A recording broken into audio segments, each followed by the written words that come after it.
girlies that always have another guy. Like, not always have another guy. Maybe I should reword that. But, like, have someone attractive that they're hooking up with. And then they stop that. And then they have someone else. And, like, where are you finding these fucking men? Because on the dating apps, everyone's fucking ugly. I'm sorry.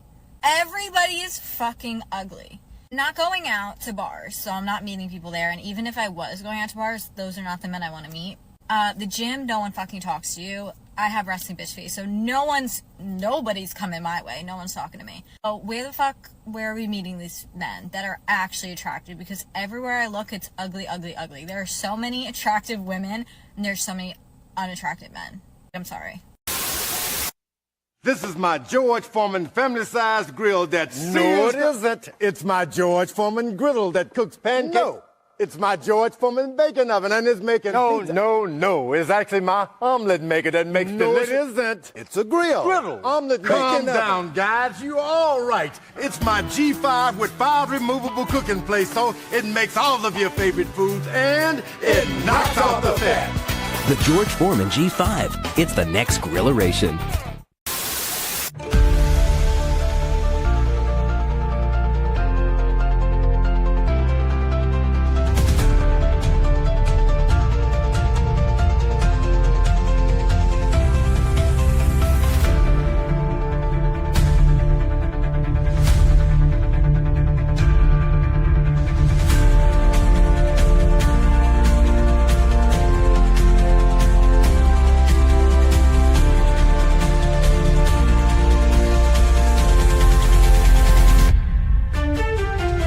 Trying to be professional about this, but at a certain point, I'm just really getting pissed. Just excuse me.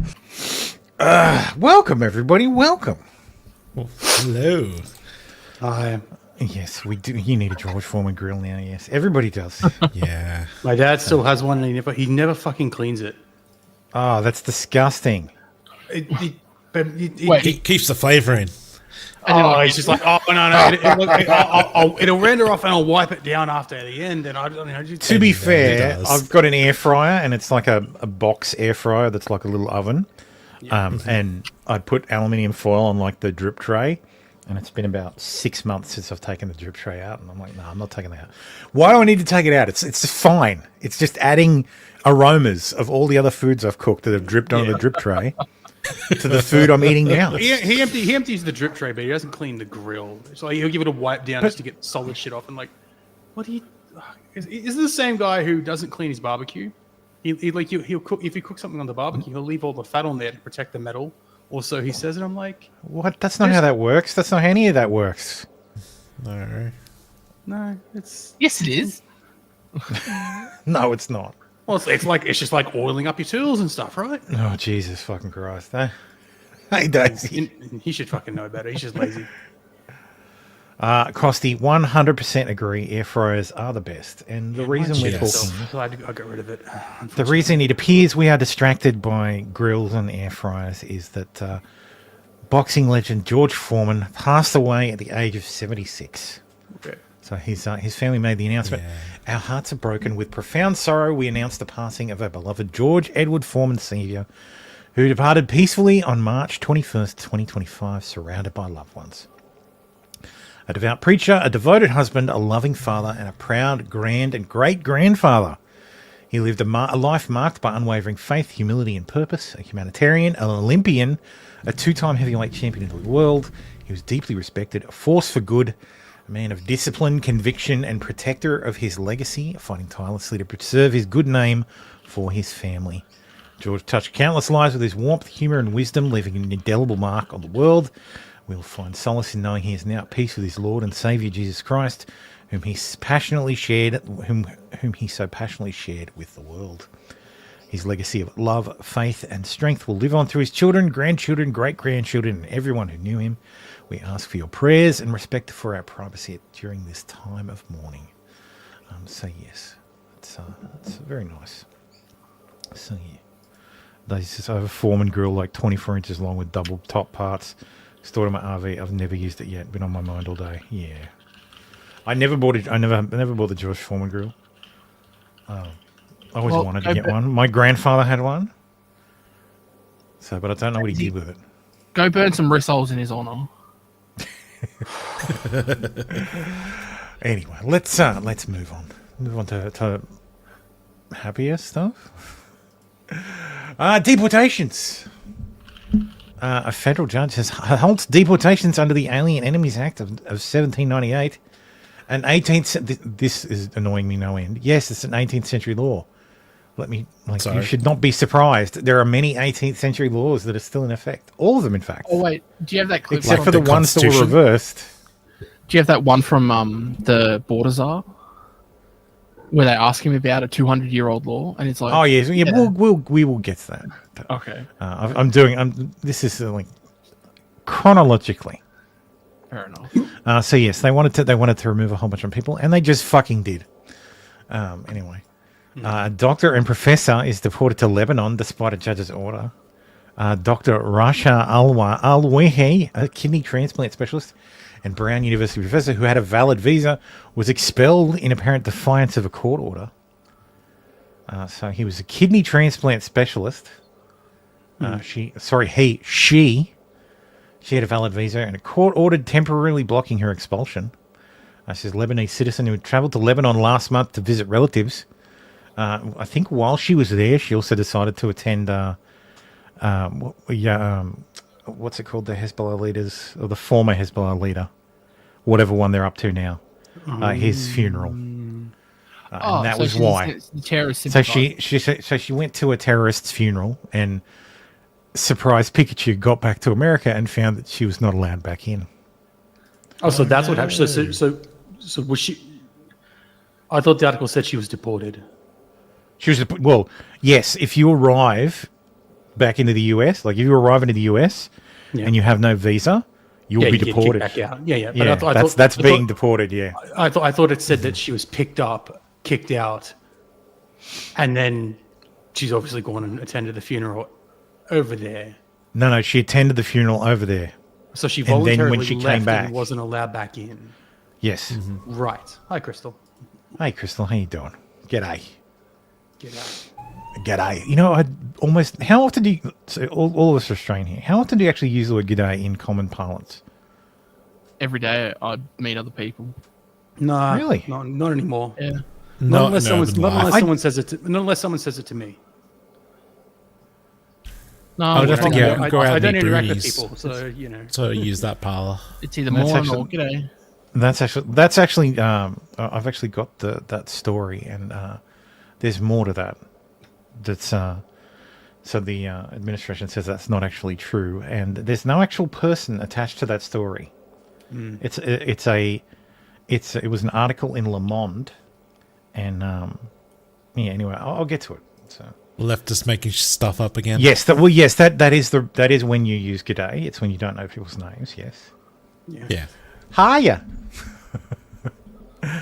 Anyway, Naib Bukele says, "Oopsie, too late." With regards to the, it was a French professor, allegedly, but there's no name. There's no name attached. That's the interesting thing. But yes, this was the video. I don't know if I can play the audio. Semisonic seems to be all butthurt about this, but the original video posted by the White House, it's gone, been deleted. No, don't play the music. Just in your mind, think closing time. You don't have to go home, but you can't stay here. It's about a bar closing. Yeah. But Semisonic says it's not. Yes, it's about the what did they say? It's about joy and possibilities and hope, and they've missed the point entirely. No. Yeah, it's fair use anyway. But if the as a meme, I guess, yeah. Yeah, transfer instant. Yeah, as a meme, it's a.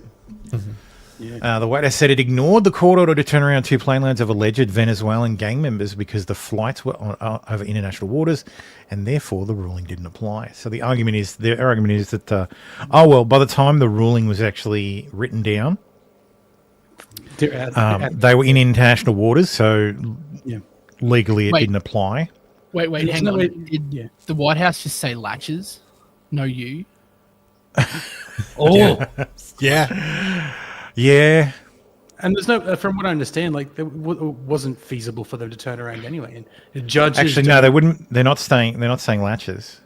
They're saying no standing ground standing. Yeah, grounds. standing Grounds. because they don't have standing because their argument is they don't have standing because they're in international waters. yeah, but I thought latches was too late.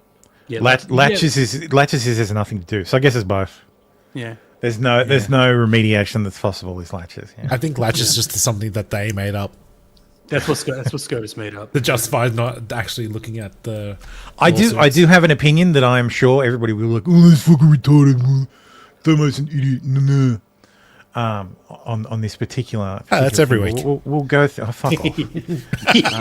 You said it, not me. Someone had to say it. You say to those who claim you're using a 200-year-old law to circumvent due process? An old law?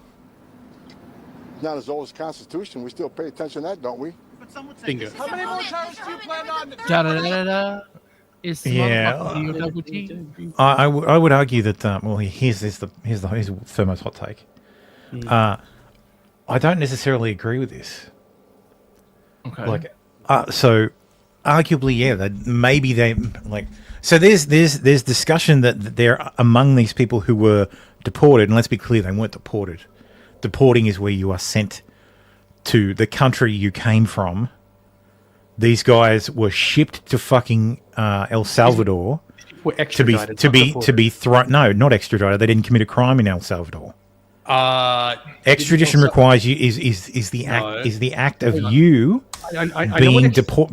being removed from the jurisdiction you're in to a jurisdiction where you have committed a crime or are set to. El Salvador wanted some of these people, didn't they?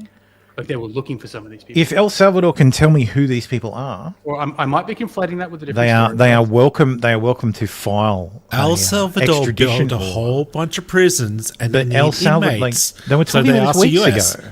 Yes, some of They were these people talking are about just- this weeks ago about Yeah. like Bukele said, "Oh, you send them to me. Like send them to me. I'll store them. I know I'll that's store them also- like driftwood. It's fine. I've got My a big understanding driftwood is that- storage facility. I know what Yeah. this is. We talked about it. Got the idea. Yeah, My yeah. To be fair, Crystal. Yeah. Yeah, to be fair, my understanding is that I'm probably confusing it with another story, but I thought some of these people were wanted by El Salvador. Not all of them. Most of them are just being shipped to the jails. Well, irrespective of whether they're wanted by El Salvador They're or gone. not, Regardless, they're gone. it's irrelevant because El Salvador didn't file an extradition request with the US. Like you don't get to call up and there's a term for this. It's extraordinary rendition, and we used to say this is bad. Like even during the Bush years, nobody was rendered from the US to a black site in Egypt. People were rendered from Afghanistan to a black site to be tortured. Like arguably this is bad. Like this is not good. This is not a good thing. Like yeah, it's hilarious. And yeah, they probably deserved it, but this isn't good, man. I don't know. Like, and I appreciate that. Like, yeah, Bukele's based and yada yada, but It's not even that. this It's is like this is third world fucking dictator shit. And I appreciate the Trump administration is annoyed and frustrated by the courts. I very much appreciate that, but this is not the fucking way to approach it. I don't know. Because if you sent one fucking innocent person there, you fuck this whole thing up. Mm-hmm. One. And there are stories of people being picked up and bundled in because they had the wrong tattoos. That's literally what Bukele did. Yes. So, and look, Bukele is fine to do that in his own fucking country. That's right. What he did. Yeah, and I There's get not the point. like There's there's reason- no bill of rights there. There's a And big margin of error here. like I it or agree. not, a lot of the Bill of Rights applies to non-citizens.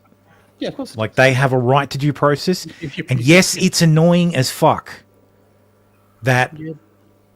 activist fucking like lawyers will frustrate the efforts as much as possible. Yeah, but again, we talked about this last week too. All sex state has to do is say, no, you're a threat. They don't have to commit a crime.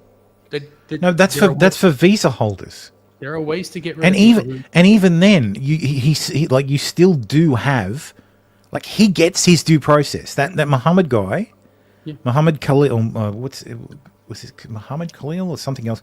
The guy last week, he gets due process. These guys should have got at the very least a hearing to determine who they are, and if they aren't who ISIS thinks they are. Yeah. Predatory incursion is the key word there, Crystal.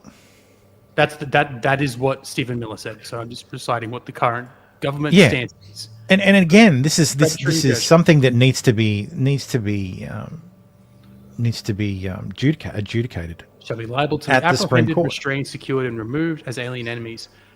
It doesn't say a trial. It says get them the fuck out of the country. That's what the law says.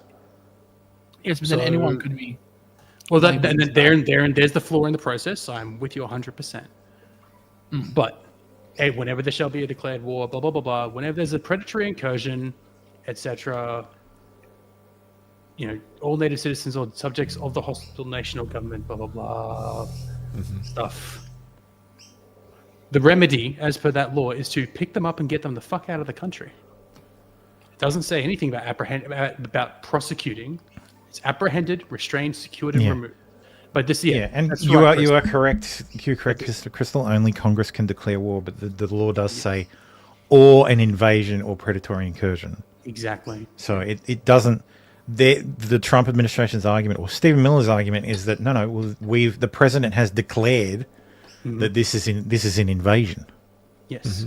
And so these people, therefore, according to the declaration, we can use the Alien Extradition Act, and it is up to the courts to interpret this. It is up to the Supreme Court to go yay or nay. Agreed, but just to clarify too, because I read the order. These people are working. They're members of TDA, Tren de Aragua, who are working with Cartel de las Soles, which is the Venezuelan cartel run by the Venezuelan government. Yeah, I appreciate it says by any foreign nation or government, In but which that case, is also Crystal, this is that the is all. Venezuelan But government. stop. No, it's irrelevant. It's after the comma. Like, so whenever there shall be declared a war between the United States and any foreign nation or government, comma, or a new principle, any invasion or predatory incursion shall be perpetrated, attempted, or threatened against the territory of the United States By any foreign nation or government, which is the Venezuelan government, in this case via Cartel de las Soles, because the government runs that Venezuelan cartel. It's actually Tim. Well, then in that case, no. That is the U.S. government's current. Yes, Tim. justification. What Thermo's saying is that the words are foreign nation or government, and there's a I'm comma. I'm wrong. I'm missing the second. foreign. It's used twice. Because it does actually say that afterwards. So Yeah, it is used Oh, twice. okay. Yeah.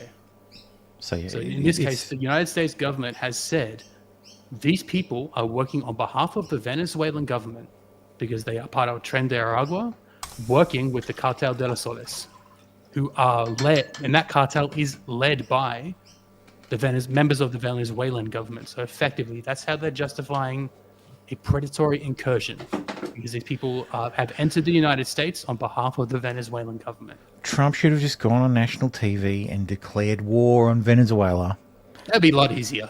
and then when Congress says no, go, oh, okay, then no war with Venezuela. Oh, too late. We've sent these guys home.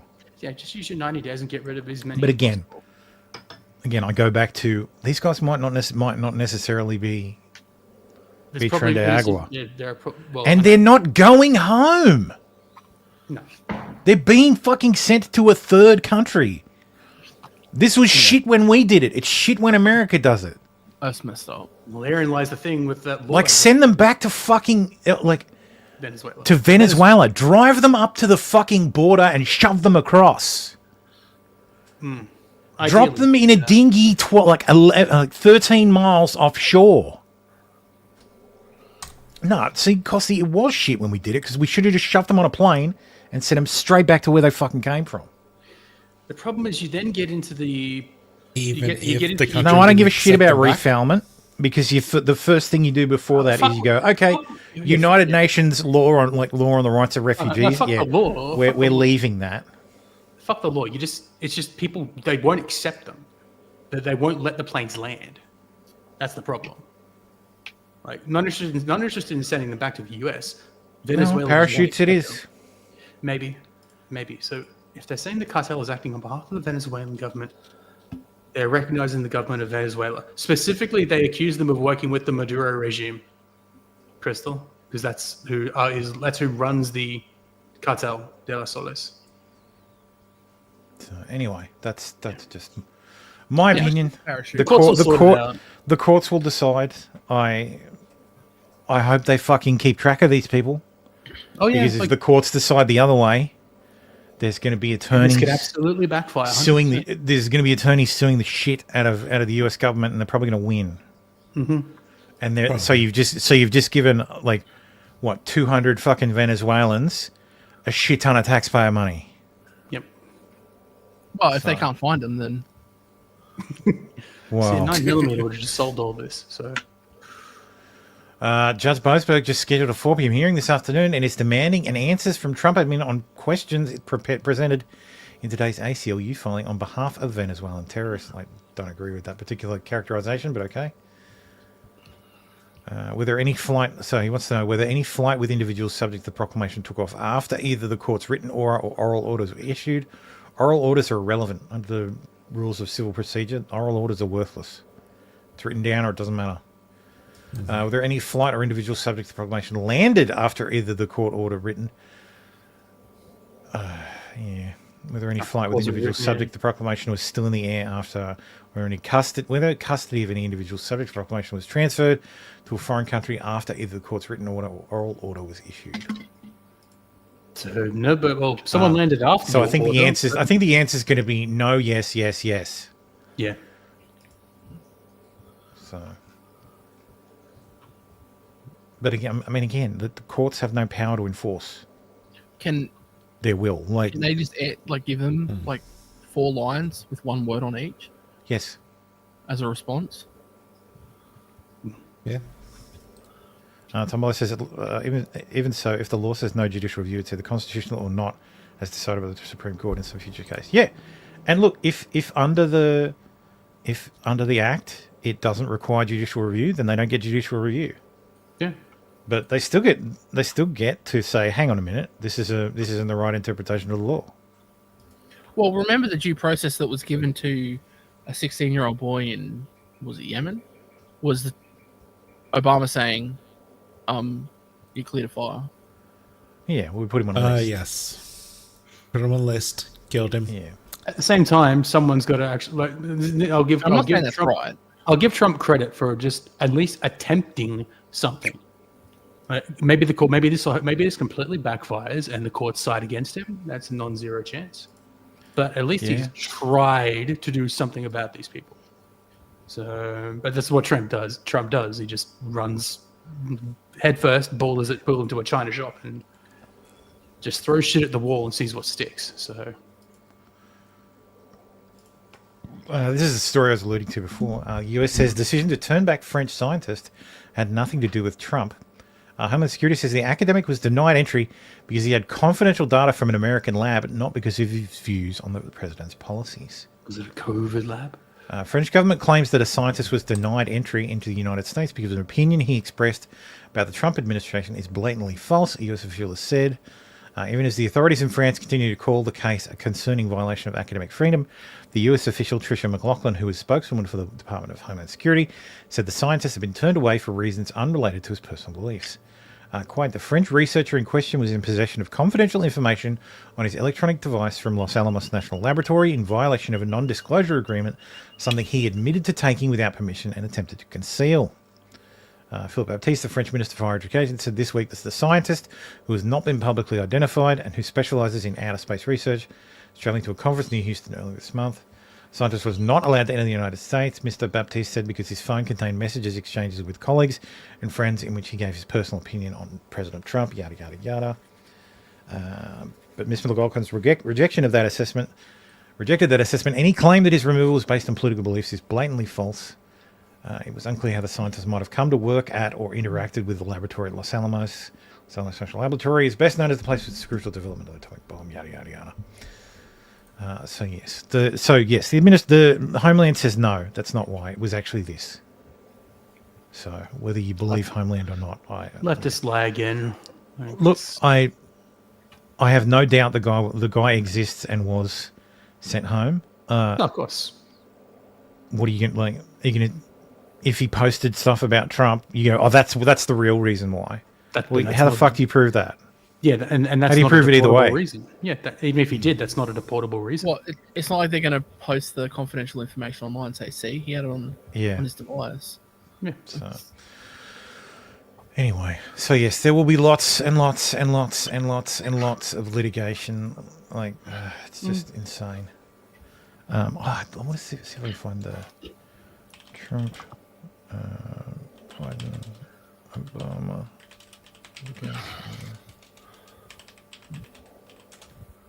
I just want to see if I can find there was like a graph that had how many times.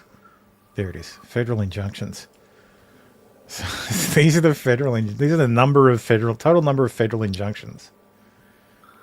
So Obama in 8 years had 12.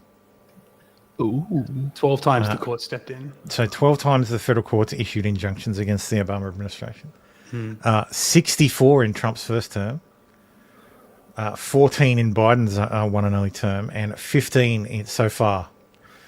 We're going to break 100 this time, boys. In 2 months. Trump's going to smash his record, it seems. What does NDAs have to do with border security? I don't know. So it could be a matter of he's traveling with documents he's not meant to be traveling with. Yeah, they just said the guy has confidential info, and maybe he doesn't have clearance to have that.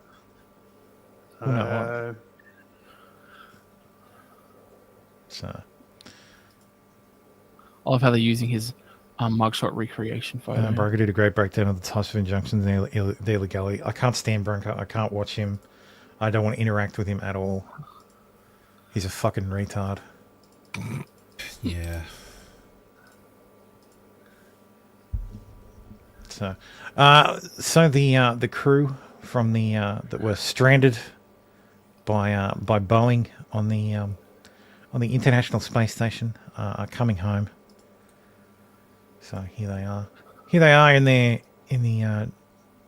Crew Dragon 10. They were just in space moments ago, so their arms were able to float freely. 400 meters. This is a gorgeous. Yeah, you get the point. Balloon landing in ocean. Honestly, pretty disappointed, Elon. Why didn't you catch it?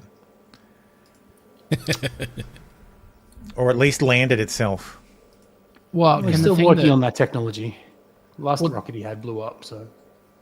The thing is the thing that went up there and was able to dock, was that actually able to be caught? That was that's the re-entry capsule. Yes, that's the re-entry capsule, but does the re-entry capsule have to maybe the well, I think the main problem is that they use like on re-entry they use like an ablative heat shield. So if you whereas where the heat shield is, there would be engines to take it up. Well, I was just thinking that there would have been rockets to send it back to the right place, right, and then detach halfway through. Yeah, well, the rocket. Maybe the thing that the reusable part. The rocket. So here's the landing. So here's the engines, for maneuvering in orbit. Oh, maybe they did catch it. And then here's the capsule. Here's the heat shield.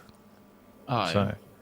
Yeah. So they when they re-enter, they aim the heat shield towards the atmosphere, so that it's always pointing down, and it heats up and ablates, so the pieces of it break away, and that's how it slows down. It just uses friction to slow down until it gets to a speed low enough to safely deploy the. If you've ever played Kerbal Space Program, you know what I'm talking about. The heat shield heats up and ablates, until it gets to a speed low enough to deploy the balloon, and they usually drop the heat shield and then land. Sorry, when you say balloon, a set of balloons that get deployed. Parachutes. Sorry, parachute. Yep. Okay. Parachute was the word I was looking for, not balloon. Balloons. Balloons how you go up. So yeah, maybe the rocket part, they did catch it. It's just too dangerous currently to capture the whole thing. Yeah, I'd say so. But once they get that down, I think it's a fuel. I think it's a fuel. It's a fuel thing, because once you're in orbit, you would need to have enough delta V to reduce your orbital velocity down to zero to re-enter, and then as you're falling, you'd have to defeat gravity the whole way. So it would take ages to re-enter that way. Oh, okay. As opposed to terminal velocity and then slow down. Yeah. Because the way the old space shuttle did is it went in. It would land. It would go in on its belly, so it would hit the atmosphere on its belly, burn off a lot of speed. The thermal tiles on the bottom of the shuttle would just heat up, and they would ablate somewhat. And then as it was re-entering, it'd go through what it's called an S turn. So it'd basically do an S in the sky to bleed off more speed, and then it would come in and land like a glider. Okay. The old shuttle was kick-ass, man, for its time. Like, for its time, absolutely kick-ass. So we only ever lost two, one on the way up and one on the way down, and arguably the one on the way down could have been easily avoided. And the one on the way up could have been easily avoided. That was an O-ring, wasn't it? Yeah, it was because the boosters. Too cold. The boosters stayed out in temperatures that changed too much. There was too much variance throughout from the nights to the days. Thermal expansion. Thermal expansion and contraction made the O-rings weak. Yep. So blew out was it on the pad or just after? It was just it was, I think, 30 seconds after launch. So and those guys were alive all the way down too, which is really horrifying. Anyway. Leftist arrested for drawing a swastika on a Cybertruck belonging to a Jewish man in New York City. The man saw the Cybertruck, got out of his Subaru, and then drew the swastika. He fled the scene without his car, which is, genius. You'd fucking leave your car behind. So nobody will find me if I leave my car behind. He fled the scene without his car, came back an hour later when police were waiting. Like, what a genius. When they say carve, he drew it in the dust. That'll be what the fucking community note says. It was drawn into the dust with a finger. Like, yeah, okay. So I don't know what the charge is. Like, I don't know what it's possibly be charged. Probably it's New York. Hate crime against Jews. A Jewish hate crime against another Jew. People, of course, continue to set Teslas on fire. Look at them go. Feel sorry for the fire departments. There's nothing they can do. There goes some lithium cells. Woo!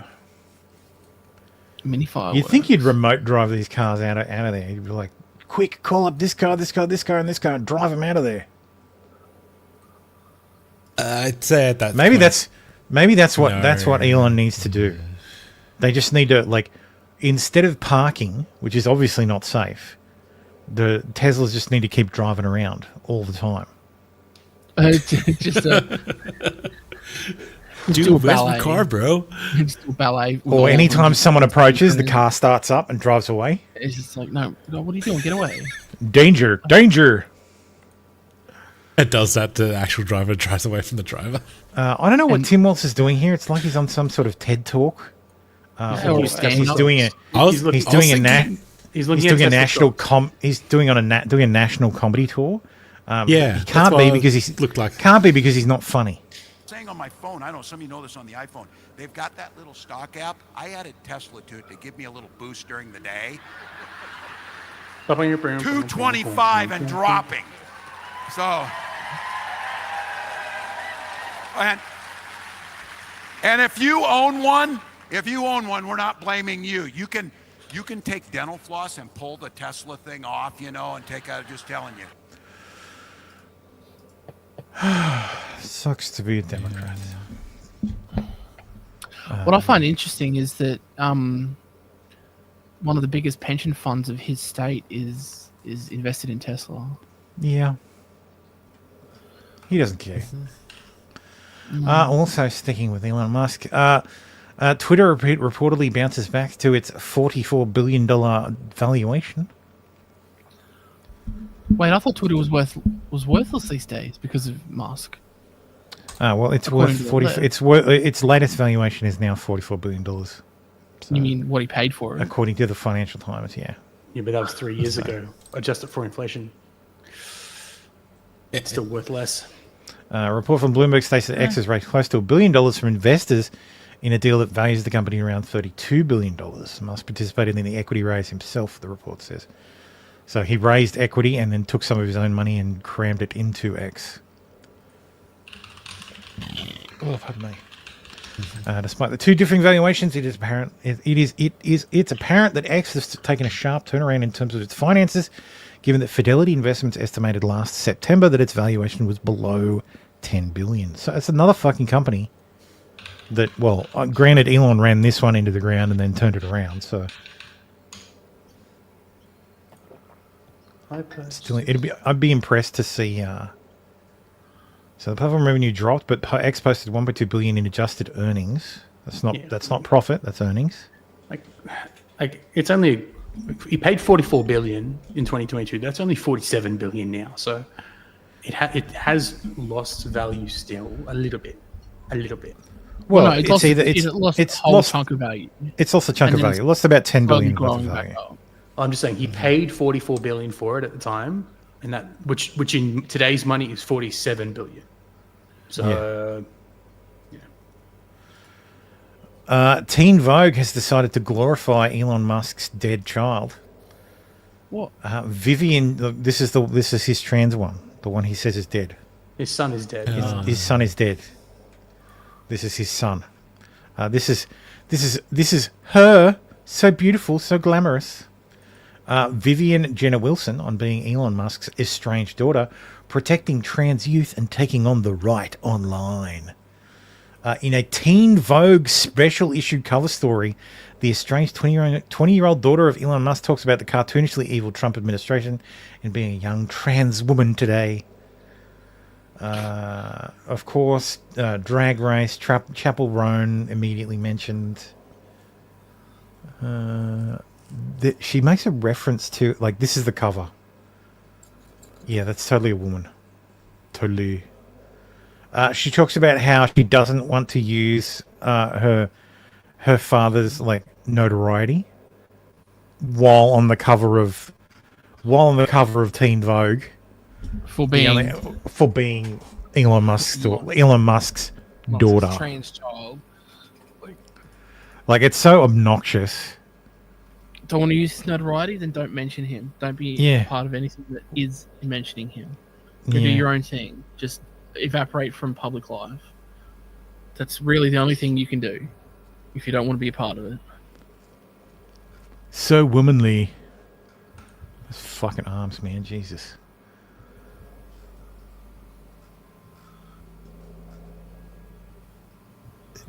I'm getting umbop vibes from this man.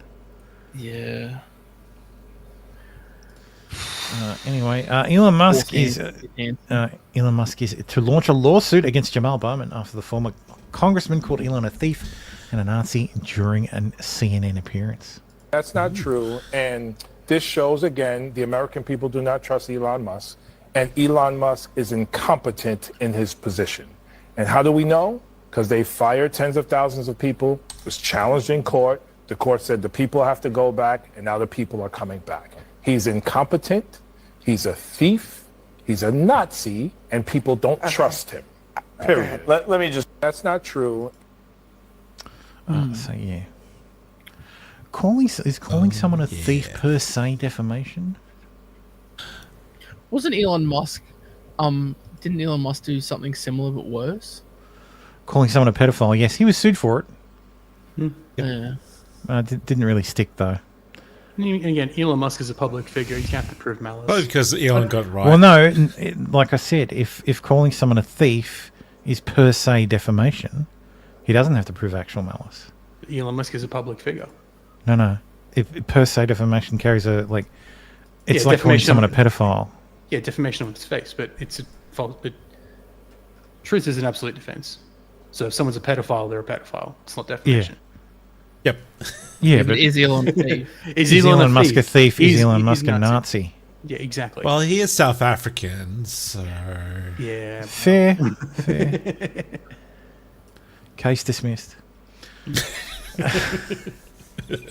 Where's the malice? Where's Well, the malice? let's head across to the homeland, shall we, and talk about UK. Oh, okay. Well, that's all the Elon news. You said homeland, and I thought UK. He had said The real homeland, yes. The homeland. Yeah. The fatherland. The fatherland. I've got a bit of British Manhunt launched for rapist after girl 13 attacked in town centre. Police have launched a manhunt after a 13-year-old girl was allegedly raped in a town centre on Friday evening. Detectives are carrying out house-to-house inquiries and asking businesses near the scene in the town of Totton, Hampshire, if they have CCTV footage from a 2-hour window between 6:20 and 8:30 p.m. That's not 2 hours. Yeah, well, that's right. It's 2 hours and 10 minutes. What the hell? Officers from Hampshire Constabulary, who have released very few details about the alleged sexual assault, have issued appeals for households not to speculate about the incident. Oh, they don't want people thinking the race. Well, I'm given to understand that the suspect is hatless. Repeat, hatless. Oh, not even a little one. No, definitely not a little one. Maybe a big knitted one. Yeah. No, they don't have a description of the perpetrator because that would be racist. Does Coulter's rule apply to the UK? Yes, it fucking absolutely does. Does that mean I can just report everyone? Absolutely does.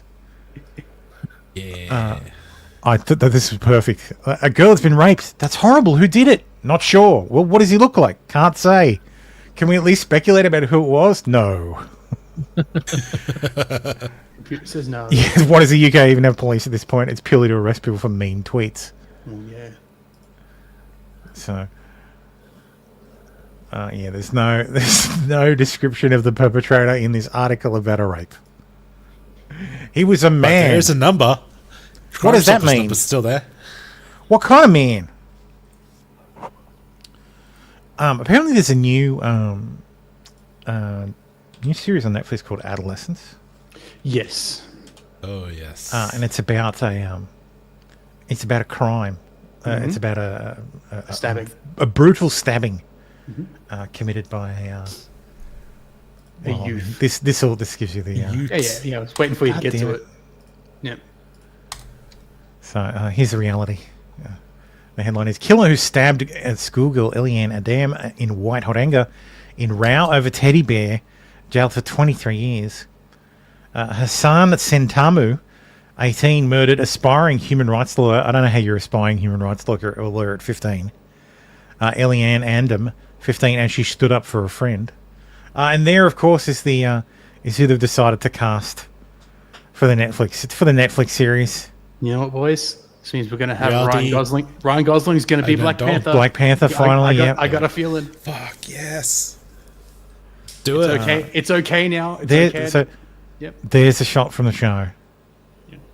Like the perpetrator was 18. And Like to even pretend that's a kid, it's like fuck you, man. Like Well, I think they. this is the adult. This is the child. I think they rewrote it as a 13-year-old kid. Wait. Yeah, exactly. A 13-year-old white kid. Is that black guy looking at both the other two people in the room? Holy crap! The cops. Balder, you always spot their eyes, don't you? And then eyes, their nose. Eyes are the window to the soul. All I did was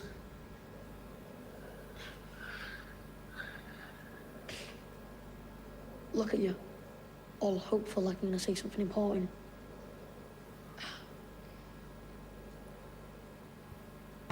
Ooh. Edgy.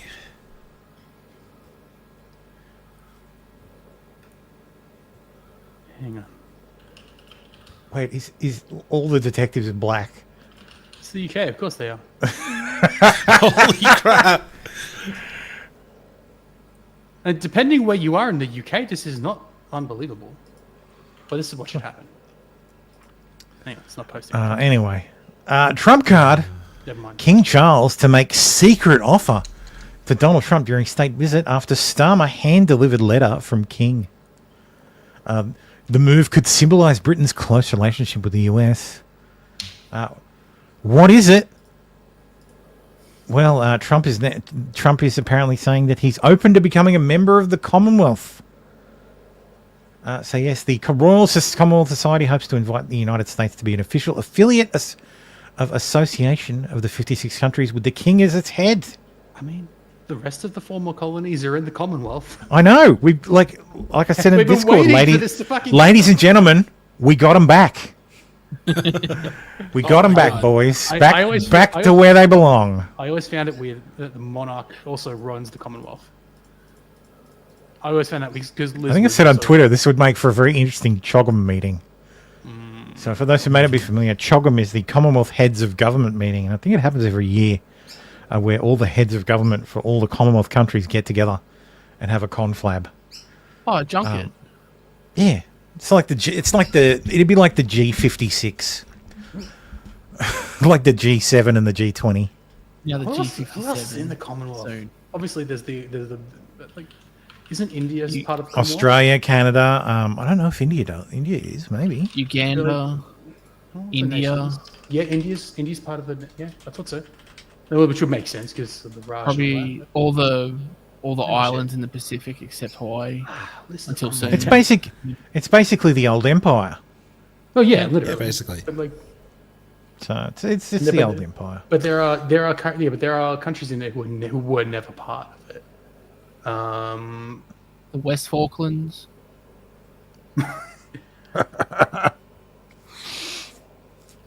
But mostly it's the old empire. Yeah, so us, Indonesia. No, sorry, This will be blue soon too. Yeah.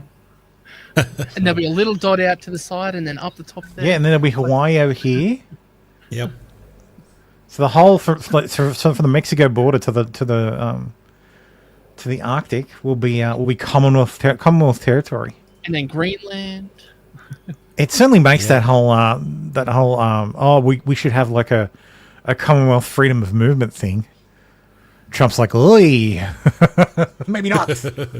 Yeah, because well, that means free movement between India. Oh yes, sir. Yes, we need you to do the needful and sign and join Commonwealth. The whole Raj would be all. McKinney says, "I will not be referred to as a Commonwealth. I ain't my king." Pakistan. He's your king now. Yeah. Hail to the king, baby. Yeah. Yeah. kneel before Charles. Speaking of Europe and free movement. Hang on, go back. Partially suspended state. Kicked out of partially suspended state. Yeah, I think that's like partially suspended. Gabon. It is Gabon. Is it Gabon? Hello, this is Gabon. Hello. Hello. Why were they suspended? Good question. There we are. Australia was one of the original dominions at the time of the Balfour Declaration of 1926. That's a name I haven't heard in a while.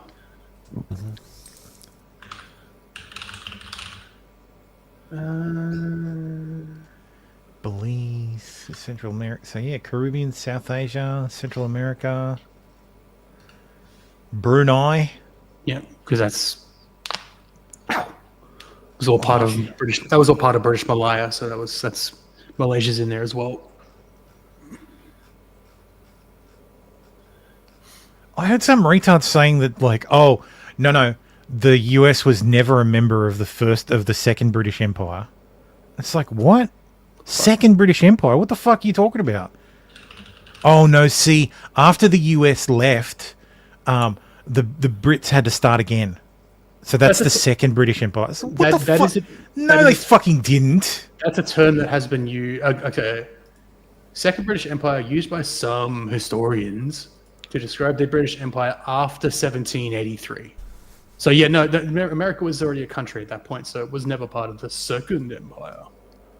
Whatever. Yeah, but no, that's bullshit because there's no such There is thing. no second empire. No, There's no second empire. It's the just same empire. It's describing a time in period, not a whole new empire. Because the same historians would be like, oh yeah, you know, the British Empire lasted until the end of the First World War. It's an informal term, but it And it's generally like, describes well, it can't be both fucking the same, idiots. Yeah, it's a time period. It just describes it. Anyway. Hungary announces historic tax cuts for mothers. Global sensation. We've spoken about this 3 times now. Are they finally passed it? Measure expands the existing policy that already grants lifelong income tax exemptions to mothers with 4 or more children. No income. Oh, 2 more. They're dropping it. They're decreasing it so that if you have 2 or more children, as a woman, you will not have to, a mother rather, you will not have to pay income tax. So, according to Hungarian politicians, mothers with 1 child will be exempt from paying income tax until they turn 30 years old. At the same time, mothers with 2 or more children will be completely exempt from paying income tax for life. So pop out 2 kids and never pay tax again. Before you're 30. Before you're 30. And you know what? No. Twins, you're sorted. Yeah. Until you're 30, you pay no tax. No, pop out 1 child, and until you're 30, you pay no tax. Pop out 2, and you're done, and you're good for life. Okay, No, you're right. hang on. Actually, we've got nailed by this before. It's income tax. Yeah. And you got all the other. And the income tax in Hungary is quite low because there's fucking high sales taxes. Yeah. Okay, There's so like they're not making city. much back. There's like state taxes and city taxes and Yeah. So it's something like 15 or 13% from It's a memory. little bit of relief, but at the same time, It's not like over here where it's like, oh, if you do this thing, you pay no income tax for the rest of your life. I'll be like, fuck yeah, sign me up. Oh, look, I just doubled my paycheck. Yeah, that's basically yeah. Also in Hungary, sticking with Hungary, the Hungarian parliament passed a law banning pride events in public spaces in order to protect children. Opposition lawmakers ignited smoke bombs in the chamber during the vote and before organising protests outside. what's with the green and orange? That's Irish. What the fuck's going on? Oh no, it's blue and pink. It's just the lighting. Okay.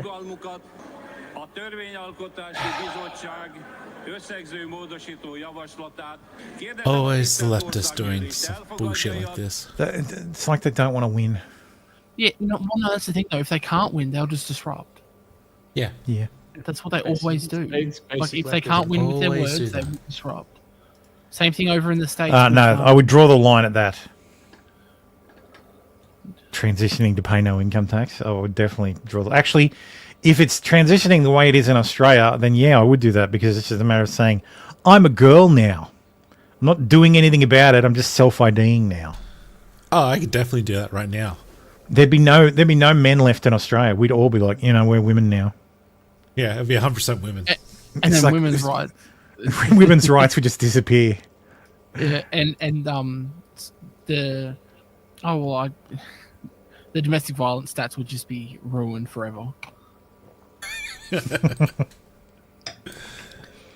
Lesbians commit violence at a much higher domestic violence at a much higher rate than any other. Well, you know the statistic of gay divorces is like 29%, straight divorces are 58, and lesbian divorces are 75. Damn.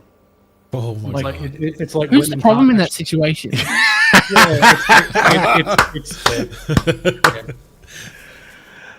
Well played, sir. Well played. Oh boy.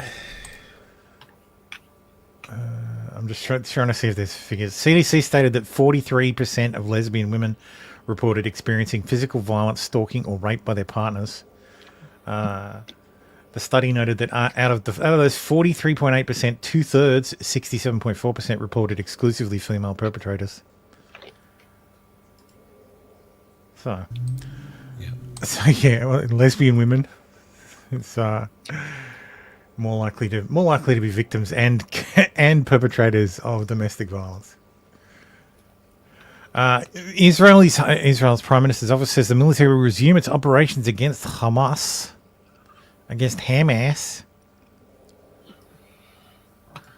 Speaking of homosexuals, and you talk about Harry Sisson.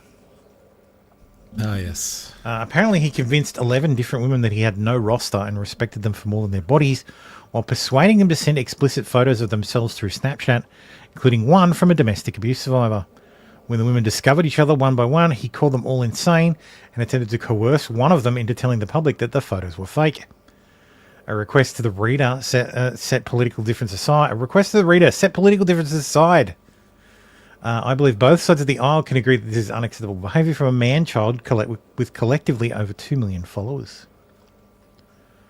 Several of the women involved have made their stances public, but the videos are not receiving much traction, while Harry Sisson continues to collect millions of views for his videos, claiming that he's a supporter of women, a champion for women's rights. I've been trying to figure out how I want to word a video regarding this.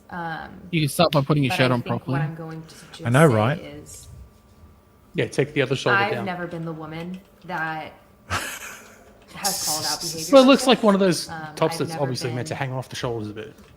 one of these people. And if you have been, Just level up the fucking sides. props to you. Well, Because I don't think anybody could comprehend And by that I mean pull it all the way down. how genuinely terrifying it is. She's got a link tree, boys. Oh no. Oh, the page you're looking for doesn't exist. Yeah. Damn it! I really send me how you stop having fucking heart palpitations. I've been trying to figure out how I want. Let me just do some quick research. Let's see if it's got For an the show, updated of one. course. For the show, of course. We all want to make sure that contains sensitive content. Venmo, Cash App, Instagram, YouTube, my Discord, email. Okay. Well, Not a whore. No, hang on. Go to the Instagram and see if there's a different link. But This is don't from open it me. on screen. This is from the Instagram. Because the one on the Okay. TikTok didn't work. Ah, okay. So, Okay. not a whore. Well, if she's got a Twitter, it could be linked from the Twitter as well. It's not I've not only- a whore. Let's just check my other source.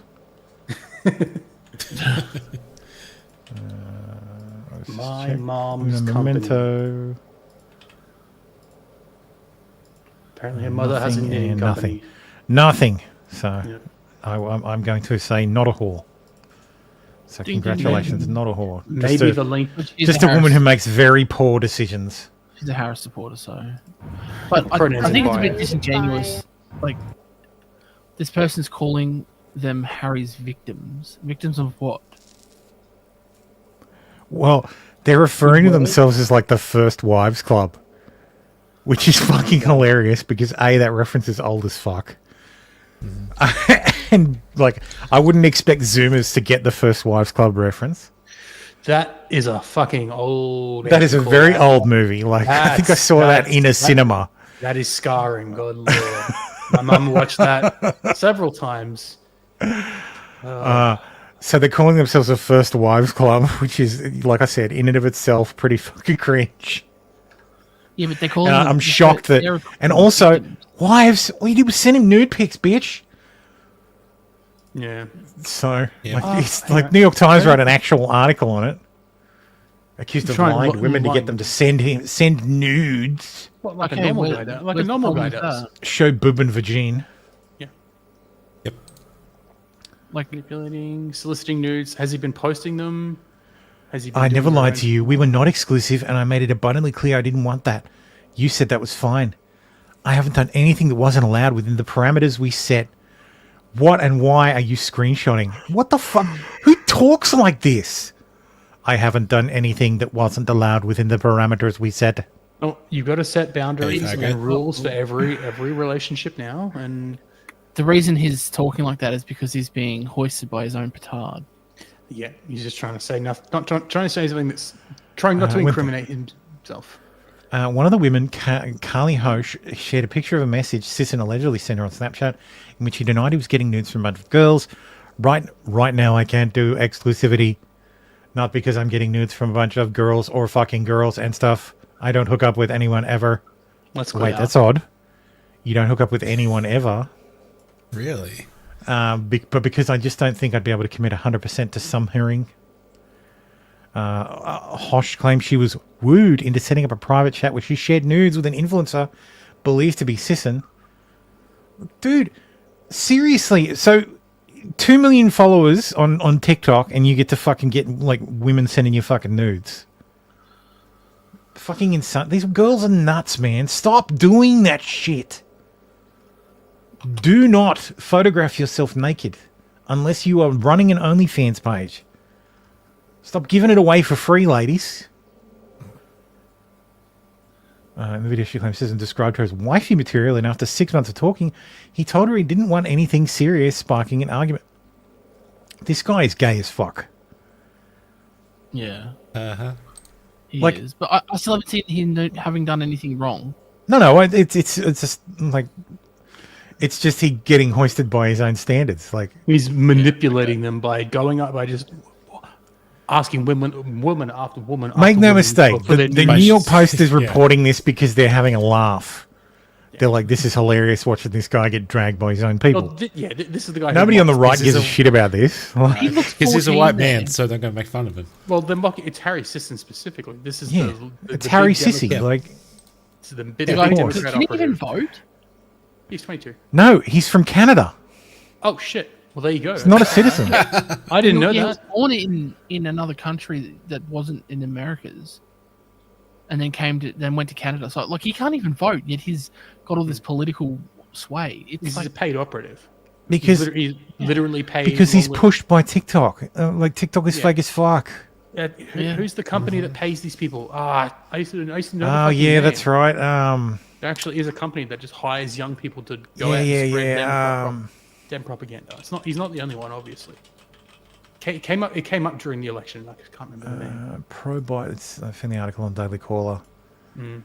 Pro Biden, the social media influencers reportedly had access to the White House. This is from May of 2023. Mm. Pallet. Yeah. Pallet management. Yeah, That's the one. Okay. That's the one. But everyone's favorite. well, it would be interesting looking to see who Pallet was getting getting money from. I wonder if ARD Democrats. is part of that. Democrats. They're getting it from Democrats.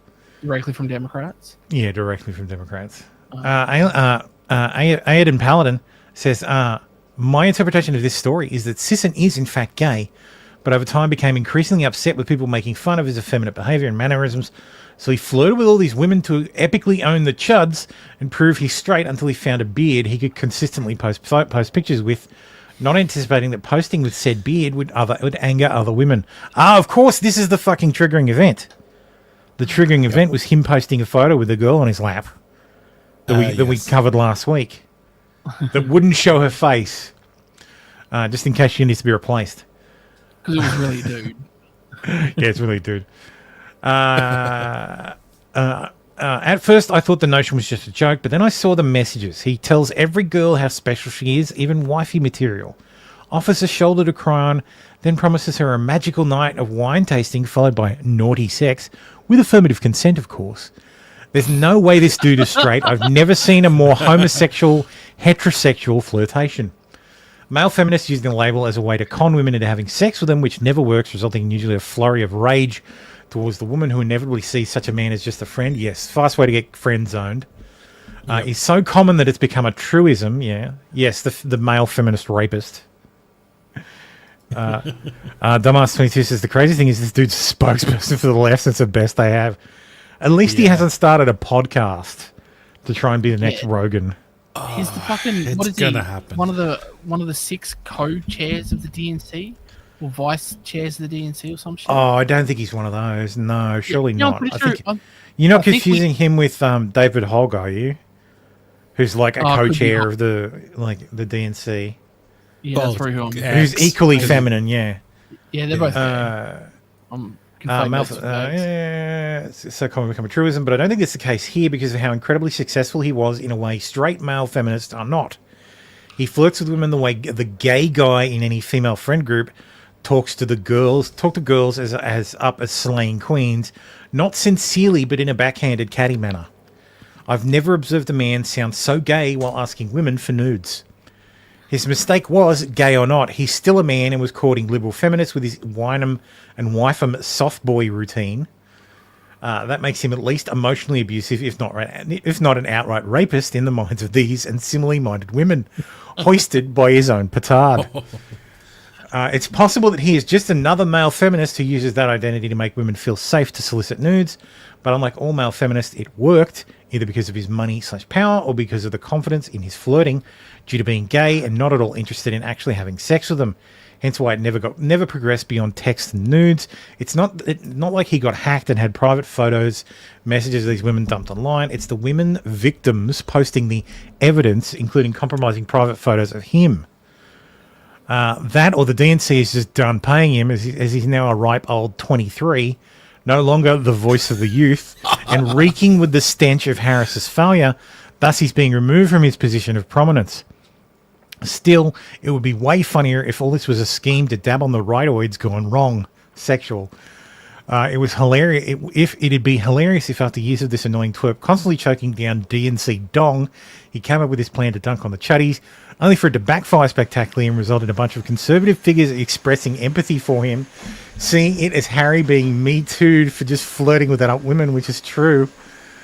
Will he switch sides and be welcomed with open arms by normie cons, switching up his grift by selling his story of learning the lesson the hard way the left has gone too far, positioning himself as another I left the left figure? I've got dollars to donut. He starts appearing on conservative podcasts in weeks, touting his rightly reformed through feminist righty reformation through feminist fire. Place your bets, ladies and gentlemen, and thanks for coming to my TED XXX talk. This is where you're wrong, Aiden. He's going to go and Gavin Newsom's podcast first. He could still be right if he does that. Yeah. Have you seen who fucking he has had on his podcast? Like, it is nuts. Charlie fucking Kirk was on there. But that is fucking... Dude, that is nothing. Yeah. Let me pull it up. Like, it will blow your fucking mind who he has had on this podcast. Or a week before. So Steve he had Charlie Kirk the first week, which is all right. Yeah, he's a milquetoast conservative. He had Michael Savage the next week. Now, I don't know how many of you, being Australians, not many of you will be familiar with conservative AM talkback radio like I am. I know the name. Fucking Michael Savage is like dates back to what's it called? But like before fucking before Breitbart, before what's his name? Opioid addiction, died last couple of years. Medal of Freedom. It's fucking word is right there. God damn it. God. I am talking radio host. Oh, that was my missus with the vacuum. Costy with 5 memberships. Thank you, man. That was appreciated. The other talkback guy. The other talkback guy, yeah. Fuck. I cannot remember his fucking name at this point. It will come to me later. One of you in the chat will fucking remember it. But this guy was huge. Like, Michael Savage was huge. He's very conservative, but I think he still lives in California. I used to listen to him all the time when I was younger. When online radio streaming became a thing, I used to always listen to Michael Savage. Very, very, very, very, very conservative. Then he keeps doubling down. Then he had Steve Bannon on. And then we all know who Steve Bannon is. Yeah. Oh, you're talking about Rush Limbaugh. Rush Limbaugh. Thank you. Yes, that's who I was talking about. Yes. I didn't realize Rush had an opioid addiction. That's why it threw me off. Oh, okay. Yeah. Sorry. Yeah. And then hard left, Tim Walz. Yeah. What? Okay. well, that makes sense. Like, I'm gonna. Yeah, Tom Bowler. There's really not that many. Like, talkback in Australia isn't really big. There really just used to be Alan Jones and John Laws, really. And I used to listen to John Laws every day too. Same. That since I was a kid. So literally saying we had John Laws on the radio. yeah, we had John Laws here in the morning. Mm-hmm. Tell him a sob Because this story is and how then he say, getting attacked for platforming righties. Now he's getting attacked for platforming righties. Yeah, but and then he goes and platforms Tim Walz. Yeah, he was just platforming righties just to get the thing started. He's not trying to act neutral. He's pivoting. He's pivoting. It was never even a pivot. It was a fake out. Really. Oh God. Wait, AOC is the. Costy says my left friend thinks AOC Bernie is going to be on the 28 She'll be ticket. 35 then. I think she'll be old enough to run. I don't think she'll be on the ticket. I think AOC is actually going to run for New York Senate in 28. I'm concerned about Bernie still being alive. Yeah, but if Bernie's still alive, I'll be shocked. Senate's the 6-year Senate appointment. 6 isn't it? years, yeah. Okay, Chuck he's Schumer is currently the in senior. It's Chuck Schumer. Chuck Schumer and who's the blonde chick? Having real trouble with names today. She's the blonde from New York. Though she's more grey now. She ran for president in 2016. Like she was one of the... No, not 2016. 2020. She dropped out real fast. No, not Liz Cheney. She's a Democrat. Democrat from New York. She's the senator. There's 2 senators. I can just fucking look this up. The United States Senators. Who are they? Membership.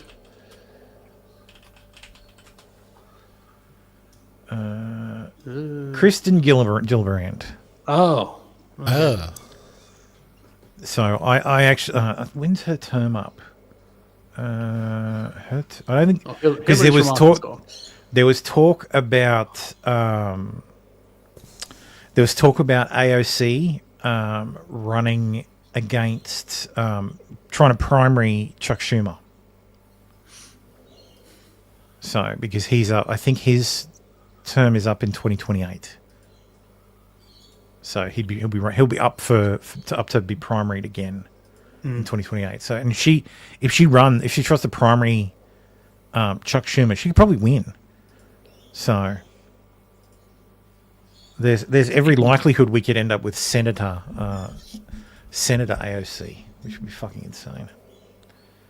So I doubt she's going to run for president. That would be trending. Hillary is trending. I don't know why. Let's see. Because her security clearance was revoked. Is that all? Along with a heap of other people. Yep. He wiped it. He took it away from the Bidens. Basically, everybody that went against him. There we go. Yeah. Whoop-de-doo. Who cares? Letitia James, Alvin Bragg, Blinken, all the Bidens. Let's do everybody's favorite fucking segment.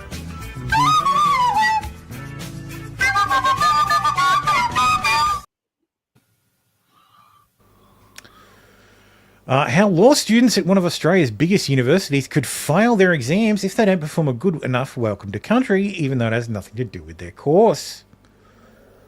So yes, no, I should have actually grabbed the actual article. Let me find it instead of just the fucking. Let's see, Daily Mail. Macquarie, oh fucking hell! There it is. Students must give a welcome to country to pass exam. Law students at a top Sydney University could fail an exam if they don't begin with a heartfelt welcome to country. The requirement is part of Macquarie University's Law Reform Oral Exam, which counts for 30% of their final mark in the course, age, and the law. The exam rule said the student would fail if they didn't present an acknowledgement or welcome to country, or did so in a way that was inappropriate or didn't comply with the instructions. The rule also contains an explanation saying there is significant room for improvement and further thought required for this to be considered culturally respectful.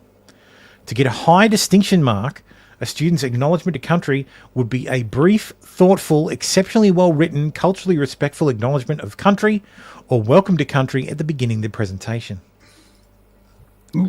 Absolute fucking ridiculous shit. Fucking welcome to country.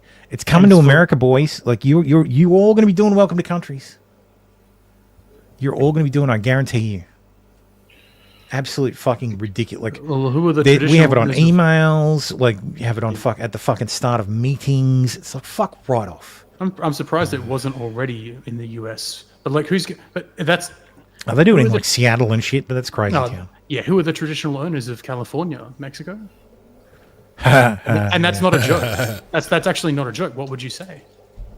Same for Texas. Dumbass says, what the fuck is a welcome to country? So welcome to country is a made-up thing that our native Australians allegedly did. And what it is it's an excuse for Aboriginals to get paid between $200 and $2,000 to go to meetings and make white people feel better about themselves by paying the money. Yeah, essentially, it is like, It's oh, you know, we acknowledge, the people who've lived on this land previously, like the Eora people. Yes, it's an Aboriginal grift. We 100%. took it from Canada. If you know of the term First Nations from Canada, I think they took it from. No, I think First Nations actually they took it from us. I don't think so. Or at least it didn't get popular here until it was happening till it happened in Canada. That's my understanding, but because like maybe Australia, maybe we called them the first peoples. Welcome to country. Acknowledgement of country. It's Reconciliation Australia. So here's an example of one of the smoking ceremonies on Gadigal County. Gadigal country, that's Sydney. Yeah, Canada started using the term First Nations in 19. Can you bring weapons? 80s. No. As long as they're boomerangs. So, yeah, as long as they're boomerangs. Yeah. And not the kind that come back. Yeah. Like, here's an example. This National Reconciliation Week. Oh, wherever it's you are in Tommy Australia, Nair, we acknowledge the traditional owners of the land. I acknowledge the traditional custodians of the land on which I stand. I pay respects to the Gadigal people of the Eora Nation. The Bundjalung Nation, the land on which I stand. Shut up, Tim. Not me. Nation. I acknowledge the people of the Kulin Nation and pay my respects. The Wajak people of the Noongar Nation on whose land we're standing. To the Darawal people of this country, south of Sydney. Go fuck yourself. I acknowledge the Thermo people on whose land I stand. Yeah. And the money they spent to purchase it. Mercifully, there are no people in my land to acknowledge. They are extinct. You're a microstate. So yes, fuck this, never. Exactly. Yeah, and this there is a backlash to this stuff. Like even Aboriginals are like, this is. Yeah, there's plenty of Aboriginals that don't do it anymore because they're like, this is ridiculous. This is not part of our cultural heritage. This is literally invented. Exactly, and we've got people from all other tribes who have come here. Like it's. Yeah. Like this dates back to the 1980s, and when like legend goes, the Maori when they came, like the Maori football, like the All Blacks came to Australia and they had a whole bunch of Maoris in their team, and they were like, "Well, aren't you going to welcome us to country, eh? Look, don't you have the ceremony to welcome us into the country?" And they're like, "Fuck, we don't." So Ernie Dingo, who I think he's still alive. Yeah. Ernie Dingo has an Australian, an Aboriginal and a famous Australian performer. Had a dance company. So he put his heads together with the members of the dance company and came up with a ceremony that was an acknowledgement of country, and a welcome to country. So they say it dates back many thousands of years. Bullshit, doesn't. So because it can't, because there's no such thing as an Aboriginal ceremony. Mm-hmm. Yes, the guy's name is Ernie Dingo. Yeah, that's his stage name. That's his stage name. Yeah, that's what we know him as. Hang on, what was his? Hang on, I want to check if he's still alive. I gotta double check. Interestingly, like this can't be a tradition that was practiced across the country, because very few traditions were practiced across the country. So. There's many traditions that you associate with Aboriginals, like just the Australian Aboriginals across the board, that aren't. So the didgeridoo, mostly northeastern Australia, so the north, like far north Queensland. That's where that comes from. So they weren't playing didgeridoos in South Australia. Woomeras, they weren't using woomeras all over. The woomeras are a tool that's used to throw a spear further. Same with spears. Like some like boomerangs too. Not all Aboriginal nations used boomerangs. Yeah, like They had different we've victories. we've melded all of these separate cultures 700 and something nations worth of it. into this one homogenous culture that we call Indigenous Australian, but it's bullshit. It's not true. Like it's all it's fake. So, and the last there was an interesting the Quillette had a good video on it the other day about the history of Aboriginal culture in Australia and how it's not as cut and dry as everyone thinks. There wasn't just one people. There was many people, and they all had different cultural conventions that were all very fucking different because they're all very separate. You're talking about primitive shit. It's 2025. Yeah, exactly. Like this is all irrelevant. Like the Aboriginal culture is an amalgam of many separate Indigenous Australian cultures that are all distinct from each other and bastardized into this one culture. And essentially, at this point in time, anybody can identify as Aboriginal. Yeah. Like, actually, there's a fucking great, that's the Mungo Man on Twitter. Can't remember. But they drew up a map of fake boundaries, Mungo made Man, up yeah. boundaries and territories that say, oh, this part belonged to this tribe. This was the territory of the Aora Nation or whatever the fuck insert Oh, other yeah, nation. it's all fabrications. Where is it? And it gets to the point where you'll see in Australian airports, you'll see the Indigenous names for Oh, cities yeah. on the flight schedules. And I'm like, the fuck? Yeah, it's Well, ridiculous. they've already changed Fraser Island's name. Yeah, officially Yeah. they changed that to Kagari. Yeah, It'll always be Fraser Island to me. pretty much. Oh, yeah, exactly. Fuck them. Like, it. Like this is where Australia is fundamentally different from New Zealand, in that Maori culture is consistent across both islands. There's one Maori king. They were unified. You can identify as one. The only requirement nowadays is that you identify as one. Anybody can be an Aboriginal. That's why I think the definition of Aboriginal Australian should be redefined to be someone born in Australia. That's what my dad literally says. Like, he doesn't. if you're- He doesn't. Yeah. Like, you're a native. Like, you're born here, you're native. That's it. Tough. Yeah. Or maybe go a step further. If your parents were born here, then you're native Australian. Keep going, because I'm 7th generation on my dad's side, 6th or 7th. Like, Yeah, how far well, do you want to take not everybody goes that far back. No, but I'm just saying, like, we go He was one, just trying not to lose his Aboriginal two, status.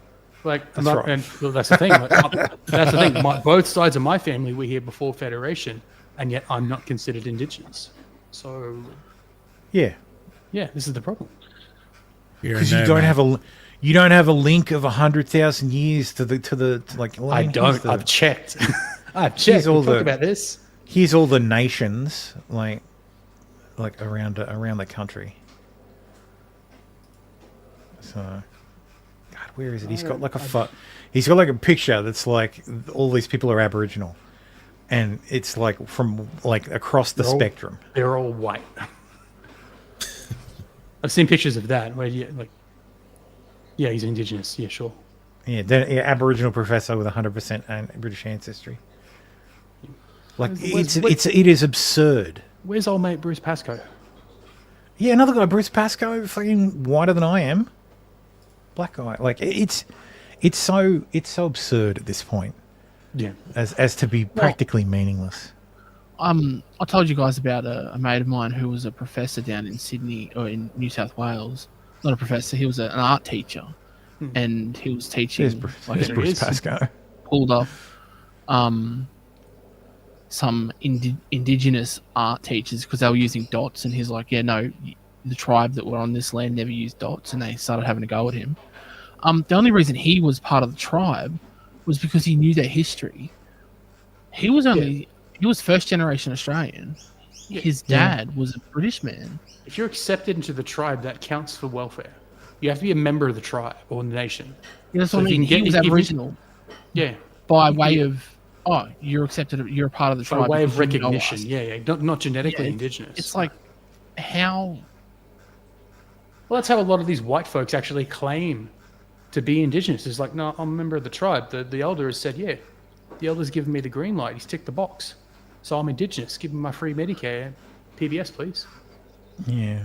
I mean, at this point, it's been so fucking long that it's irrelevant. Like, it's fundamentally irrelevant to who you are, like to your identity. Your identity is Australian. Full stop. That's it. Not even that anymore. No, but that has to not go away. It should be the way. It should be the way. I know. Like, I am very much against this. I'm this hyphenate Australian. Like, I don't want to see Australia do the American thing, where we all become atomized by our historical genealogy.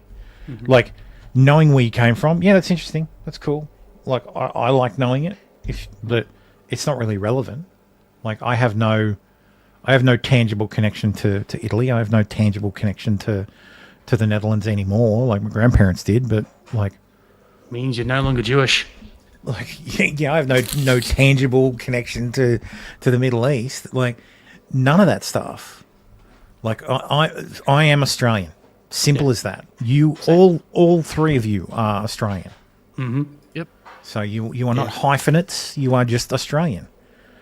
And I don't know if I said this before on the show. Like, to me, Australian is if you come to this country and you've decided that you want to join our little adventure here, and embrace our culture as it is now, not change it. Leave your garbage behind. Bring the stuff that's good. Bring the stuff that you enjoy. And leave the shit that oppresses behind, and we'll work it into our society. So, like, Australia is multicultural, and I think Australian multiculturalism does actually work better than American multiculturalism, because I do think, broadly speaking, we've managed to, like, the people that have come to Australia have assimilated by virtue of the tyranny of distance. Because, like, yes, there are communities of like, there's a Chinatown. There's areas of, like, if you go to Balmain, there's a lot of Italians there. Like, you will find small enclaves of people, but they're not like ghettoized. It's not like you go to Dearborn, Michigan, and no one speaks English. Like, that kind of stuff. So we check who comes into the country.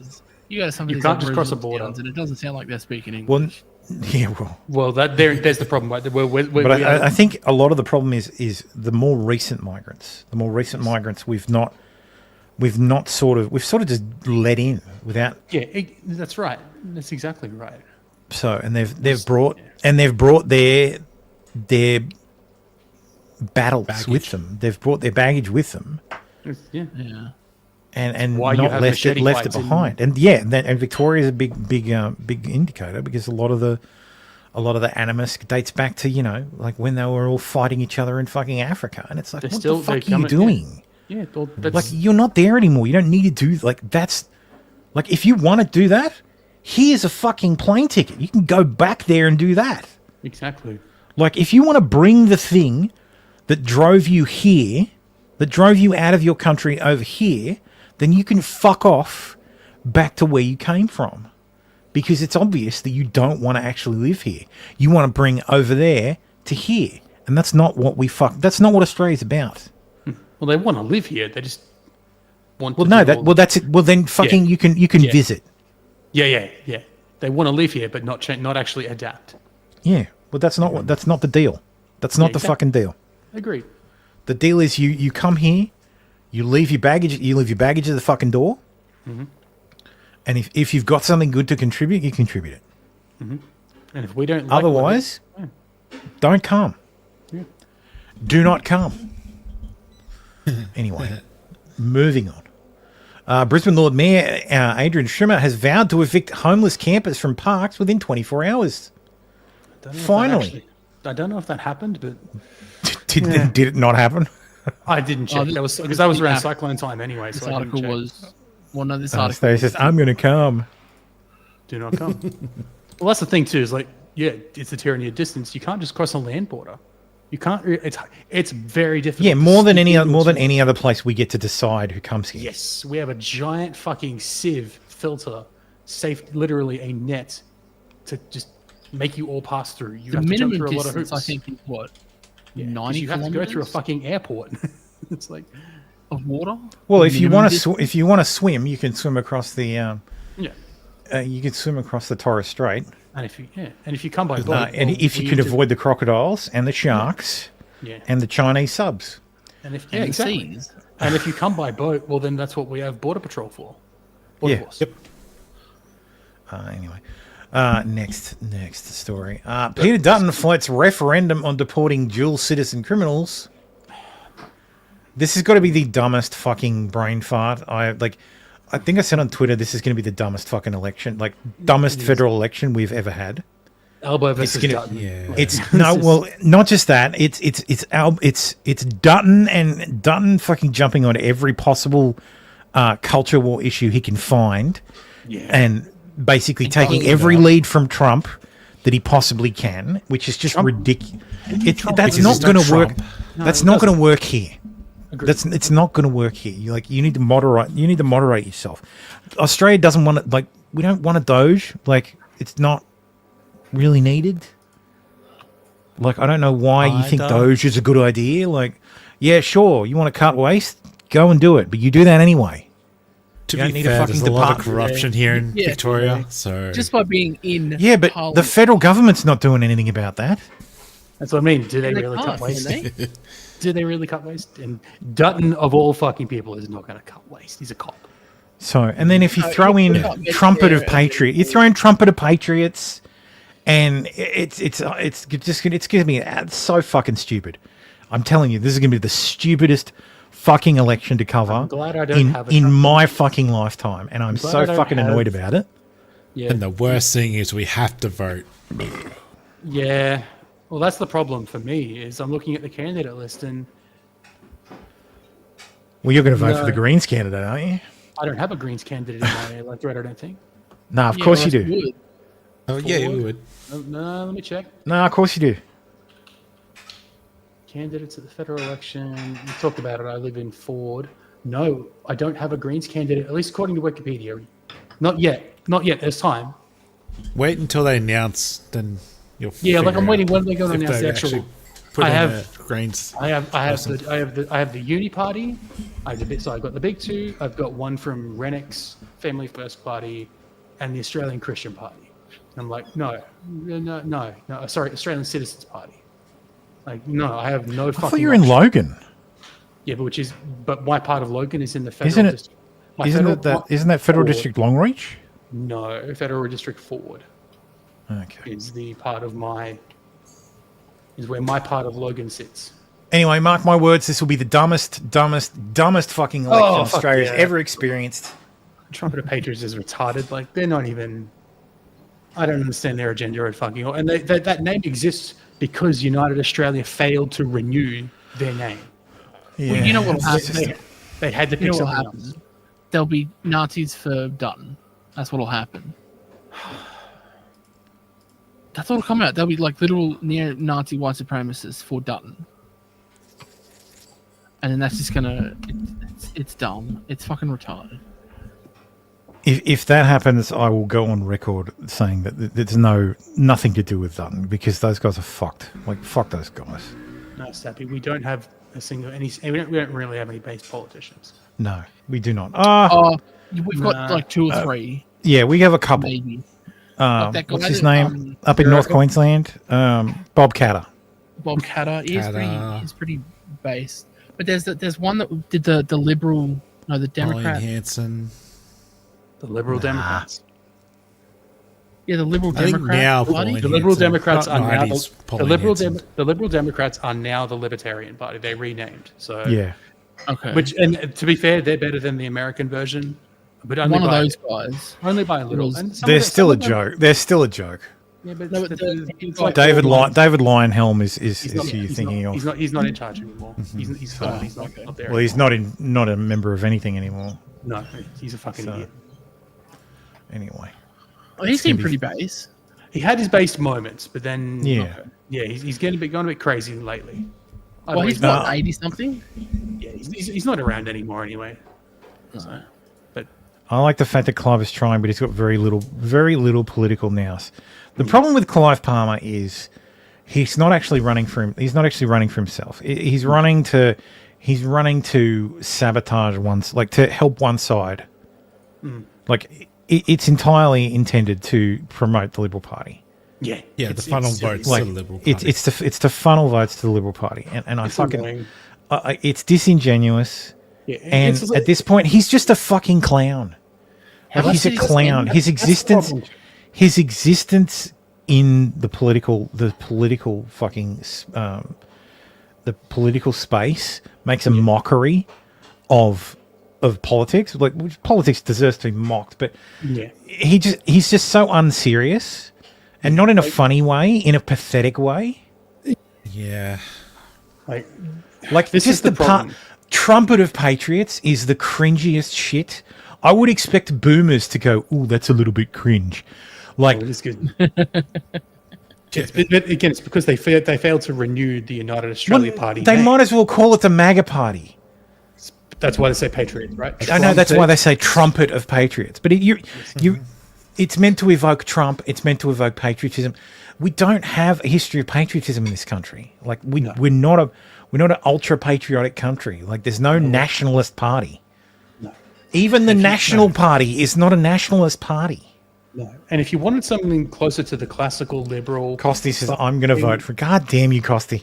And Costi. you're going to hate me for saying it. Unironically, the closest thing we've got to like a Ron Paul or a Massey kind of thing is the LP. Like they have tweaked their platform. It is closer, not perfect. who?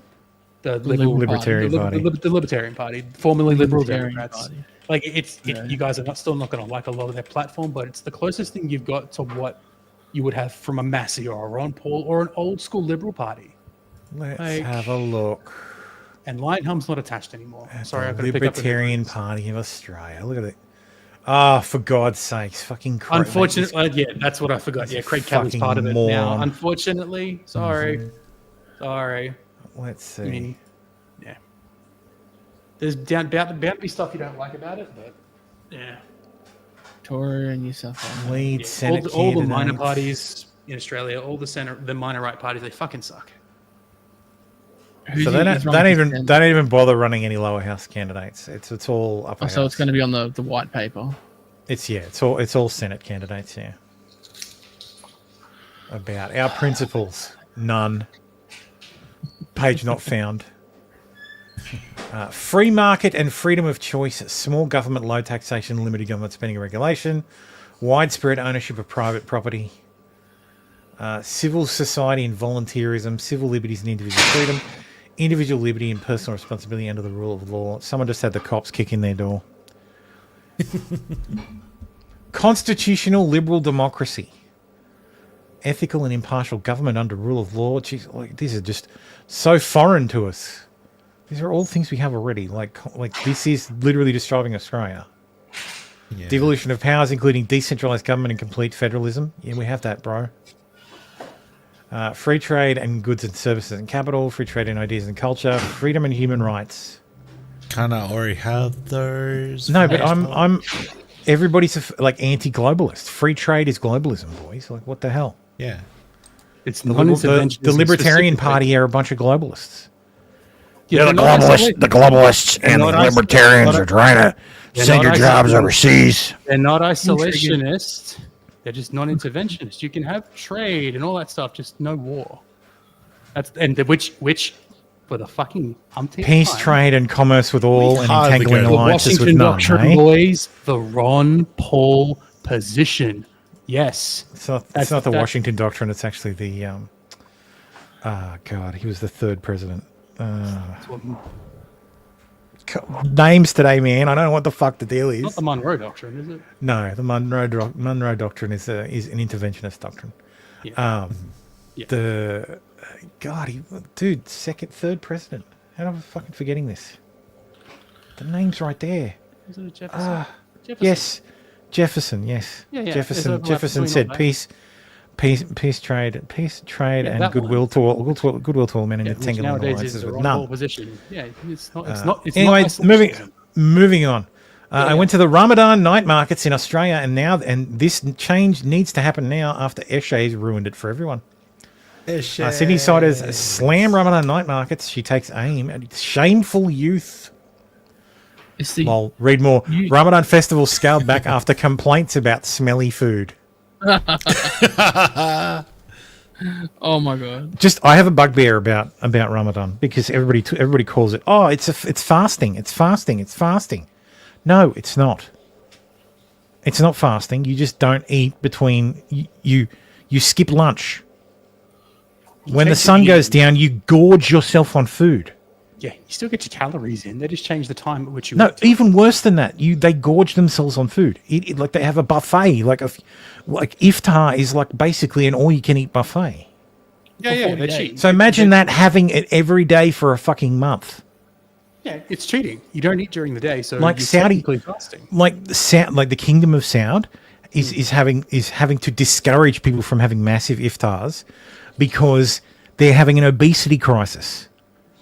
Because of Ramadan. Because of Ramadan, yeah. Because people are like eating to excess during Ramadan and so like putting on tens of pounds. Tomo, they're just hibernating. They're just putting on the fat for hibernation. Yeah, that's right. Yeah. Anyway, a young woman has lashed out at the shameful behaviour of male Eshe's at a Sydney Ramadan night market and called for a woman-only version. Oh, because that'd work in fucking Tehran or Wadtar 23 said in a TikTok video she was horrified by the gross behaviour towards women at the Ramadan night markets in Sydney. I just can't win with the youth of Sydney, she said.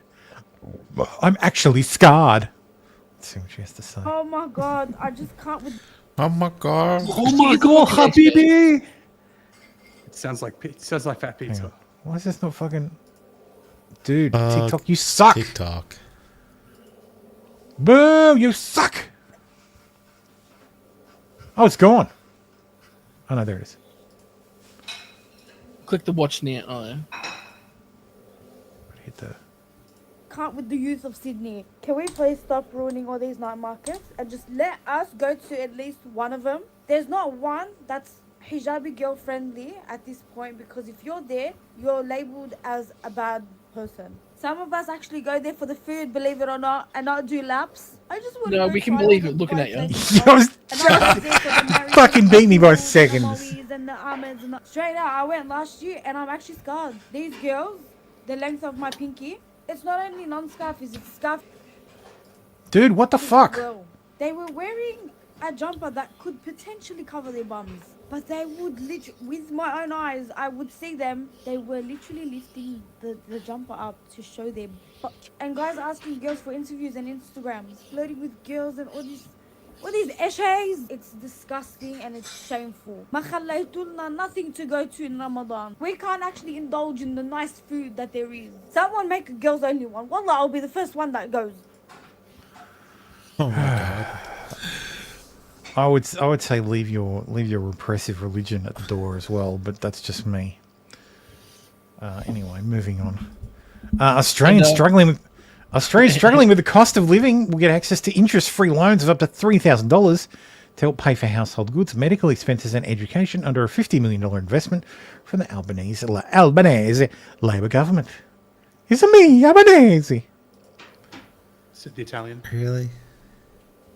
$3,000? $3,000 pay for expenses for the next 5 years. Okay, so you pay it off over 5 years. So what does that come to a week? I need to buy a desk for my office. I wonder if I can avail myself of this particular plan. An interest-free loan. 3,000 divided by how many years was it? Oh, moneysmart.gov.au. Let's have a look. How many? A no interest loan. 3 years or 5 years? Quickly. Was it 5? Was it 5 years or 3 years? No interest loan from Good Shepherd. Okay, bond and rent at advance, council rates, national disasters. There's no phone or credit checks. laptop. Ooh. For school kids and all that shit. Earn less than... God damn it. Oh. Yeah, Of course. Oh. Well, okay, at least it's means tested. That's fair. But still... So how long is No the wonder wait? no wonder it only costs $50 million. Yeah, it's not going to finance that many people. But it's the fact that it's gotten to this point where the government's going to say, "Oh, we'll loan you the money now." Oh, there were people in the replies who were like, "Just make the cost of living go down." How? You're asking them How to would you invent- like the government to make everything cost less? subsidizing it? Of course. Fucking, no, Yeah. no. What do you think a $3,000 loan is? Exactly. By controlling it. That's the only way they can make it go down is by controlling it, and that doesn't Yeah. make. And that doesn't make it actually do cheaper. it. No. Like the same people who helped. contribute Yes, to well, increase- I'll cover that next after this story. But I mean, Sorry, how much was this loan over again? Was it 3 Sorry? years or 5 years? 5 years, I think. It's 5-year loan, with like so Yeah. $2,000 over 5 years. Yeah. no interest. That's won't it? that's piss all. Divided by- Yeah, but Oh, yeah, many that's families nothing. don't have. Anyway, fine. Sky News says Prime Minister urged to call emergency meeting after Trump administration cuts funding to 7 Australian universities. Prime Minister Anthony Albanese has been urged to call an emergency meeting after the Trump administration cut grants to 7 Australian universities. The Americans were outraged by this. They were outraged by this that I saw on Twitter because they're like, "What? Why are we giving all this money to Australia? What's going on?"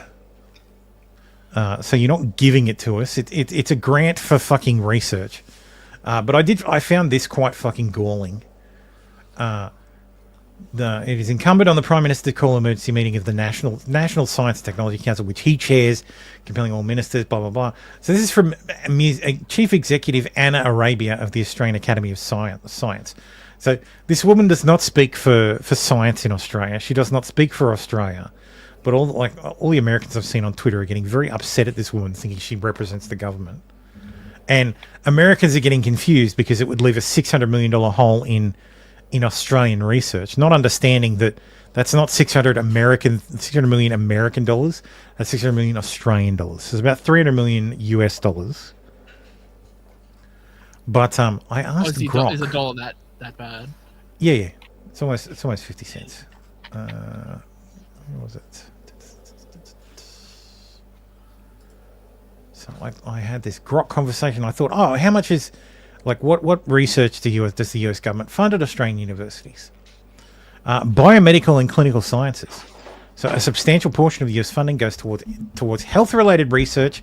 The NIH, for instance, awarded approximately $116 million in grants to Australia's group of 8 universities between 2020 and 2024. This includes projects like cancer research. No, I don't need that. With 211 grants involving Australian collaboration between 2013 and 2023 with the National Cancer Institute. Vaccine development, well, that's out of favour now anyway. So studies on pandemics, don't need that again. We've already had one. About 25% of Australia's publications in biomedical and clinical science involve US collaborators. Notice the term collaborators, because while the grant goes to an Australian university, it'll usually be funding a US-based or visiting fucking, what's it called? Visiting fucking scientist. Defence and Strategic Technologies. Department of Defence has been a major contributor, providing $394 million to Australian universities since 2007. Funding rising to $60 million annually by 2022. They support research in quantum science. Don't need that. Space science, irrelevant. Nanotechnology, who needs that? And the Can't other see it. advanced technologies relevant to defence capabilities, often tied to initiatives like AUKUS Pillar 2. Who needs that? Mickey says, Thermo's tone of voice is really showing off his TDS. No, I got no. If Trump wants to pull these, that's fine. We're not entitled to them. My tone is to the Americans on Twitter who are getting all butthurt that the American agencies like the National Institute of Health and the Department of Defense and the National Oceanic and Atmospheric Administration collaborated with Australian universities to perform research, and through that collaboration, sent money to Australian universities. But it wasn't for woke garbage fucking stuff. We weren't looking into the mating habits of transgender dolphins. Like, we're actually researching hard fucking science. You know, the kind that American universities can't do anymore. Well, where else in the world? And are Australian universities woke? Yes. Is the infestation to the extent of the American ones? No. So, and yes, I understand that money is fungible, and that when someone's research is funded by America, the university doesn't have to pay for that stuff. I understand. I'm also a bit galled at the fact that these people's, like, it wasn't even, the only reason it was cut is because the Americans asked questions and they didn't want to fucking answer them. So, wait, who's they didn't want to answer them? They who? The recipients of the research, the universities. Yeah, Australia didn't want to answer. Like, they sent a memo saying, "Oh, hey, can you justify this expenses?" And they justify? No, my God. No, we're entitled to your grant money. Yeah, exactly. So he says, it doesn't matter, Thermo. So much US tax dollars are completely wasted that there must be retraction and spending justified. Yeah, I understand that. And then I saw people fucking shitting on Australia in the fucking reply, like in the replies, literally saying shit like this, where it's like, oh, maybe Australia's only because it's like serious question. What does Australia offer the US? I'm watching Australian footy, yada yada. This person said, a friendly government of Pacific is a good thing, Charlie. This guy replies, sure, if they're only friendly because we're buying them off and not because we're ideologically aligned and have a long history of cooperating, working together, and then they're not friends, they're at best mercenaries and at worst whores. Which offended me greatly because, like I said, every time the US has gone to war since World War I, Australia's been right next to you, fighting alongside. We've sent our boys to die in the jungles of Vietnam, the sands of Iraq, and the mountains of Afghanistan. The idea that we are some fair weather friend is offensive. To which the dickhead said, what war has America refused to back Australia up in? I wanted to say, well, for the first half of World War I and World War II, but that would be too fucking complicated. So I just said, we've never started a war for you to join, and I'm not accusing the US of being a mercenary or a whore. I am. So, like, okay, yes, that's it. Fine. Fucking, no, yeah, I know. It's funny, the TDS. I don't give a shit about if this was Trump or Biden doing this. No. My issue with Americans going, what? This money, blah, blah, blah, fuck Australia. Like, are you fucking kidding me, man? Yeah. Like, this is one of those things where if I ran the country, it would be, Mr. Trump, yeah, we're going to cancel that submarine order. Well, have a great day. Like, we're just going to build our own. They're going to be diesel, and when you need help containing China, blow it out your ass. Make sure you tell the American people that. So I don't know what's Australia going to do to help contain China, and I'm that's an idiot. The entire point of us buying nuclear submarines is so that we can assist the Americans contain China. The entire purpose of Australia having submarines in the first place was to patrol the fucking shore, like patrol the coast. Yeah, take out things from afar. I understand that. So realistically, long term, what's Australia going to do to help contain China? Like I appreciate it. Like, take your money back. I'm fine with it. I'm fine with it. The universities are entitled, but the reaction to this is just so fucked up. America is just sick of all its money going overseas. Yeah, I appreciate that. I appreciate that. But like I said, America has no better ally than the US. Everybody's like, oh, Israel is America's greatest ally. I'm like, bitch, really? Australia's over here going, what? Israel? No, Biden's just as fucking bad. Biden couldn't even remember ScoMo's fucking name. Well, as we handed over a contract for $398 billion fucking dollars. So fuck Biden just as hard. And again, My problem isn't with Trump on this. My problem is with the American people misdirecting their fucking anger at Australia. Like, oh, how dare Australia? What are we paying Australia money to like send kids to university? And it's like, fuck, seriously? Take it back. I don't care. Like, fuck off. Like, if you don't want our help, next time you get into a fucking quagmire, lose our fucking number. Because we've never fucking picked up the phone and asked for America's help. But every fucking time America goes on a fucking adventure to the Middle East or an adventure to Southeast Asia, we get fucking dragged into it and our boys die. So, fuck that. Well, then you say that, and then America will say, cool, you're cut off from completely fucking everything, and we're not going to back you up either if China attacks. That's fine. That's fine then. That's absolutely fine. Because at this point, do you really think the Americans will actually come to the rescue, ride to the rescue of Australia? I think Australia is completely fucked if war breaks out tomorrow. I don't think America will back us up. I think we will be indoctrinated starting to speak fucking Mandarin in 3 years, to be honest. Dumbass 22 says it's not about helping, it's about us getting fucked harder than you'll ever know for the past 50 years. Dude, we understand this. We aren't fucking you. Australia's not the fucking issue. Yeah. This is my point. Australia's not the fucking issue. The call is coming from inside the house. Yeah, exactly. The call is coming from inside the fucking house. Yeah. Mm-hmm. Congress has been fucking you for decades. Yeah, China's going to end up owning us anyway. So I think in 50 years, yeah, Australia will be at least half Asian. Look, if like I've said many times, if there is a strategic realignment and the world becomes, unipolar, multipolar, I like to think bipolar, but if the world does become multipolar, then yeah, we'll be in China's sphere of influence, and the US isn't going to give a shit. Yes, I agree. We should. We're not going to. What we should do is follow the European methodology and phone up our cousins over in the UK and say, hey, you got them there Polaris. We would like to be under your nuclear umbrella, please. Can we have something in writing? No, Costi, I don't want to join the EU because that means even less guns. Most grandkids are going to have names like Ping and Pong. No, great grandkids. But yeah,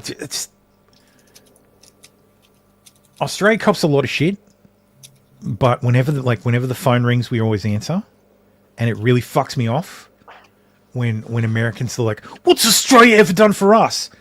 So like, bro, what haven't we done? I know you guys don't. I know Vietnam's a long time ago, but we drafted men, a lot of them, and shipped them off to the jungles of Southeast Asia. We didn't do it for our own health. Why were we in Vietnam? Because America was. Because America asked. Yeah. The same reason we were in Iraq, the same reason we were in Afghanistan. Because America asked. And as John Howard has said, America has no better friend than Australia. So, and when America said, "Hey," like when Biden said, "Hey, we need to support Ukraine," what did Australia do? Fucking supported Ukraine. Literal other side of the fucking planet. There's almost nothing we can do. But what do? Fucking load as many Bushmasters as we could onto a fucking C5 and ship them over there again and again and again. Started developing anti-fucking drone technology that we gave to the Ukrainians. Not out of the fucking, because America was helping, so we were helping. So we developed fucking flat pack drones made out of cardboard that can be assembled in 15 minutes and launched from fucking anywhere. But sure, what have we done for you lately? Nothing. I mean, that's nothing that more bombs and rockets couldn't have solved. So. Anyway, that's Aussie news. Kenny says, I think Trump would have kept the money going if to the universities of Australia would just do something in return. He's tired of one-way help. Hashtag devil. Fuck you, man. Fuck you. No, but that's not the thing. And though. look, we were talking about earlier. The reason they stopped the money is because they weren't justifying. because they wouldn't answer. Yeah, which is fucking retarded. Like, like I said, Like I said, I am not blaming the Trump administration for asking the question. I'm not blaming the Trump administration for removing the funding. I am simply pointing out that the American peoples on Twitter, their response to this has been like, we just fucking raped your daughter. Like, it's $300 million. It's a fucking rounding error. And fine, take it back. It's fine. We will continue our research without you. And next time the CSIRO develops Wi-Fi or something like that, you can pay for it. Anyway, Alex Stone says next time the CSIRO discovers Wi-Fi that the Aboriginals build, develops the Wi-Fi that the Aboriginals developed. Yes. There's plenty of stuff that Australian research has discovered, developed. Like, good man. Thank you, man. Thank you, Costy. It's what I live for. Yeah, very much. I like when I make Costy happy. So all I do this show for. Yeah, that's right. Al Gore developed the internet. Yes, Al Gore developed the internet. We would like it back, please, Australia. Our government's trying, mate, Kenny. Our government's trying. America is very well ingrained into Australia. We don't. A lot of Aussies don't actually fucking realize it. And I'm sorry, what have we done for you lately? Thor, fucking Wolverine. Last one. Thor, Wolverine, like every fucking like Russell Crowe, fucking Guy Pearce, Margot Robbie, fucking suck it. Half of Hollywood is fucking Australian. That is true. Yeah, we'll take them back then. Half of Australia's companies are American, though. So, therein lies also the problem. No, our Australian companies are going into the US. It's frequency hopping, taking over. Yes, that's exactly right, Tomorrow. Anyway, does your Amazon delivery driver hate you this much? Probably. I've been waiting on this day to tell you how much I hate this fucking house. The waters, all the shit that you order, all of the shit, I hate it. I hate this house. I hate that you order shit. You are the fucking laziest fucking house in this whole goddamn neighborhood. You're inconsiderate. You're full of shit. I fucking hate everything about y'all. I hate it. All you have to do is fucking order the store from Walmart pickup or Central pickup or whatever and go put the shit in your own truck and go do it your fucking self. You are the laziest sons of bitches ever. And then people bring this shit. We break our backs, we break our necks, we break our nails, we break everything to bring you this shit. And you're ungrateful as fuck. I hope you know that. Yes.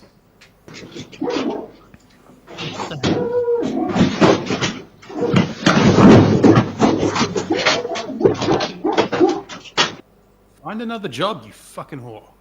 If you don't like it. Like, that's the thing. Like, your delivery That's your driver. Like, job. what the fuck do you expect? That sounds like Australia. Fuck you. Well played, but fuck you. Like, if you don't want to deliver shit, don't fucking deliver shit. What did you think the fucking job was? Cushy. Like, really, what did you think the fucking job was? Like, it's delivering shit. Not just the stairs at the end of the porch, but there's at least one set of stairs right where that. It looks like this looks like a flat driveway, and then like a flat walkway, and then. No, but it looks like there's a set and of then the stairs two where they are stairs. right now. Like, see back where the trolley is. It looks like there's a set of stairs. No, back further where the trolley is. Back here. It looks like there's a set of stairs there that they're pissed about. I don't think so. Oh no, you're right. Yeah, there's a step here, and then there's a step here. Because there's too many, and there's possibly even one from the walkway up. So there's possibly two. Yeah, because she doesn't want to turn the dolly. She doesn't want to turn the dolly around and just pull it upstairs. Yeah, ridiculous. Or Amazon doesn't want to pay for those dollies with the 3 wheels. That makes it easier to live. Absolutely fucking ridiculous. Like, dare I say it? Black woman complaints. Yes. Sorry, I'm It's 3 always drinks in there. at the moment. I'm day drinking again. Are you day drinking again? Oh, are we now? We're day drinking now. Righto. Jeez. I got my bonus this week, so yeah, I've been splurging. So. Your bonus in fucking March? What the hell? What the fuck? Mine's been moved to like September. October, Which sucks. if I can get one. Yeah. No, ours has been guaranteed at 60% of last year. Yeah. So it will 100% be at least 60% of last year. No matter what. Never get it. Even if we hit none of our KPIs, it's been locked in. I'll never get it. Guaranteed. It's to encourage everybody to not leave. Oh, but it could be more than 60. It could be more than 60, yeah. Oh, so it it's could a just be the minimum full. of 60%. It could be the full 100%, yeah. Oh, okay.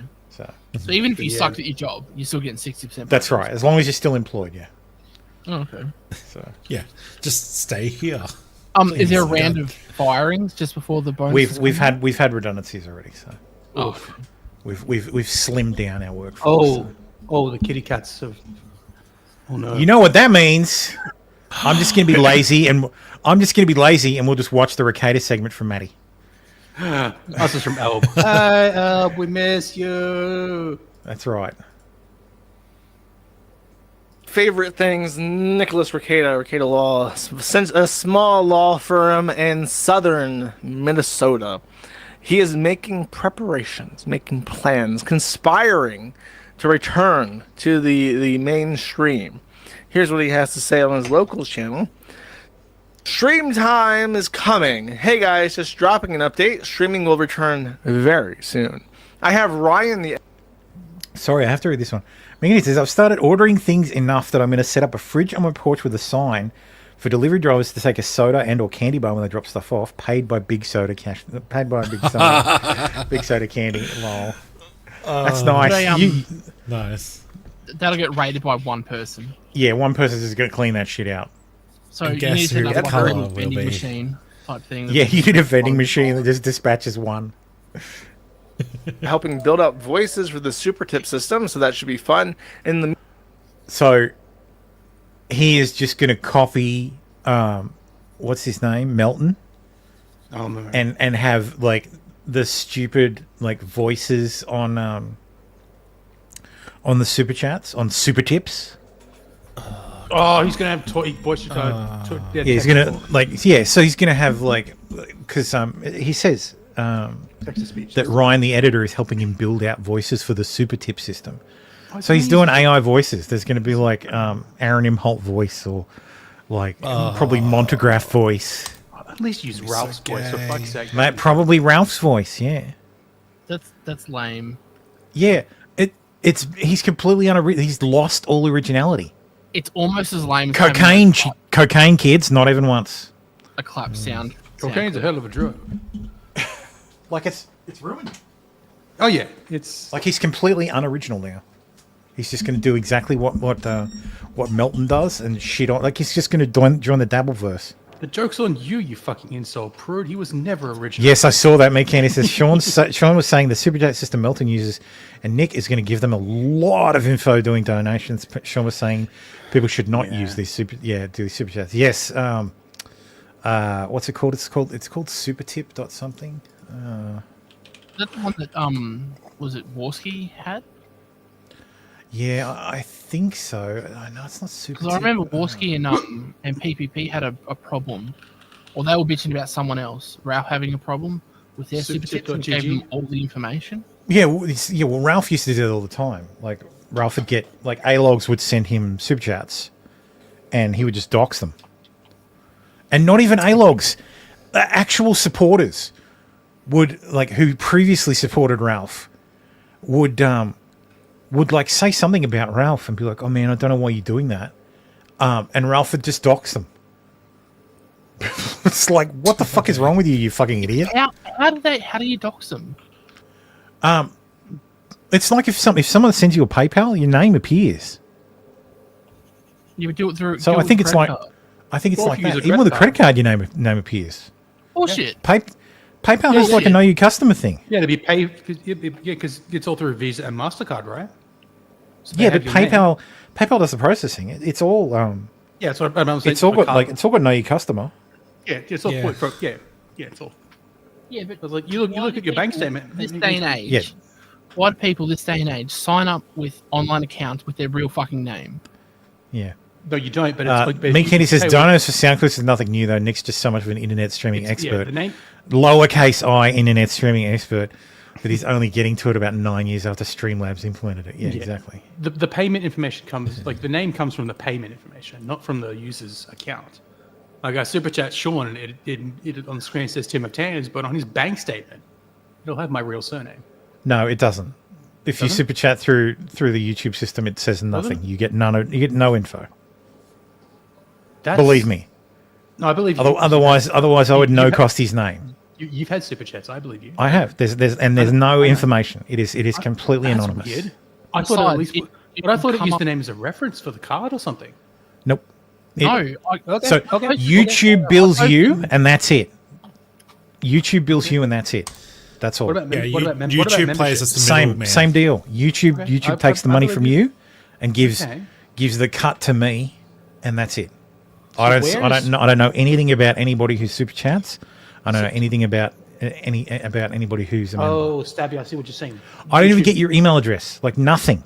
YouTube cuts that information out, but this they cut that information out. Yeah. Mick Kenny. Yeah, that's what I was going to say. It looks so this third party software. I will never dox you, Costy. My name never is public. I don't care. But the name, yes, like you were saying, Mick Kenny. Yes, so the third party system will take the third party system will get that information before it hits YouTube. Yeah, YouTube gets the info, but they don't share that. Yeah, but the info YouTube would get from me is not my name; it's the name I tell them. Yeah.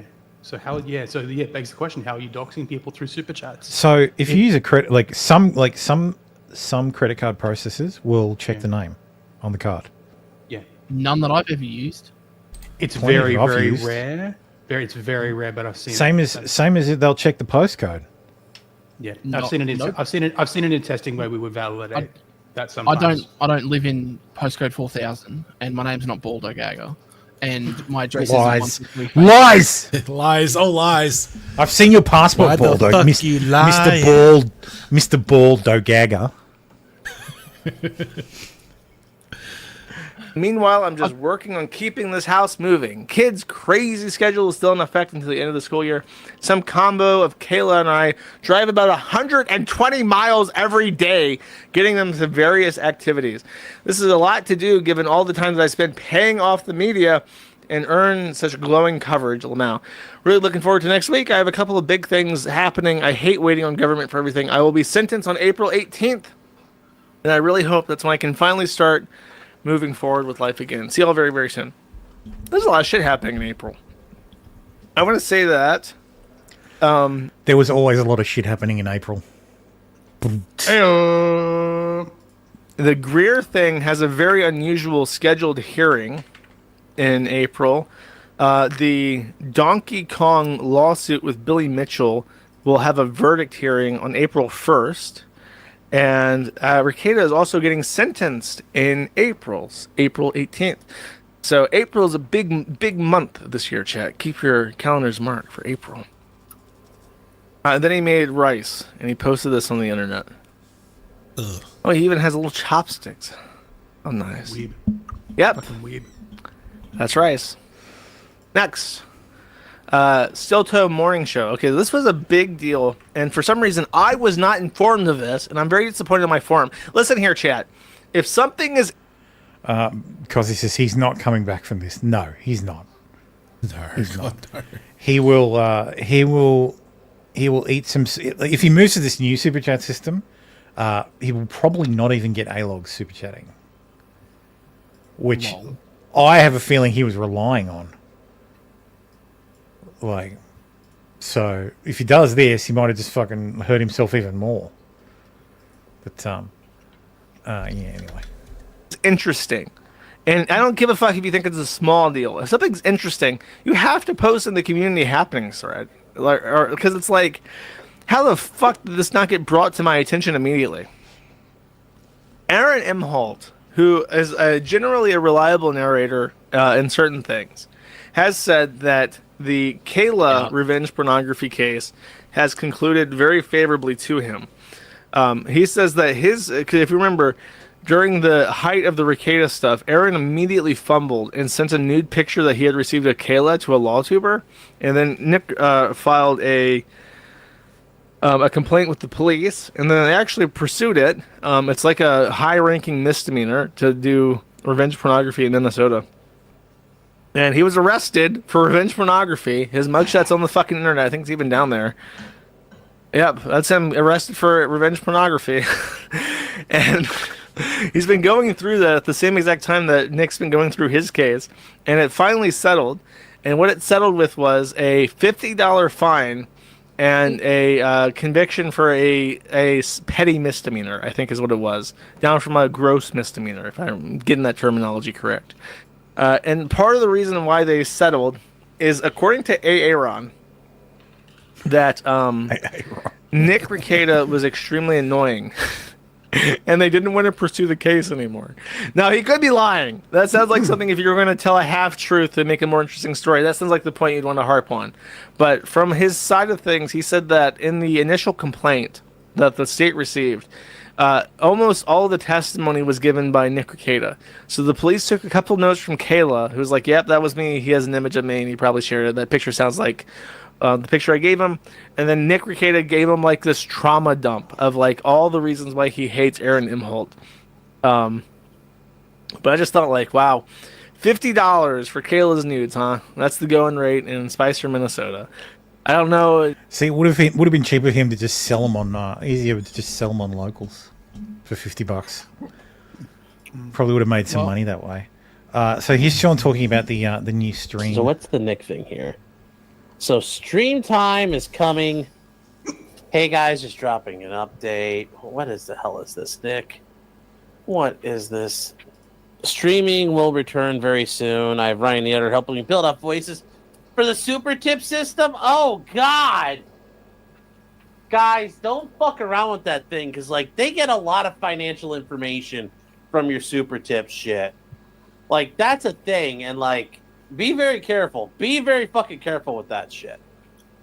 Even if you're gonna troll Nick, you're giving your fucking information to Melton and Moody. So watch your ass. Says, in the meantime, I'm just working on keeping this house moving. You know what they say, Chad, a rolling stone gathers no pile of clothes. The kid's crazy schedule is still in effect until the end of the school year. Some combo of Kayla or I drive about 120 miles probably every day.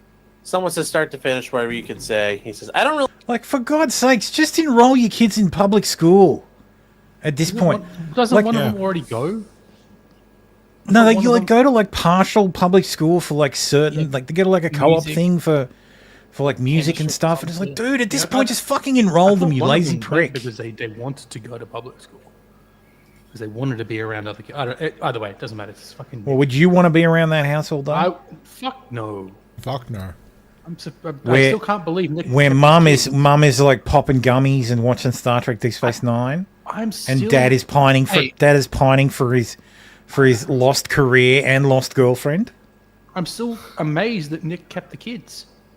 Like, no, I'm not that amazed. That's not a surprise. First offense, I guess. Dude, that's depressing. Look at the live chat there. And this is Locals. 23. This is his fucking Locals. Like his fucking Locals has 23 people in his live chat. He's finished, man. Like if he goes live on YouTube, he's just gonna get. He's gonna lose subs. Sorry, drinks are hitting me now.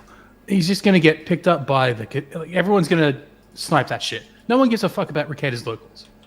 But if he starts streaming again, he's gonna have all the usual suspects like Casino and Felton and all those idiots. He knows that it's bad for him to stream on YouTube. That's why he's not doing it. That's what I'm trying to say.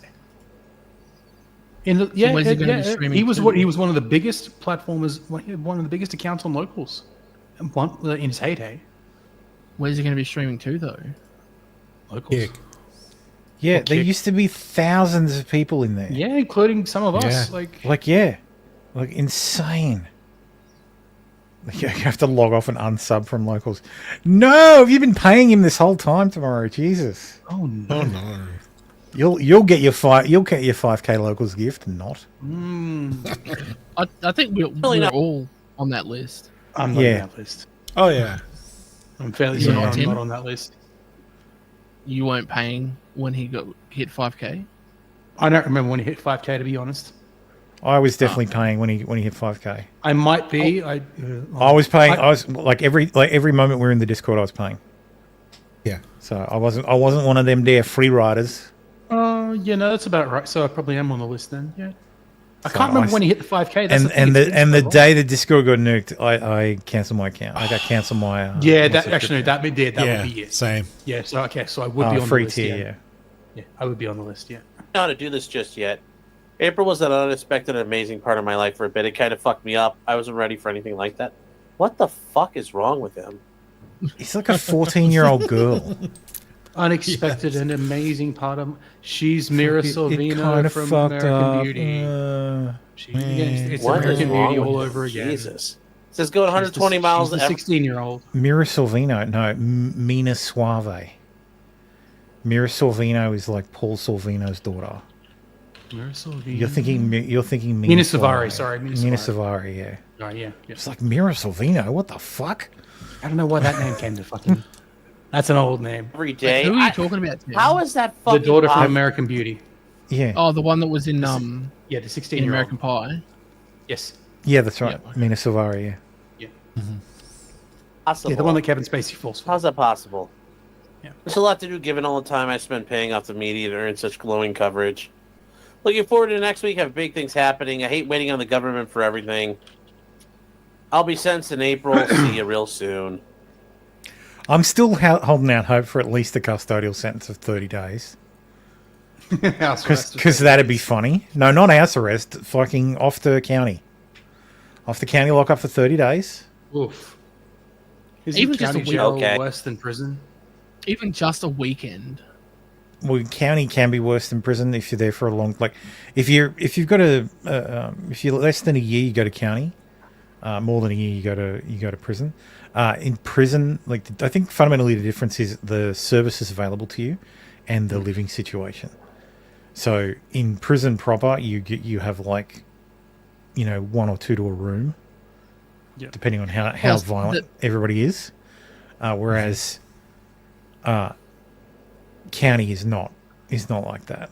Just Depending one on big like room. how it's it's like.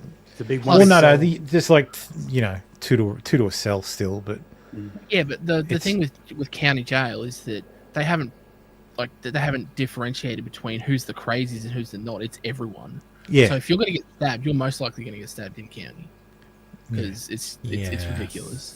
Right. But if you're going to a low security, they're not all. Low yeah, if you're going to security like a farm, yeah, in county yeah, it's like a Norwegian prison. All right. Okay, he says. So it took them months of observation and investigation to realize all the kid shit was false. It wasn't false. I'm just a pseudo celebrity who had drugs. It wasn't false. Okay. A pseudo celebrity, all right. They Well, also have he zero experience got with coke, mentioned so on they the treat us news like several meth times. addicts. So It says Scotch and all liquor goes away April 18th. So he's drinking right now. I thought he didn't need a drink. He says it was a good maneuver for us. He says, but I think the county attorney realized she was sold a really false idea about who I am. I don't know about that, man. I don't know about that. Dude, Twisted Puppet, a wild Twisted Puppet appears. Twisted, no. Twisted, no. That. That's But what maybe, she gets who for knows? listening. Twisted. He says, do you know how long? He said they wanted me to agree to 5 years, but they forgot to put it on the paperwork or the record. I don't think they forgot to put it on the paperwork or record, Nick. I think it's just you're getting to argue your sentence. So, whatever. That's what she gets to listening to the internet spurgs and my stepfather-in-law. They say, who went literally retarded?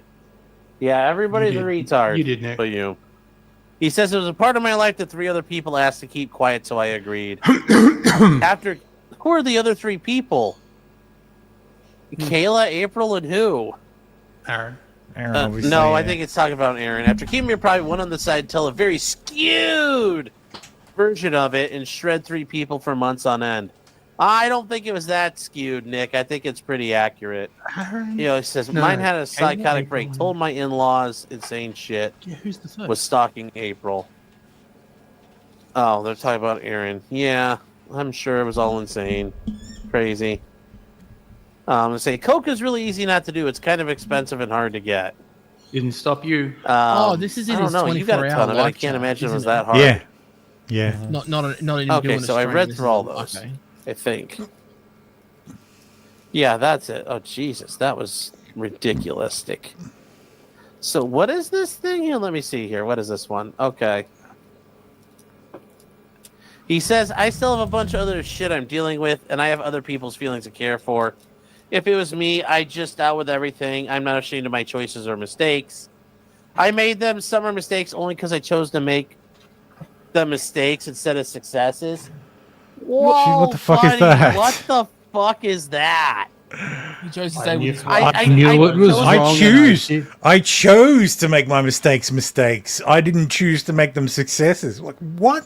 I knew the hell does that even mean? I knew what kind of fucking retarded The Secret bullshit is that? He's trying to play the honorable. He's turned into a middle-aged woman. He's older than me. No. Yeah. This is him saying winning. Winning. I Yes, knew it was Tiger wrong Blood to do winning. so. I knew it was wrong to get into threesomes with my wife, but I did it anyway. I knew it'd be bad, but I did Threesomes? it anyway. No, foursomes. He was partner swapping. The fucking degenerate. That's Sorry, Aaron. Not sorry.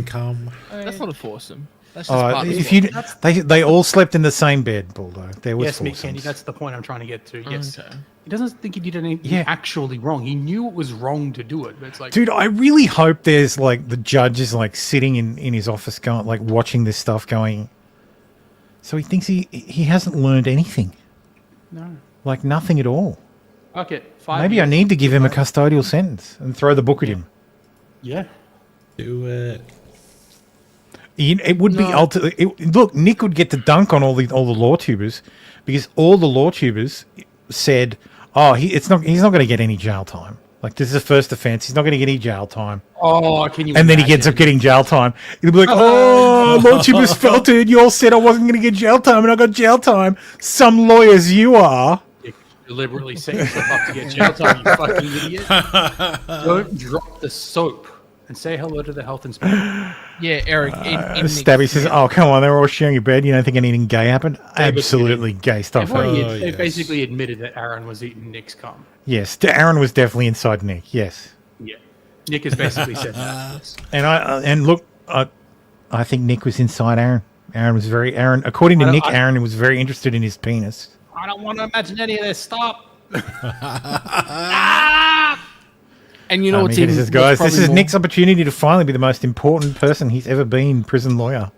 He's the one guy. He's the one prisoner who's been to law school. I've studied all my life for this. Yes, I've prepared my. But I can't practice law. I can't practice law without scotch. Quickly, make me some bathtub, some toilet scotch. Make the pruno. There we go. To make them a mistake instead of a success? How do you circle that square? How do you square that circle? I mean, how do you square that circle? I think it's the most what? unreliable narrator. That's right. Unfortunately, I think there are no reliable narrators in this particular thing. I do not think Aaron is a reliable narrator either. No, I think That's Aaron's a full of proverb. shit. Yeah. Just I just don't know how you like. I gotta make my mistakes a success. How do you do that? I just don't see how that works. I don't see how that works. Because it doesn't. Shout out to Sean. Thank you for covering that. Next daughter. I don't think definitely had coke. I don't think there's anything else. Yeah. Like there was Aaron talking about his potential deal. and that's basically it. Deal with Which what? is $50. Yeah, Is- $50, like a $50 fine. Oh, Dropping the revenge porn. That's right. Yeah, the revenge Yeah. porn. Yeah. Yeah. So anyway, So we know that's that Kayla's nudes is $50. look. That's We the could still market see rate. them. Who knows? They could just mystically leak. I'd rather not. Maybe Nick might get to the point where he has to sell them. Knowing what's happened in that household, I don't want to see any of them. Yeah. I really hope there is not a fucking Ricada sex tape. Like, I really do not want a Ricada sex tape. Oh no. Anyway, Aaron is the clean. This is a great description. Aaron is the cleanest turd in the toilet. Yes. No, it's The true. more you wish for it, the more it's likely. So let's just stop. No, I'd say one of, if not both, the females are the cleanest turds. Because Nick and Aaron are both slinging shit at each other, and the two women have kind of stayed out of it. That's fair. Like the women are just being. Stabby had the best joke. Kayla's nudes were worth negative $50. Aaron had to pay the state $50 to have someone look at them. Ouch, that's true. No, I can see it. Like the okay, I would say Kayla's probably the cleanest turd because April is just a fucking crazy bitch, and Kayla's just been the whore who hasn't really said anything. Yeah, that's true. Like, yeah. But it was all They're all her turds at the idea. end of the Remember? day. They're still turds. Apparently. Yeah. Breaking French lawmaker Raphael Glucksmann demands the United States return the Statue of Liberty, stating that America no longer embodies its original principles. It ain't how it works. How about no? Yeah, how about no? Yeah. Go fuck yourselves. I think someone said, like, no, but you can have the poem back. This guy's party gets like 1.2%. Yeah. I hate stories like... I'm glad they just say French lawmaker. Yeah. Because stories like that, I just find so retarded. Like, actually, I just realized one story you guys didn't post. Yeah. Where was it? So this is one of the examples of those. Republicans launched bid to make Trump derangement syndrome an official mental illness. It's not Republicans. It's a Republican. It's not Republican lawmakers. It's Republican lawmaker. It's one guy in Minnesota. Is it? Where was it? Where's his fucking name? Down under the photo. Well, under the image, I think I saw it. Oh no, it says Senator Ted Cruz. Yeah. Okay. I need his name.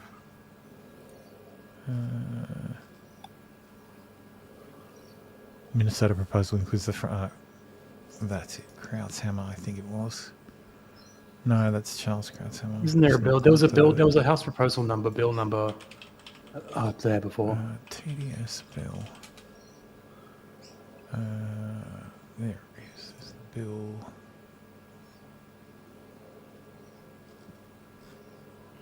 I can't remember his fucking name. There it is.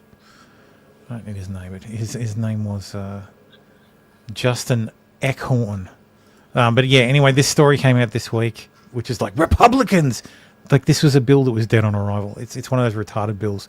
But the funniest part about this story is he almost immediately got arrested for soliciting a minor. Minnesota State Senator Justin Eckhorn was arrested on a federal charge via criminal complaint for soliciting a minor on Monday. Authorities said hours after he introduced a bill proposing Trump derangement syndrome is a form of mental illness. Bloomington Police Department detectives had communicated with Eckhorn, who was under the assumption he was talking to a 17-year-old girl. Police said undercover officers began communicating with the legislator on March 17th. Eckhorn, age 40, inquired, "I saw your post and chance you are still available tonight," followed later by a message, "What's a guy got to do to get with the hottest girl online tonight?" Law enforcement said the undercover officer repeatedly made him aware that she was not 18, but in fact 17. Despite the fact, Eckhorn proceeded to ask for the undercover officer for revealing pictures, pricing for various sex acts she might perform, and arrange in-person meeting to pay for commercial sex, the Justice Department reported. So yes. That's, Wait, what state is this guy in? Minnesota. Aren't they whorehouses in Minnesota? I don't think so. I don't think there's legal. There's no brothels.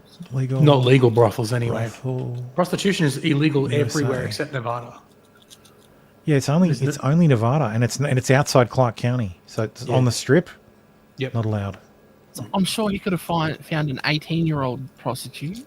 Oh, yeah, there's call girls and escorts everywhere. No, Like, it's that's like always been a thing. it's the sweetness of like I'm not allowed to have this. Forbidden fruit. Also, the pedophile thing. It's American Beauty all over again. For kids. For the second time this stream. Is that real? Is what real? The lawmaker thing, yeah. Mm-hmm. The weird part is it's coming from Minnesota. And it was a federal, so TDS filing his TDS bill didn't save him from the Trump Justice Department. So Donald Trump says the pardons that Sleepy Joe Biden gave to the unselect committee of political thugs and many others are hereby declared void, vacant, and of no further force or effect because of the fact that they were done by other men. Not very many people know this. In other words, Joe did not sign them at all, but more importantly, he didn't know anything about them. The necessary pardoning documents were not explained to or approved by Biden. He knew nothing about them. And the people who did may have committed a crime. Therefore, those on the unselect committee who destroyed and deleted all evidence obtained during their 2-year witch hunt of me and many other innocent people should be fully understanding that they are subject to investigation at the highest levels. And the fact is they were probably responsible for the documents that were signed on their behalf without knowing the knowledge or consent of the worst president in the history of our country, crooked Joe Biden.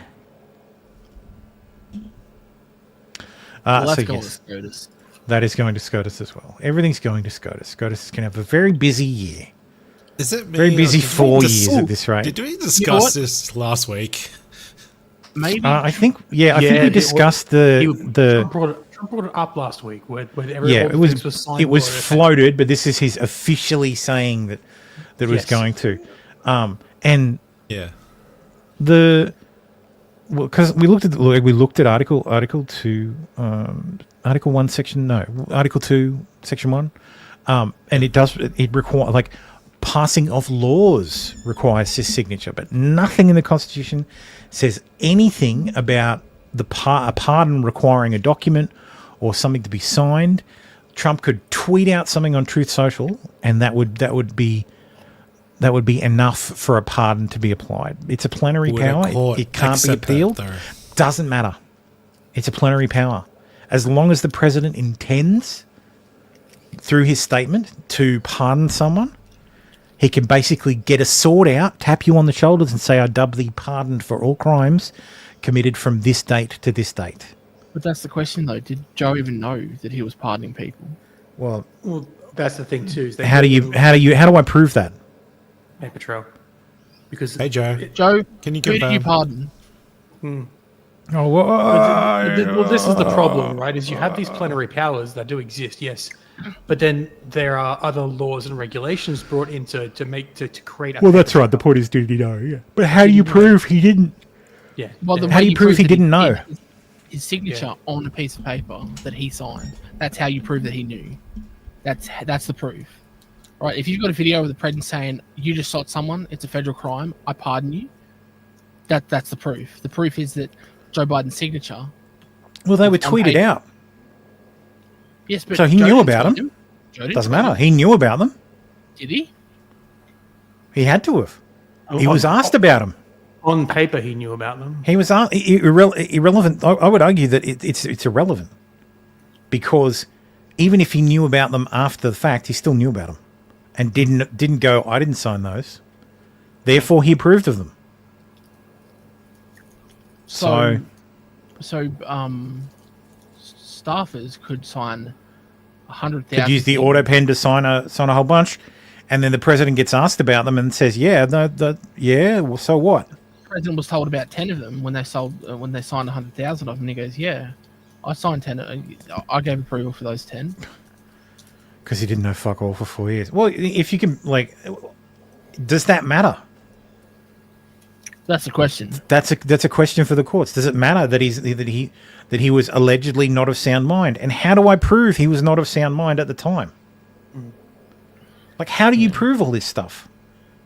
Well, his Department of Justice wouldn't prosecute him because, like, there's a, like, yes, like, arguably you could say that, oh well, these pardons were done outside of the regular process.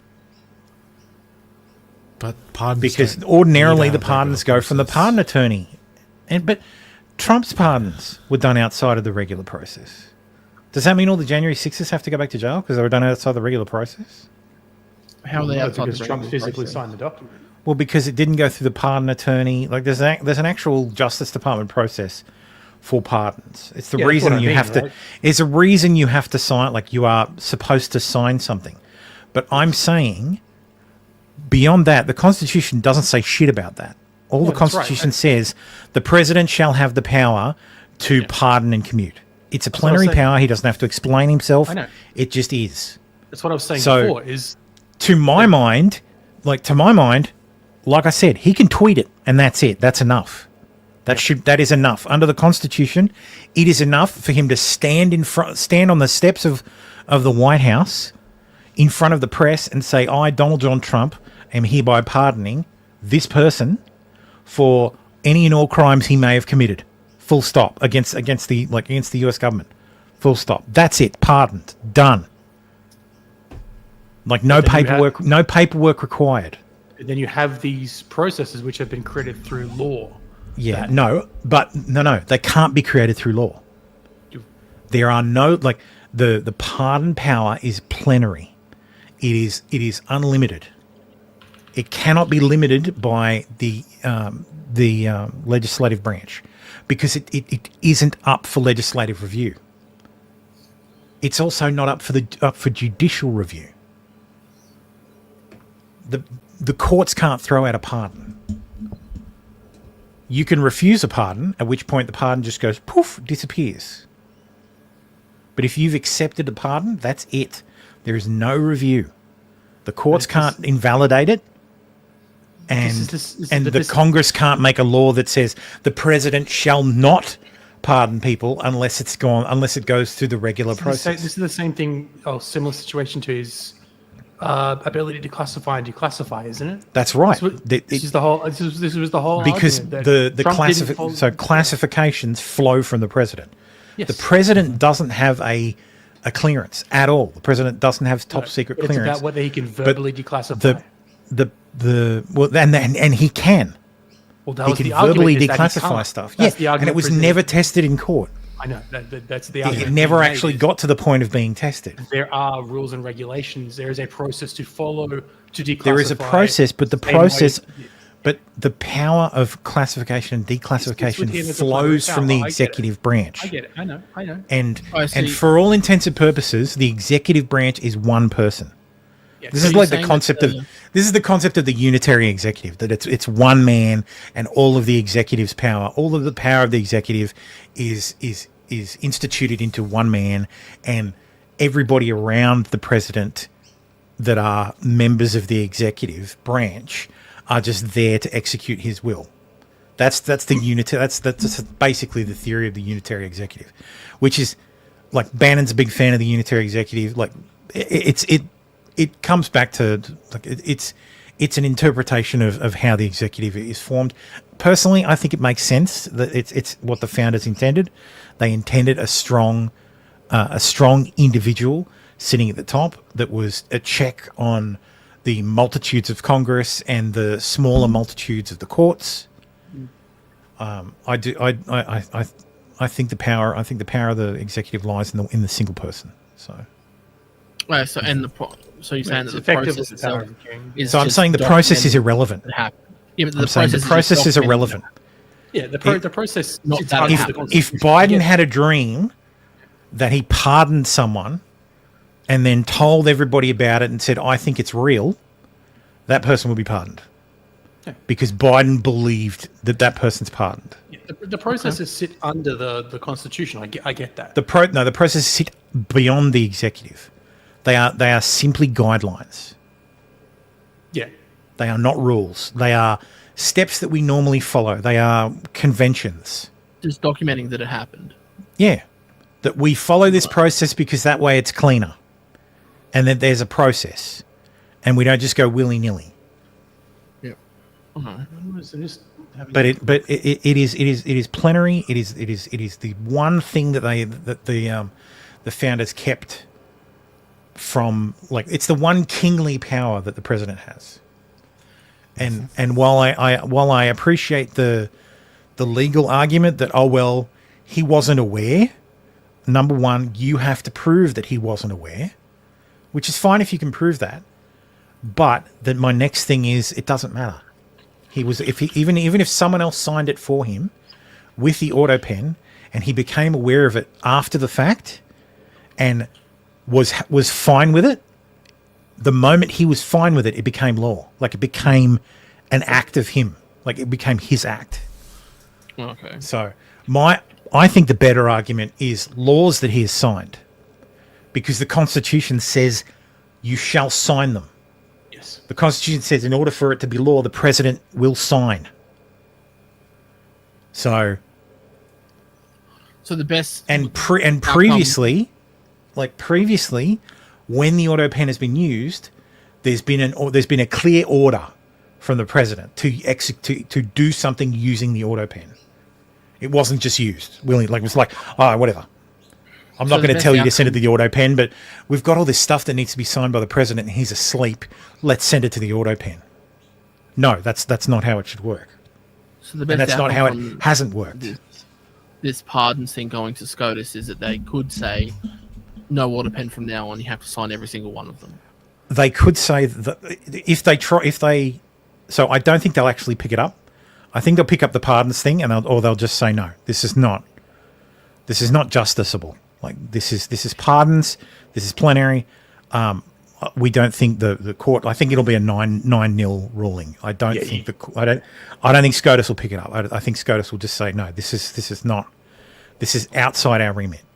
Yeah, but the auto pen for the laws might. But I think if someone challenged one of the laws that was passed by Biden, and we know was signed by the auto pen, I think SCOTUS would pick that up, and they could say, probably be a split ruling, but they could say that no, you have, for laws the Constitution says sign, we expect you to sign it, but this ruling will only apply moving forward.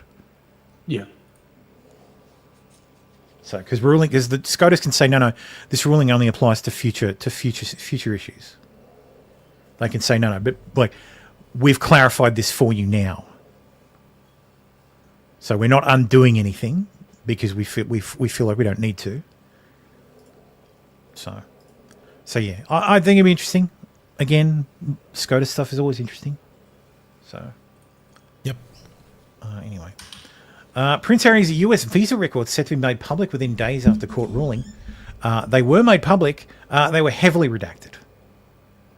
Of course. They were basically entirely redacted. So. Conor McGregor was given the podium at the White House. Let's see what he had to say. I think this was in relation to the Irish Prime Minister visiting. Sorry, not the Irish Prime Minister, because they don't have a Prime Minister. They have a Taoiseach. What is going on in Ireland is a travesty. Our government is the government of zero action with zero accountability. You know, our money is being spent on overseas issues that has nothing to do with the Irish people. The illegal immigration racket is running ravage on the country. There are rural towns in Ireland that have been overrun in one swoop, that have become a minority in one swoop. So issues need to be addressed. And the 40 million Irish Americans, as I said, need to hear this, because if not, there will be no place to come home and visit. What is going on in Ireland is a What the fuck is with the camera? travesty. Our government is That the it's government bouncing of around. zero action Yeah. with zero accountability. It's C-SPAN. The guy who holds the camera was probably fired. He's probably paid by USAID. I just want to point out, like, look at this fucking note. Important context about Conor McGregor and public safety in Ireland. A woman who claimed he brutally raped and battered her in a Dublin penthouse was awarded nearly €250,000 last year by a civil court jury. Has nothing to do. Yeah, no, irrelevant. Yeah, it's just a shit on it's like, oh look, he's a rapist. Oh, cool. Oh, I said rapist. They're Look, coming for Luke's you. currently president, and tell me why why we should care about what Connor did or did not do. Like, yeah. I'm so fucking sick of ground news. I've never used it.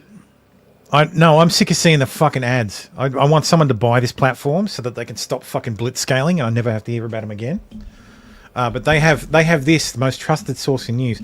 I don't care about this year's one. I care about last year's. So this is the Twitter bracket. So according to Twitter, these were the most trusted sources of news for Twitter users. So it ended up being the Free Press and the New York Post were the finalists, with the Free Press winning out. I've never heard of the Free Press. The Free Press is Barry Weiss's outlet.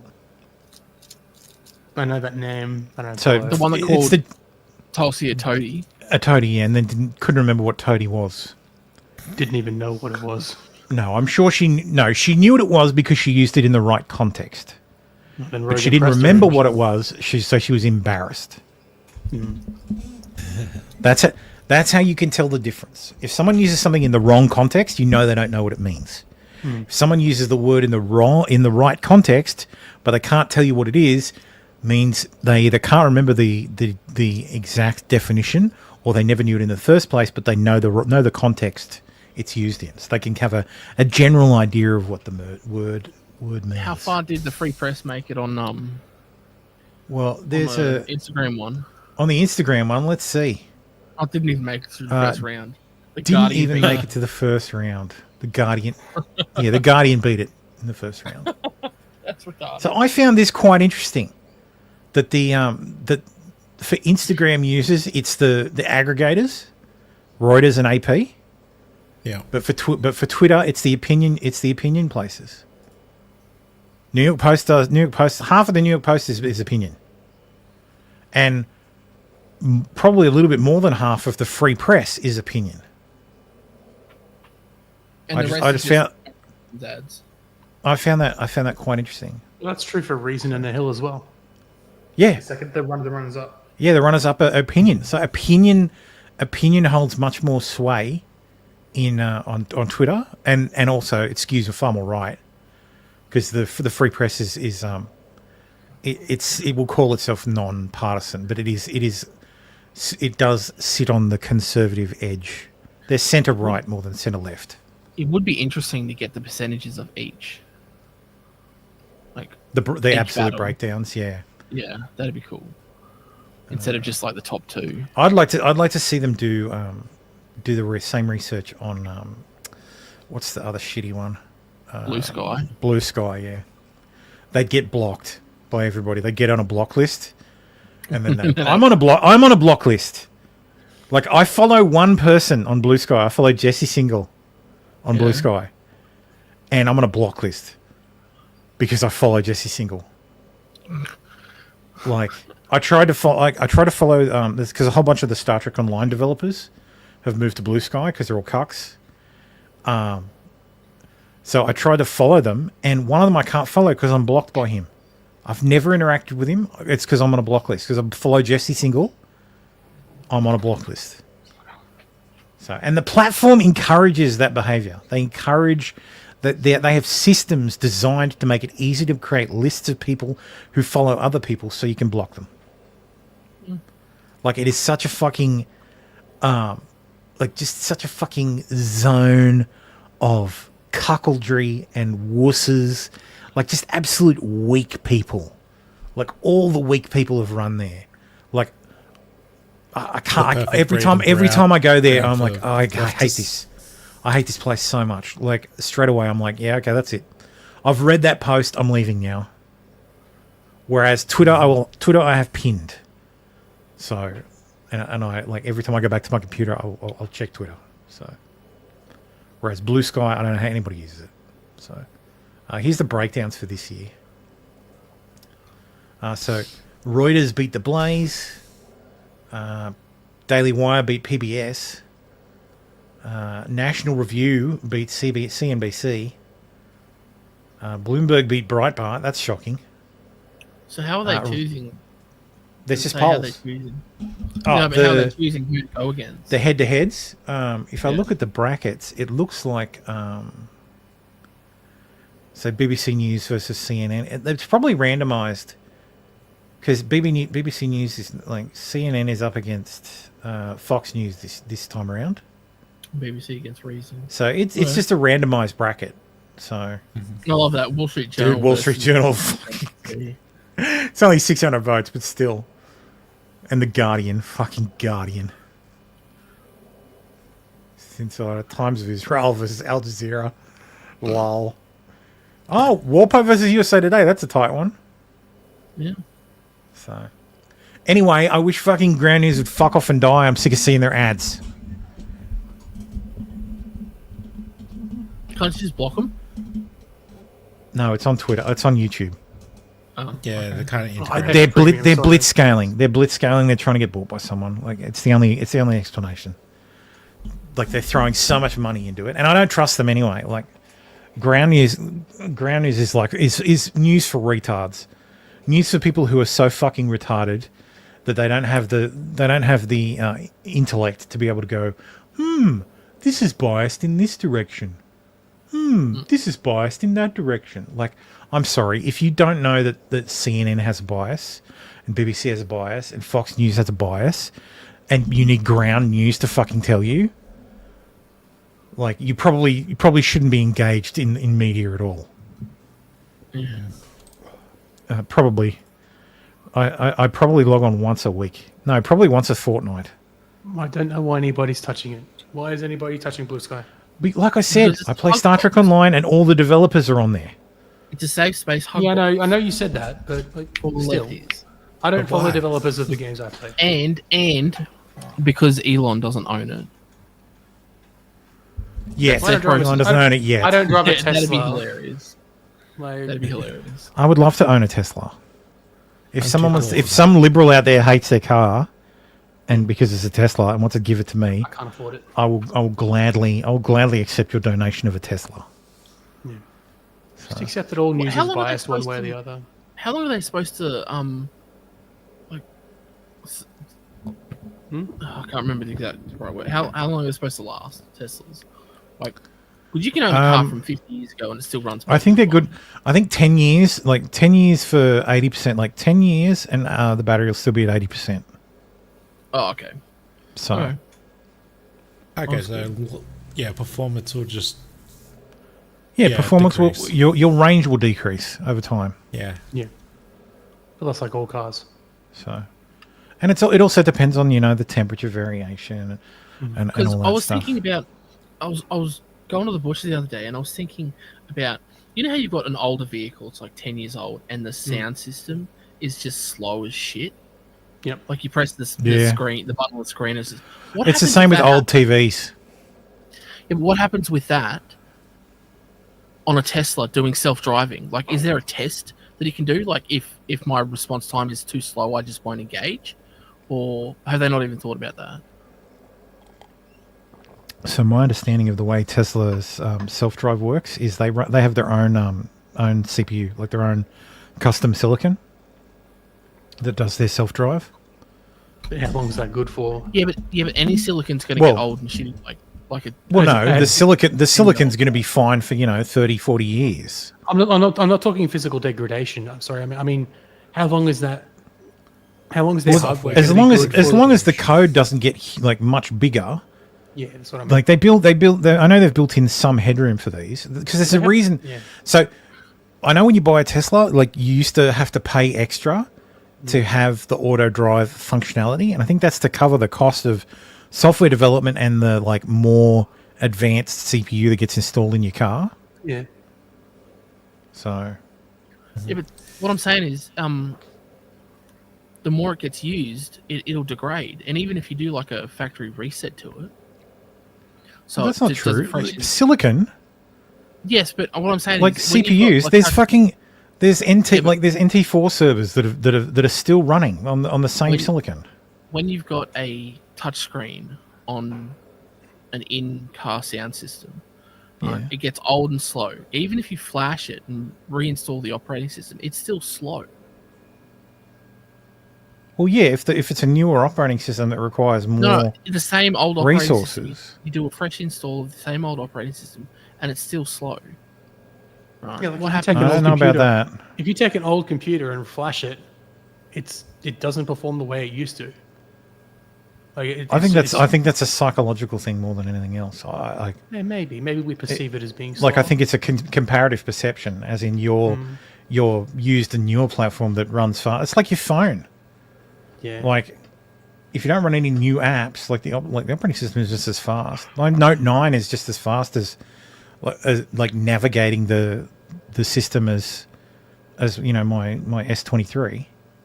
I'd fresh installed operating system on my old phone, and it was just sluggish as shit. It wasn't sluggish when I first got it. I don't think it's a degradation of the CPU. I think it's a psychological bias. Could be. Like you're used to more performance on the newer hardware, and going back to the older hardware, your brain is misremembering what performance was like back then. Or it's an iPhone and they are purposely... and they are, or it's an iPhone. It's been purposely fucking gimped. Huawei. So then it's China gimping it for you. Oh, okay. It's actually all the spy shit that's running in the background.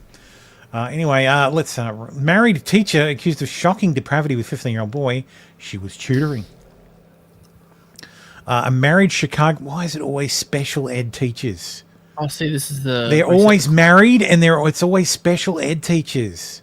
Because they're the most special ed vulnerable. teacher and soccer coach has been accused of sexually assaulting a teen she was tutoring. Christine Formella, 30, was taken into custody during a traffic stop just one day after the teenager and his mother went to a police station in Downers Grove to report that she was sexually assaulted the then 15-year-old in December 2023. The boy had joined Formella for a tutoring session before classes started. I wonder if all this stuff is related. Are women watching more porn, and the porn is just like teacher-student porn? Is that the fucking issue? They're all like, oh, teacher-student porn. And they're just like, oh, wait, maybe I could do this in reality. Well, I just like, had are women having issues with reality? Like, always. Well, yeah. But I just had a thing about the special education, right? So say she teaches special ed, but she's tutoring non-special ed, maybe, right? yeah. And she's used to the special ed 15-year-olds, and then she goes and tutors this non-special ed 15. Oh, you're so mature. Wow, you're And the so brain mature. clicks You over, don't have the and you don't have the brain of a 15-year-old 10-year-old. Yeah, and her brain goes, oh, this is what I'm used to as 15, so he must be older, and it just short circuits, and then it goes from there. But the whole married thing is like, come on. So I don't know. These hoes ain't loyal. His mother only found out what had happened on Friday after she bought her son a new phone and signed into his iCloud account. She was then startled to find messages between the boy and Formella about sexual activity and even a relationship. According to the court documents obtained by the Daily Herald, prosecutors say ensuing investigation also turned up additional evidence corroborating the relationship, which the boy ultimately ended. When Formella was brought in for questioning, she denied ever having sex with a teenager and claimed everybody comes after her because she's good looking and she's just a good person who cared too much about the boy, court documents claimed. There she is. Okay. That looks like a 30-year-old Italian girl, yes. Yeah, but she's not ugly. Pomelo. Yeah. Yeah. She got married to a college sweetheart in August. August. So this was her back in, 2018? So this is 25? No, this would be 23. So that's not a bad mugshot. Yeah, not see, even she's trying. That almost qualifies for mugshotties. Stevie says, my LGA 2011 CPU is just as fast as the day I bought it 12 years ago. Some of the newer software can be a challenge for it. My CPUs will max out while slicing 3D models to print. Yeah. Yeah, but I'm not talking about desktop hardware. I'm talking about the shit they put in cars. Yeah. So. Big Kenny says, I can fix it, but I don't want to. So let's use the position of trust and authority as a tutor to coach to sexually assault a minor student. This type of abuse and behaviour allegedly will not be tolerated. Married a college sweetheart in August 2024. Something tells me she's getting divorced. Yeah. Or he's a cock. Or he's a cock. Either or. Yeah. Need to stop this. Yeah, where were these hot teachers? Where were these hot teachers? Get some help. I agree with Joseph. Where were these hot teachers when I was a teenager? That's right. They were banging the older kids. That's right. The ones who could grow beards, not like you. No, that's actually true. I can't grow a full beard. Research team in Antarctica. I take offense to it. I've tried. I can't do it. A research team in Antarctica is stuck there for the next 10 months without a way to leave, with a crew member who allegedly became erratic and violent. Sounds like the plot of a movie. The Antarctic conspiracy peeps are going to love this. Yes, scientist trapped in Antarctica pleads for help as violence breaks out. This is the South African contingent down there. Oh. South African scientists have pled for help, saying they are trapped in an isolated base on a cliff edge in Antarctica. This does sound like the plot of a movie. There's going to be some monster come out of the sea. Yeah. They went to some like deep lake under the ice and found something that no one had ever found before. Mickey says, I can sort of understand the ugly ones doing this, but the hot ones I don't understand. They don't have a problem getting dick. They don't need to groom. Yeah, I know. I don't understand it either. I think a part of it is a power thing. Yeah. Yeah. Like rape isn't about sex, it's about power. Oh no, wait, go back. But they have relationships with them.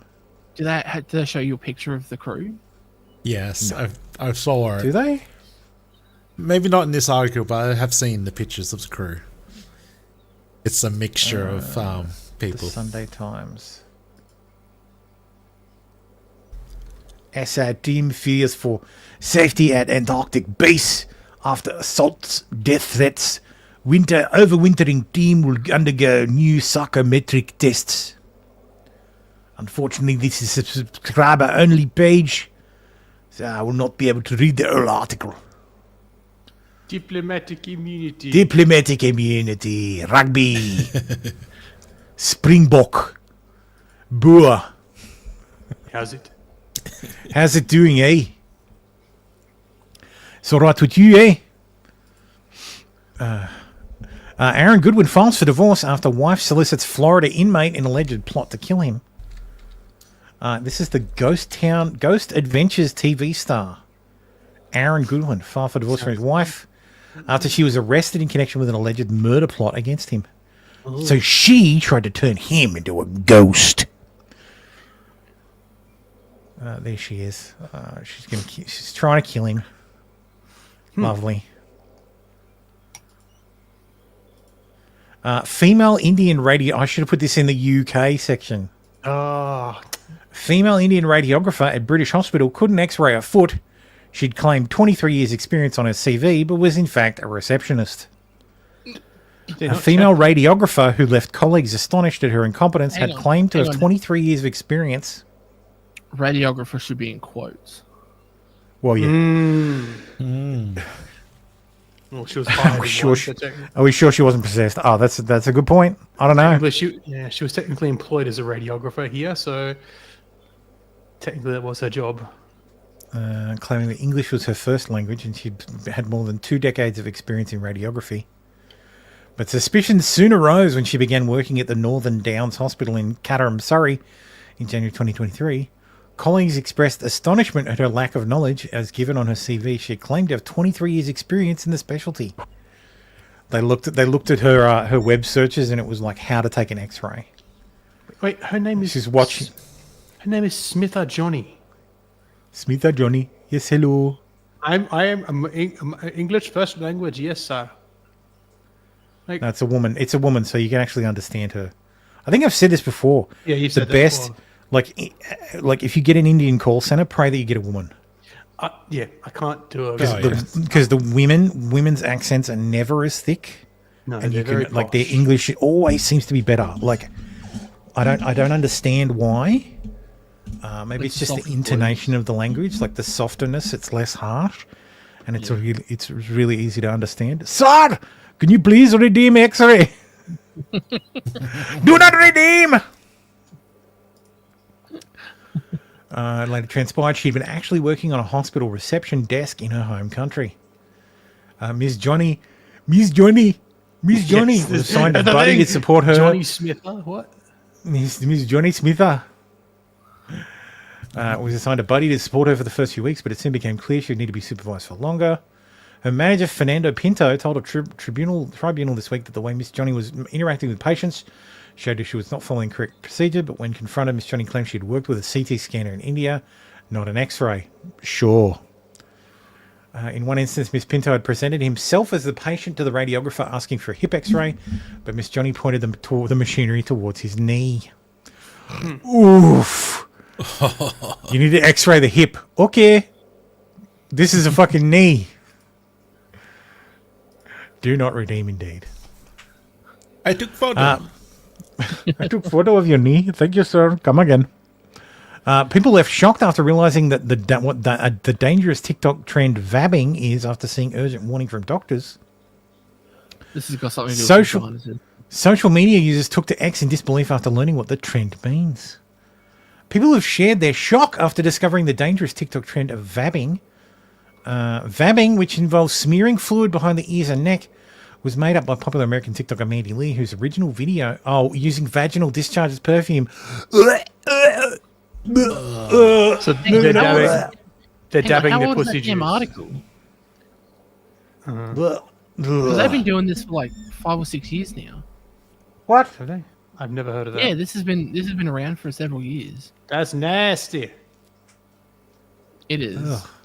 Because there were jokes like, it's Gwyneth Paltrow's new perfume. That yes.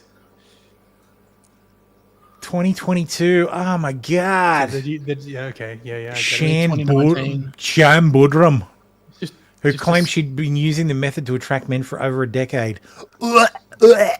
Spread the pheromones around, yes. Get up there, give him a swipe. You don't have to be fresh out of the shower clean, but relatively clean. Dab vab behind the ears, on the wrist, maybe a little on the neck. Yuck. Gross. Fucking disgusting, man. Jesus Christ. Plus size OnlyFans creator.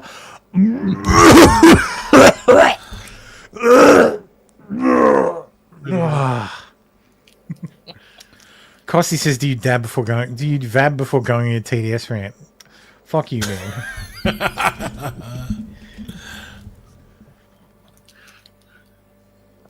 I dab while doing it, though.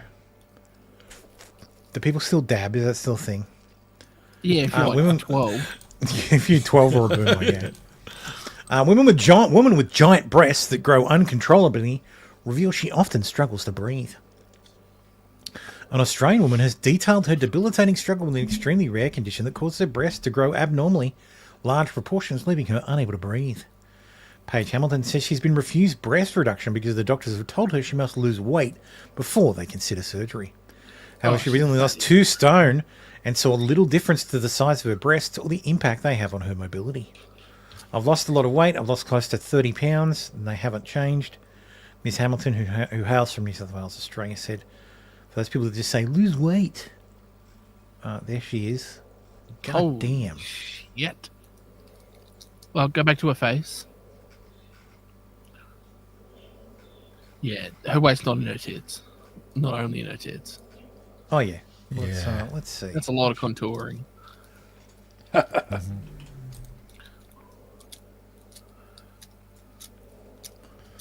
Let's see. This looks like it's from her Instagram, so let's... Pamela... Yeah, so this is her TikTok. Couldn't find this account. TikTok gone. Goddess She Lena. TikTok gone. Maybe not TikTok gone. This looks like it's a reel. Goddess LaChoca. Let's see.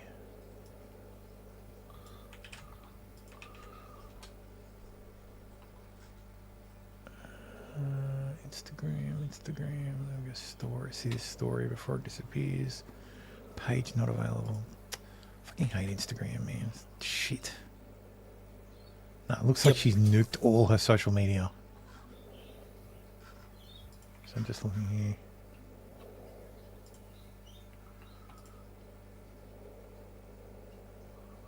Alright, so there's a wider shot. It needs to be wide. The wide angle lens, yeah. Right. Anyway, I don't think there's any like. That's Dem's here. You look at that belly. Look at the waist. Yeah, that sort of goes out. She big. Yeah. She fatty. This is an OnlyFans ad. No, not that I can tell. If it was, she closed it down. If it was her socials got like she nuked her socials. There's no way she'd do that if it was an OnlyFans ad. Yeah, here you go. She should do fans only. Oh, what a retard. She should do fans only. Duh. I'm too stupid to know what called. Your boobs. She looks like a girl I used to go to school with. What if she's from Newcastle? Oh, God. A river died overnight in Zambia after an acidic waste spill at a Chinese-owned mine. Kitewe, Zambia. Oh, dude, you know what I should do? I should see if there's a What does ground news pigeon. say about this? There's a pigeon version. Oh, that's where you were going. BBC. Okay. BBC Pigeon, yeah. Pigeon. Where are we? Nah. There's no article on BBC Pigeon about it. Anyway, let's do the regular AP one. Authorities and environmentalists in Zambia fear that the long-term impact of an acid spill at a Chinese-owned mine that contaminated a major river could potentially affect millions of people after signs of pollution were detected at least 100 kilometres downstream. The spill happened on February 18th when the tailings dam that holds acidic waste from a copper mine in the north of the country collapsed, according to investigators from Engineering Institute of Zambia. The collapse allowed some 50 million litres of waste containing concentrated acid, dissolved solids and heavy metals to flow into a stream that links to the Kafue River, Zambia's most important waterway. Oof. Oh, dude. Good job, China. Yeah, it would have just been like a massive fish kill. Everything dies. Like, there's like copper mine tailings. You're talking about like loose copper, heavy metals. Acids, like fucking hell. Like the acids would just kill all the fish instantly, and the heavy metals will take it. The heavy metals will take out anybody who drinks it. Yeah. So, how long does copper poisoning take? Copper toxicity. Oh yeah. So they'll all have to look out for like little copper-tinged rings around their eyes. Ah, yes. So, and then they'll have to have chelation to get rid of it. Anyway, let's talk about some video game news. Yep.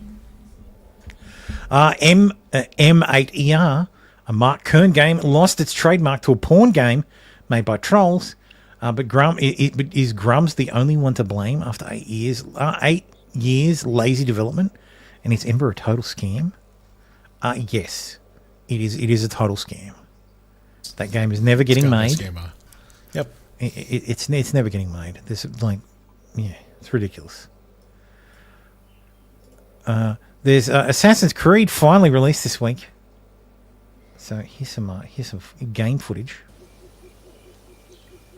Resentment can grow quietly without much warning after a storm. Mushrooms can too. Shiitake? Mushrooms. The smell of dirt, grass, and rain. What the fuck was that? What? Yeah, that's. Yeah. What the fuck? Probably AI. No way. AI is not that bad. They're lazy about it. No, would have banned it. That is not AI. That is just garbage. Or it could just be a random person off the street. That's what I was going to say. What the fuck? It is real. There you go, It is Thermo. real. That's clearly a DEI hire. Well, yeah, it's Ubisoft. Oh, what's this? We found the. Bloomwood. Who is she? Why do I know that name? That's not her. That's a different face. Look at it again. That's her. I'm pretty sure it is. No, that's not it's the her. women with the big titties. Okay. No, that's not her. Okay. No mas. But yeah, it's Yeah, bad. that's not her. Pretty sure it is. No, I'm telling you, man, that's not her. Look at the first video, and then look at the one where she's in red. Sorry, in yellow.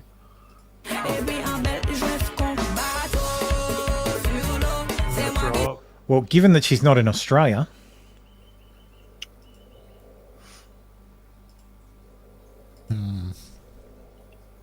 Yeah, hit it with the Scott Steiner.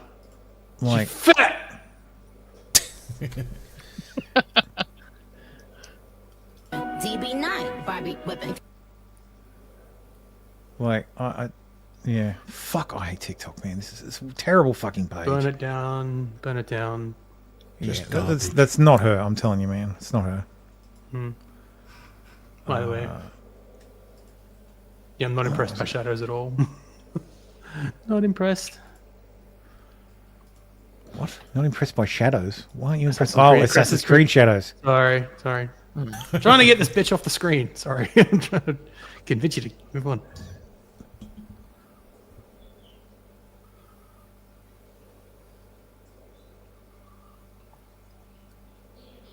Yeah, I think.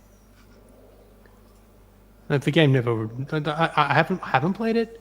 I don't know all of the quality faults was 11 or years the in and ago. outs of the story itself. I just never did. I didn't like what I saw. Well, I know the Japanese diet was like, what the fuck? Like they had to do an urgent day one patch to remove the ability to destroy like the imperial 'cause tombs. because they named those locations. They actually used the names of those locations without permission. Giant fucking berserk sword. Nice. It's only from the movie. Awesome. Jill. I thought he'd have more Rizzy. fucking like. No, he's just reposting other stuff. It's a nice clip. Like, you know, for 5 hours, I can't believe how bad it really is. Feels like someone tried to make Ghost of Tsushima. It's not bad. Assassin's Creed, not just a bad Assassin's Creed game, but a bad game overall. The game has a 3-hour prologue, which is about 80% cutscenes. They can damn near put you to sleep. The voice acting is god awful, and many NPCs do not have lines at all and have nodding animations instead with subtitles. 3-hour Every single combat prologue, so you encounter, don't get the refund from Steam. Yeah, what a bunch of cunts.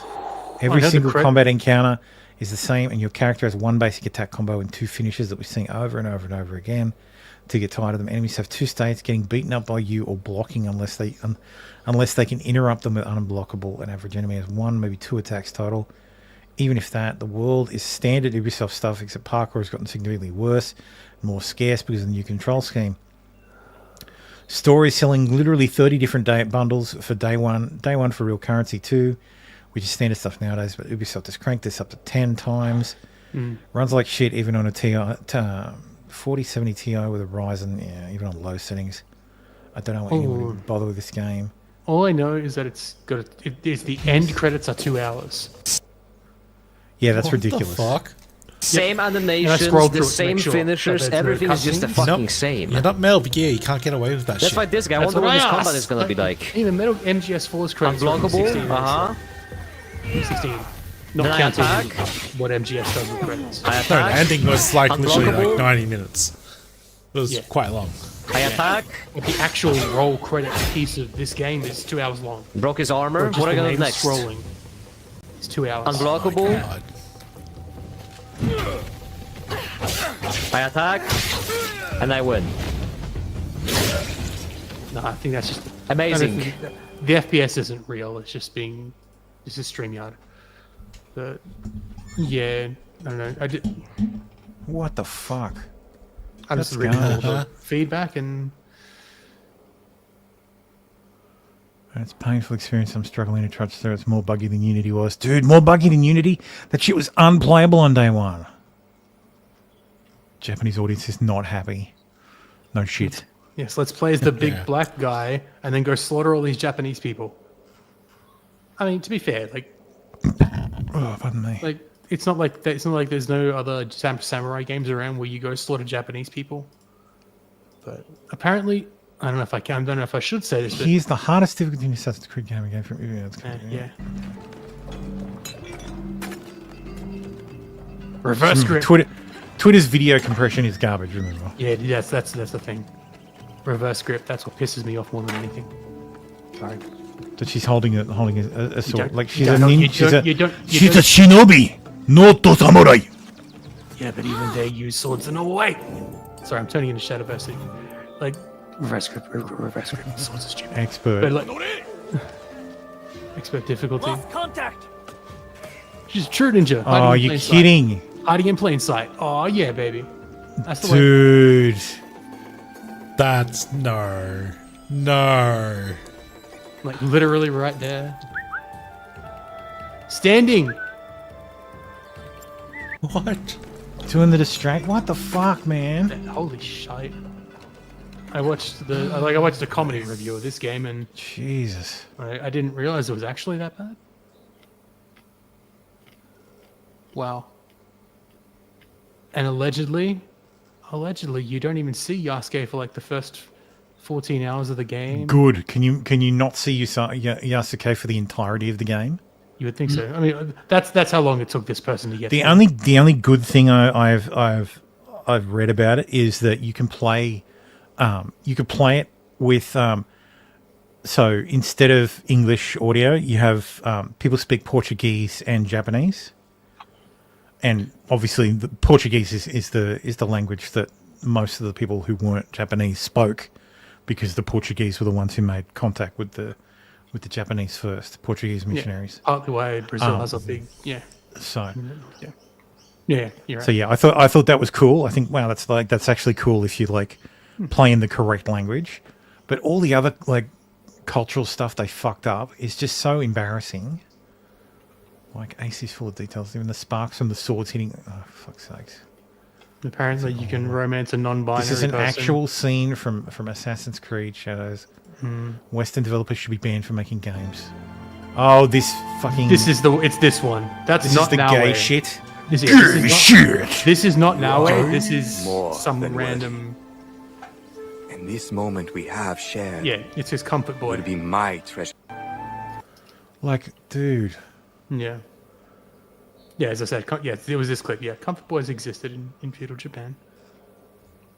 And then, yeah. Like, when you think about like Ghost of Tsushima, when did Ghost of Tsushima come out? 2019, 2020, something like that. 2021. Yeah, not that long ago. 2020 it came out. Yeah, there you go. Yeah. That was the first PlayStation game I ever 100%ed, because I don't really play PlayStation games. I enjoyed the shit out of that fucking game. Fan-fucking-tastic game. And for this to be the like, oh, well, it's so good. Like, it's amazing. Like, this Assassin's Creed is so good. Wow, the Shadow is so great.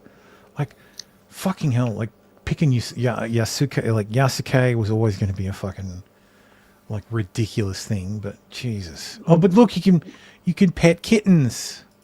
So it's all good. Like, for most of the game, you play as Naue anyway. But then once Yasuke comes in, you can choose, apparently. You can choose to play as whoever. But not from the start. You start the game with Naue, I think. Oh, there's like a tutorial with Yasuke, but most of the core story for like the first 10, 14 hours is with Naue. And then you get to pick at the start of each mission who you want to play as. So, but then they have the non-binary romance nonsense, and which is this. I do not think I have ever seen you quite so tongue-tied. Not yet, at least. I hope you aren't easily chilled. Do you think someone might see us? Maybe. Disonu baru. Do you care?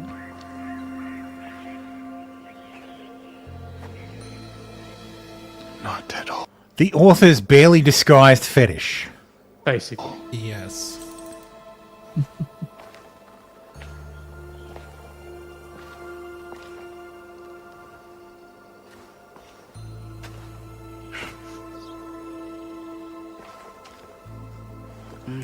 Shinzo Abe is crying. Shinzo Abe declare war on France. I do not think I've ever... So fucking gay.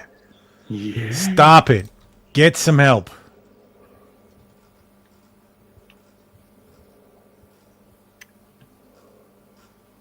Fucking ridiculous. I haven't played an AC game since 2. I liked 1 and 2. But... I of course in a follow up to my previous post I said more bright colours. 8 out of 10 from IGN, as well as fucking top scores from everybody who doesn't matter. Yeah. Everybody choking on the D. Pretty much. The developer D. But it's okay because they passed 1 million players in the first day. That's it, boys. Ubisoft is saved. Didn't get 1 million sales though. You have no honor. Didn't get 1 million sales. Yeah, not 1 million sales, but 1 million players. I would be shocked if that's actually fucking true. Ubisoft's day 1 release plans on Steam seem to be going well. No, they didn't. No, they fucking weren't. In their first day, let's have a look, shall we? How could they? Peak has gone up now, but this is day 3, 4 right Let now. me refresh. Oh, there we go. Yeah. So 60,000 in the first weekend. The peak is growing now. 13 hours ago. Not so good. It's not good. So what's Not Zoom in this- doing? That's today. They only hit that Can you peak hit like the- a few hours ago. Look at the 1 week graph. Zoom? this is 1 week. Yeah, Look so at this the first- shit. Only 1,000 people playing. Well, what's the peak? Peak in the first day. So from in the first Peak in the first day was 41,000, yeah. which was But still a lot of below people the- waited. A lot of I always like the first day is not a hint of 2 it. days. Yeah. For the first weekend is what counts because a lot of people don't have time Yeah. to play games during the week. No, but that's not a good. They'll sit down on 60,000 on Steam is kind of meh. Yeah, That's not good for them. So You got to remember Valhalla didn't release day 1 on Steam, so those numbers are pointless. Yeah. But I think this just beats Odyssey. Just. It does now. What was the one that came out because I posted the image somewhere else. Like it was. The one before that, so there was Origins was before Odyssey. Yeah. Because on day So- 1, it had not even beaten the and because Origins was not. It was a later Steam release. Yeah, it wasn't day 1 Steam. So Odyssey was the first one, day 1 Steam. Yeah. And then Valhalla they did 2 years later. Yeah. So and this was day 1 Steam. Yeah. So But unless there are 900,000 people on Ubisoft's subscription platform playing the game, which would shock me because it's the most expensive and it provides the least content. Like Ubisoft. Does Ubisoft not show their games? numbers?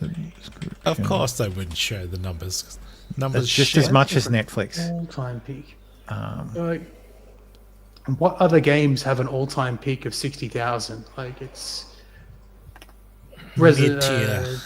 mid-tier stuff. Like so, okay, Assassin's Creed Shadows. I'm looking at Steam DB. I'll just put it there in chat. So 20 premium is what you want. Otherwise, it's just like an evolving selection of games. Hmm. So you got to pay $23 a month Australian for Ubisoft. Like the all-time peak right now is lower than Odyssey, only just by like 1,000 or so. It's lower than Black fucking Desert or BioShock Infinite. Yeah, like it's not a very good for a day 1 Steam release. Like it's not a it has less.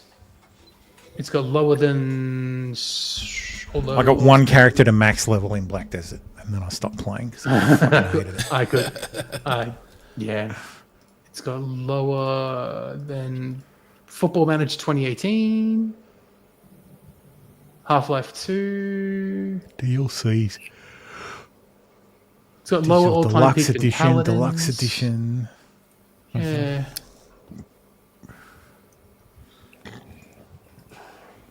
Like it's only Gaming's doomed. I'm telling you, gaming's Yeah, doomed yeah. as something you do for fun. It's there's AAA games are going away. Yeah, right now it's Good. only barely That's a behind the good Resi thing. 3 remake. It's We need 'cause- another gaming crash. I just stopped. Well, not stopped, but I've just reduced the AAA games. I just go back and play my older stuff and stick What to was it free selling games. for? and- What is it selling for? So full price. they're estimating that Assassin's Creed Shadows cost between $250 and $350 million. Bullshit. Yeah, they're not going to make that back. And even if they even if they had 1 million sales, that's not making the money back. That's like a 2013. That's a Marvel movie. Yeah, Mm-hmm. it's $100. That's a secondary character Marvel movie. Yep, No, it's $100 on Steam. Like Rockstar can get away with that, $99.95. Yeah, full price. Oh, but not Ubisoft. Ubisoft GTA can't get away with GTA that. 6 I think is approaching $1 billion cost. GTA 6. But that's GTA. Yeah, They'll make their money back. yeah. Sorry, I stand corrected. $2 billion. Well, They'll still make that back because how much did GTA 5 make over its lifetime? GTA 5 made it at least $2 billion easy. But that's mainly because of the cards. $7.7 billion. Yeah, because they got Five made. microtransactions. And that's because A, they sold it to us 5 times. That Yeah. too. Because it was on across 3 generations of consoles. Yep. It was that fucking long. So they sold it to us 3 times. And if you bought it on PC, you bought it another 2 times. Then they also had online, where they just rang the shit out of you with shark cards. Yeah, that's what I was thinking of. Shark cards. So So it came out in 2013. So it looks like spending $2 billion so far is they are looking towards the future. well, yeah, I imagine they expect people to be playing Grand Theft Auto 6. So, they're still playing it today, which is 12 years later. So they'll be playing it to the mid 2030s. Yeah. So they're kind of like putting a lot of upgrading effort the into it. map. So there'll be I imagine there'll be a new. Well, actually, this might actually be the last console series. So I don't know that PlayStation is going to bring out a new console or You think there's Xbox. gonna be Xbox not. PS6? I don't think Xbox it's is not going to doing PlayStation 6. I don't really know. Okay. So PlayStation will be the only one other than like PS5 has been Nintendo. kind of a fizzer. Like, yeah, it won, but it depends on what you define as won. Like, Well, there was no real. I mean, how other many company was people competing. how many people who own a PS5 are happy with it? And the number of first party games they have on it. Don't have any Like- consoles. Can't tell you. So, yeah. Eric says, I think GTA 6 is going to suck. Who knows? I don't think it's going to suck. Based on what we've seen of the world is going to be amazing. Where's it set? It's set in Florida. Where it always is. Okay. Miami. So, Sorry. Vice City. Los Did Santos. you say where it always is, Tim? where Vice City always is, yeah. Yeah, Oh, sorry. okay. Which is Miami. Yeah. Yep. Yeah, Vice City's So Miami. they'll probably do But Miami it's- and then like the Well, back handle. Yeah, they're doing a couple of cities, like they're doing Miami, which would be the big city, and a couple of smaller cities, some rural areas, some swamps, the Everglades. Yeah. So Yeah, apparently it's in a couple of different counties within Miami / Oh, it's got Leonardo. the keys and everything. Yeah. yeah. Oh, okay. So there's a mapping project, GTA 6 mapping project. To date, 3 counties have been identified by name by So trailers here's what and they've. promo. Yeah. Here's what the map indicates. Yeah. So, oh, for fuck's sake, view the map. I accepted your fucking cookies. What do you want from me? So there'll be a few different cities like Vice City and So most Homestead. of this stuff is taken from like observations from the trailers. Yeah. Right. Yeah, because you'll be able to go out of the city into the outer parts like you could in 5. Yeah, Is you'll be able to go down to the Keys. Yeah, it's across a few So few different counties. Yeah. I've heard the map is Panhandle. anywhere between twice and 4 times as big as GTA 5. Awesome. Wow. I'll still buy it because I liked GTA 5. Oh, my wife will buy the missus will buy it, I'll buy it. Like, Yeah. Probably going to buy it. Like, so But it's, see, it's again, the one. I worry about Rockstar, but they're still good. They're still a good developer. A game like that costing $100, I can understand. Yeah. Yeah. But Yeah. So, anyway, that's but I'd be if I paid $100 for Assassin's Creed and I got that quality, I'd be pissed. yes, yeah. I'd be I'd be very furious pissed. about And you getting wouldn't be that. able to return it. Tim Wall says he could kick Trump supporters' ass in a WWE match. Does he understand what WWE is? No, he said he was joking. Have they No, he could figured do it it out because that he the knows identity? that it's scripted to win. Yeah, well, that's right. It's scripted. Like you know who's gonna like. It's like betting on it. Does he Like know the what? president is? Does he know that the Piece of president is a fucking WWE Hall of Famer? He Yeah, shaved and- Vince McMahon's head. Does he Gavin know Newsom what looks he's like up been against? crying. Look at his. He looks like he's been crying. It's Tim Wall. His camera's so clear.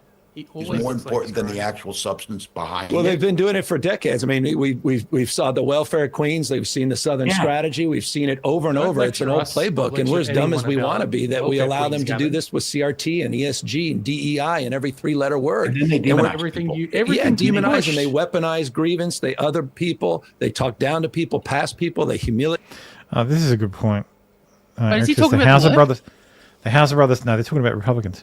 The House of Brothers aren't there anymore. They were the brains behind the whole franchise. Now it's just Danger Hairs and that guy that wants to make it where you have to pay per hour to play. Yeah. Strauss Zelnick, his name is. Humiliate people. They weaponize difficult issues.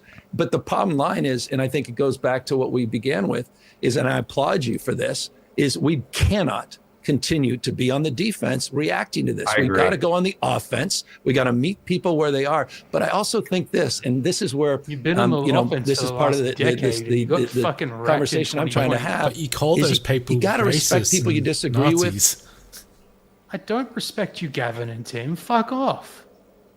Caitlin Jenner says I'm more masculine than Tim Waltz after the Minnesota governor bragged that his manhood scares MAGA.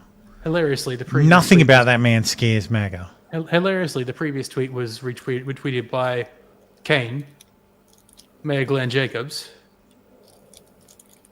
Yes, and I think he's the one who picked up the challenge, saying, "Hey Tim, you want to have Yeah, what do you say, Planetaris? Me and you You against and the me? Blue State Buffoons. You and me? Mr. Oh, Tyrus- Hairgel and Coach Command Sergeant Major Guy. Yeah, Tyrus as well, because Tyrus, the Fox contributor, is a former WWE wrestler. Anyway. A woman who made a video saying MAGA supporters should not go to Mexico. Mexican restaurant says she's now receiving backlash and been fired.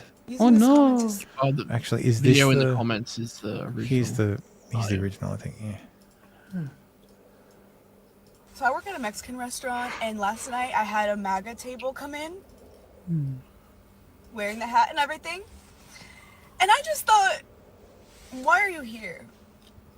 To have Mexican Not food. for you. You don't get to enjoy these flavors in this. Does she understand that Mexican food is not what Mexicans eat? Clearly not. Cuisine. Like you think all people in China eat General Tso's chicken? Like, no. They wish. They don't It even eat comes honey from a chicken. country whose Yeah. people you're trying to kick out. This Only is the not illegal for ones. you. Go home and eat some unseasoned chicken and green bean casserole like God intended. The fuck? So I work Shut up, puta. using this comment to say that the MAGA people got so angered by my video that they're literally trying to hunt me down. Every MAGA person watching this, okay, please listen carefully to my words. I don't work there anymore. I see you guys commenting the location of my job, the address of my job on all of my videos. I see it. I don't work there anymore. Mission accomplished. Commenting the name of my job. I don't work there anymore. They let me go because of my video, and that's fine. It's a restaurant. I'll get another job. But you guys are fucking insane and sick in the fucking head. You get so mad that someone tells you that a certain cuisine isn't for you that you're gonna try to dox someone and hunt them down at their job and make them and all their coworkers feel unsafe? What, like your side does all the time? Because I said that since you vote against Latinos, you shouldn't be able to enjoy Mexican food? Bitch, pendeja. Half of all the fucking Latinos voted for At Trump. my restaurant, they weren't my table. I didn't speak to them once. I didn't speak to them once. They didn't get bad service for me because I wasn't their server. You said you had a table. You guys can't watch a little video of me roasting MAGA on TikTok without getting your fucking panties in a twist? Are you dead ass? These are your tactics, bitch. I don't work there anymore. Please leave my job alone and leave my coworkers and managers alone. Extra. No. What is wrong with you people? Like, genuinely, what the Whoa. You people? What do you mean? Dare you call me people? Like, are you sick in the fucking head? Get help. Sticking with the topic of everything is stupid and I hate the fucking earth. West. It's just West. Paul Sperry says, new on a $247,000 federal salary, property records show Judge Boasberg lives in a $2.4 million house in one of the wealthiest neighborhoods in D.C. To which there is an immediate and stinging fucking note that says the home was bought 20 years ago at $300,000 and appreciated over time in a booming real estate market. Many people over 50 years of age have savings in 401ks with hundreds of thousands of dollars in them, especially if they are well educated. Yeah, exactly. Yes. The number of people who are like, how does a $247,000 salary translate to a $2.4 million home in DC? Bitch, people buy homes in the past. And of course, Elon These is people, there. and Elon is there to say, interesting. Thanks, Elon. Big help. Yeah. This might have a grain of truth to it, you know. This is funny. I asked Grok if a person making $247,000 could get approved for a loan. The loan required 50%. Like, fuck, this is not how it works. Dude, fuck. Bought it when it was cheap. Pudge is the only one who understood. Like, stop being so fucking stupid. Yeah. But hey, that's... I'm going to continue this theme with Michael Tracy. The Trump administration live updates. Trump rejects idea of letting Musk see secret plans for war with China. The existence of secret plans for war with China seems like a bigger story than whether Musk gets to see them. Are you fucking stupid? America has secret plans for Everybody has secret plans for invading everybody. This is what departments of defense do. This is the they Batman plan for doctrine. contingencies. It's the Batman doctrine. Have a plan to defeat everybody. Yes. Yeah, I was just going to say, there's probably even a plan to take down Musk. If they have Yes. that trigger. Yeah, that makes sense. Yep. Like 100%. Like, I think I quite tweeted and said, and just said, "Geez, don't tell this guy about like War Plan Red." Like War Plan. Like for those who may not be familiar, let me show you War Plan Red. This is War Plan Red. Yeah, it's the issue is I gotta remember which color refers to which war plan. War Plan Red was the Atlantic Strategic War Plan, a plan for the United States to make war with the British Empire. Oh shit! Yes. It was developed by the United States following the 1927 Geneva Convention. So who's the pink and magenta? British. Those are colonies. Properties, like colonies that weren't actually part of the Blue empire is the itself. US. And red, whose territory is big. Okay, so every territory has its own color. It's different shades of red. Right here. Yeah.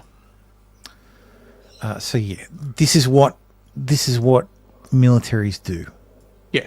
And the fact that someone like Michael Tracy, who is an investigative journalist, not knowing this, you're an idiot. Why do you you're a fucking retard if you think there's not a plan for war with China. Like, what do you think the fucking Pentagon does all day?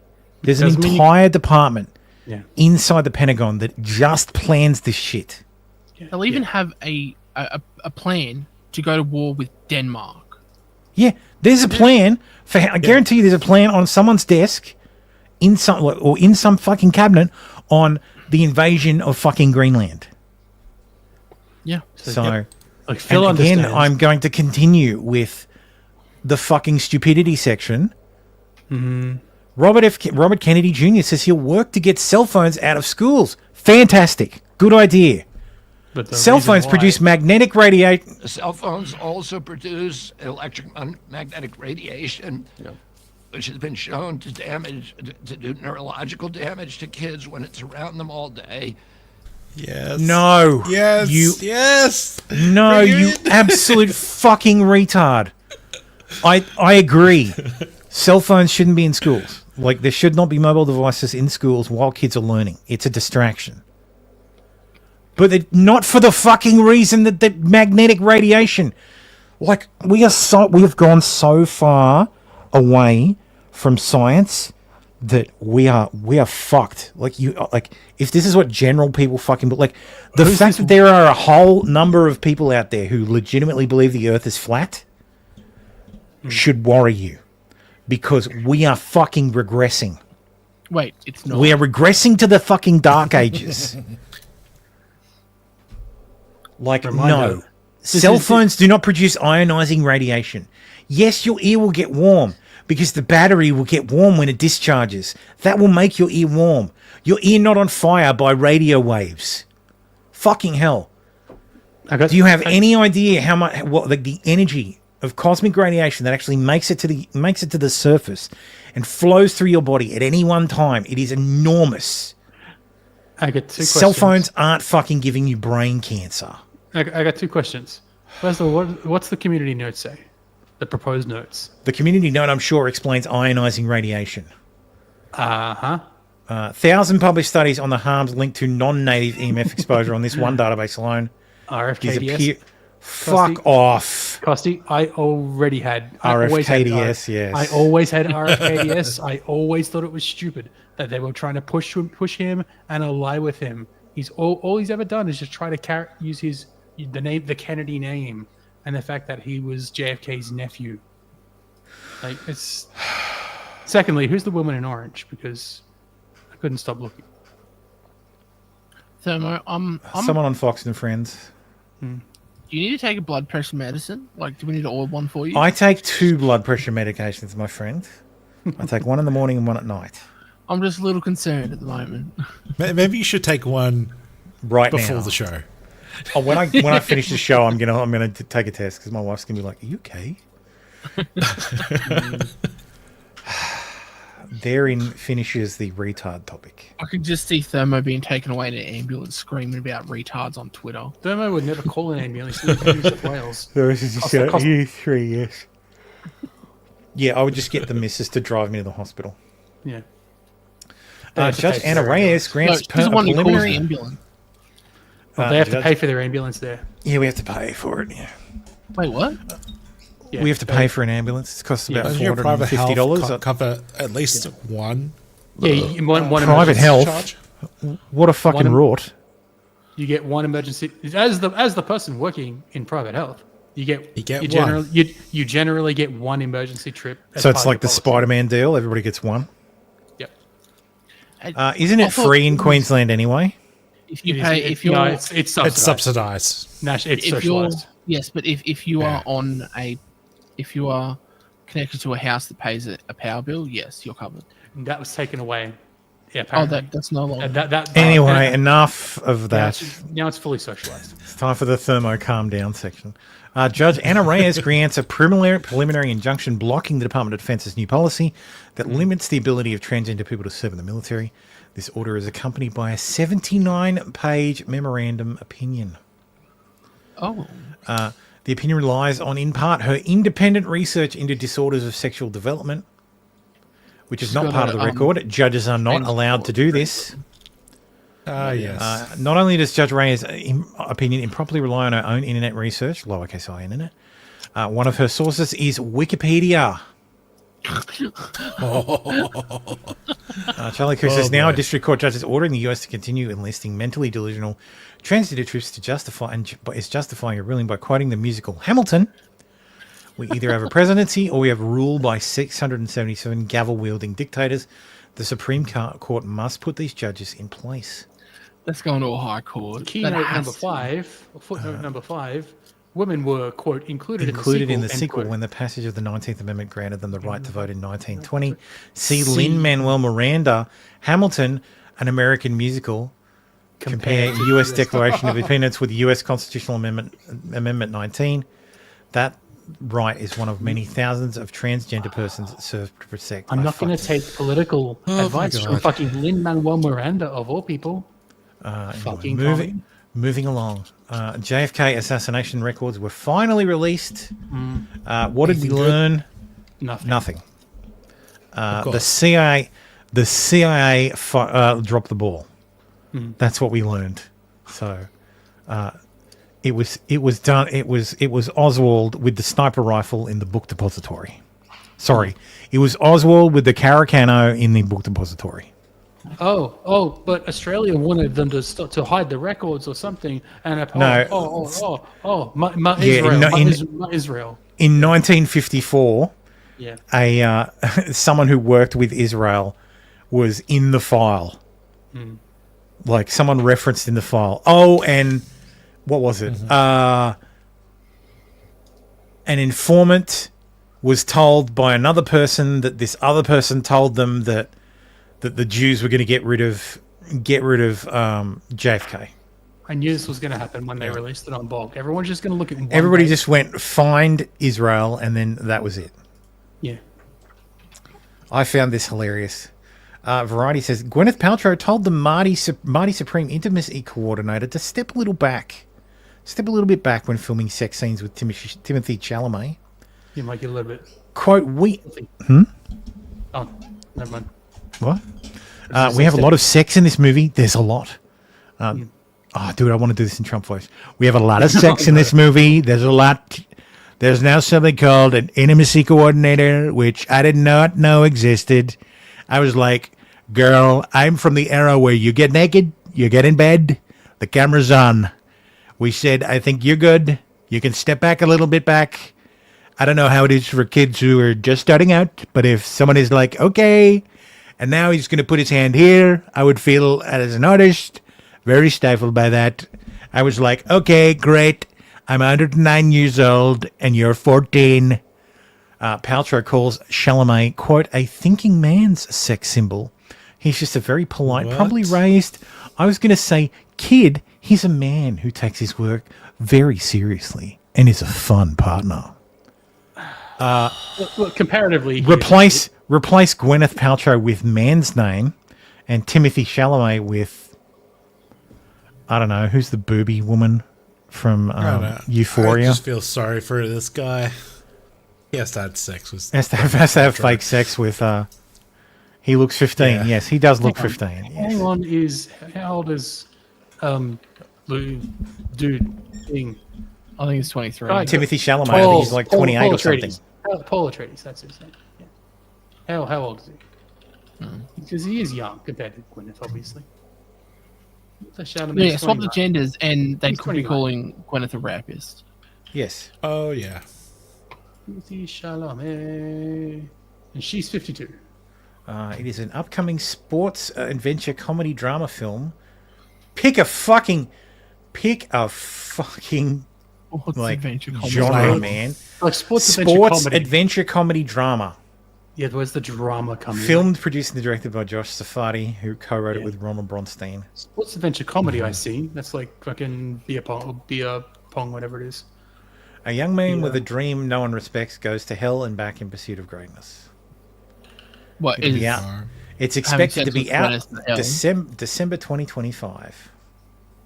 So, why the fuck would I be watching a movie on Christmas with Gwyneth Paltrow having sex? Exclusive. Daily Wire co-CEO Jeremy Boring is stepping down. And of course, Ian Carroll, yes, there's way more to this story. Yeah. He's stopping being co-CEO and becoming purely director of of their like in-house, like, what's it called? Their fucking production company. Don't know what it's called, but that's the official reason. Oh, but Ian's got the inside scoop from all of his sources are telling me. All his Jew sources. His Jew sources are telling him his Jewish sources who talk to him and that he's not allowed in the building. So, in a certain enough, Boring said he'll remain with the company in an advisory role. He will continue to host Backstage.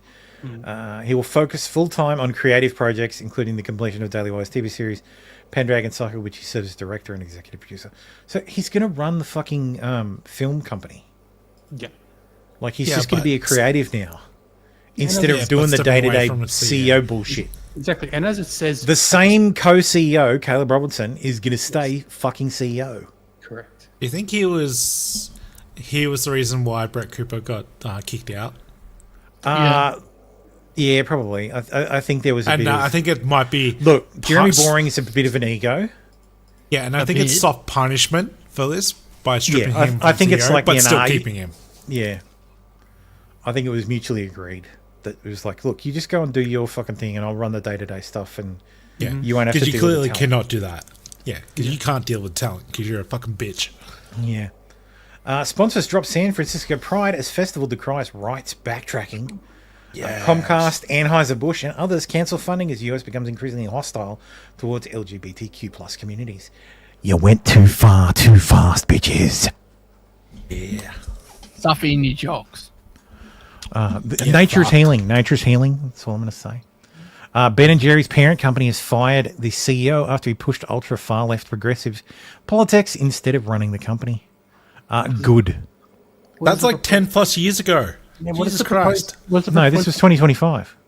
No, the proposed community. The whole pushing. The proposed community. Yeah, but it was only in the last few years bought by Unilever. Yeah. The community note says that sure Ben about and that? Jerry's is a B Corp. You click it, please. Click, click, click. There you go. Click and you... Ben & Jerry's is a B Corp, which is the corporation that is certified for pursuing social impact. Unilever knew this when they bought the company. Who gives a shit? Yeah. When did Unilever buy it? I thought Unilever had it for at least a decade. Ben & Jerry's. I think 2018 or something. Wow, 2001. Damn. Oh my God. Oh, so this whole time. They've owned it for 24 years. Yeah, This so whole time. it's because Trump became president again. They're like, Yeah, nature is healing. nope, we got to get rid of him.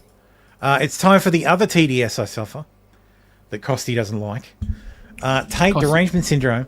Andrew and Tristan Tate have filed a lawsuit against multiple ex-users, including Murdered by Crayons. They are seeking $50,000 for defamation per se, commercial defamation, and civil conspiracy.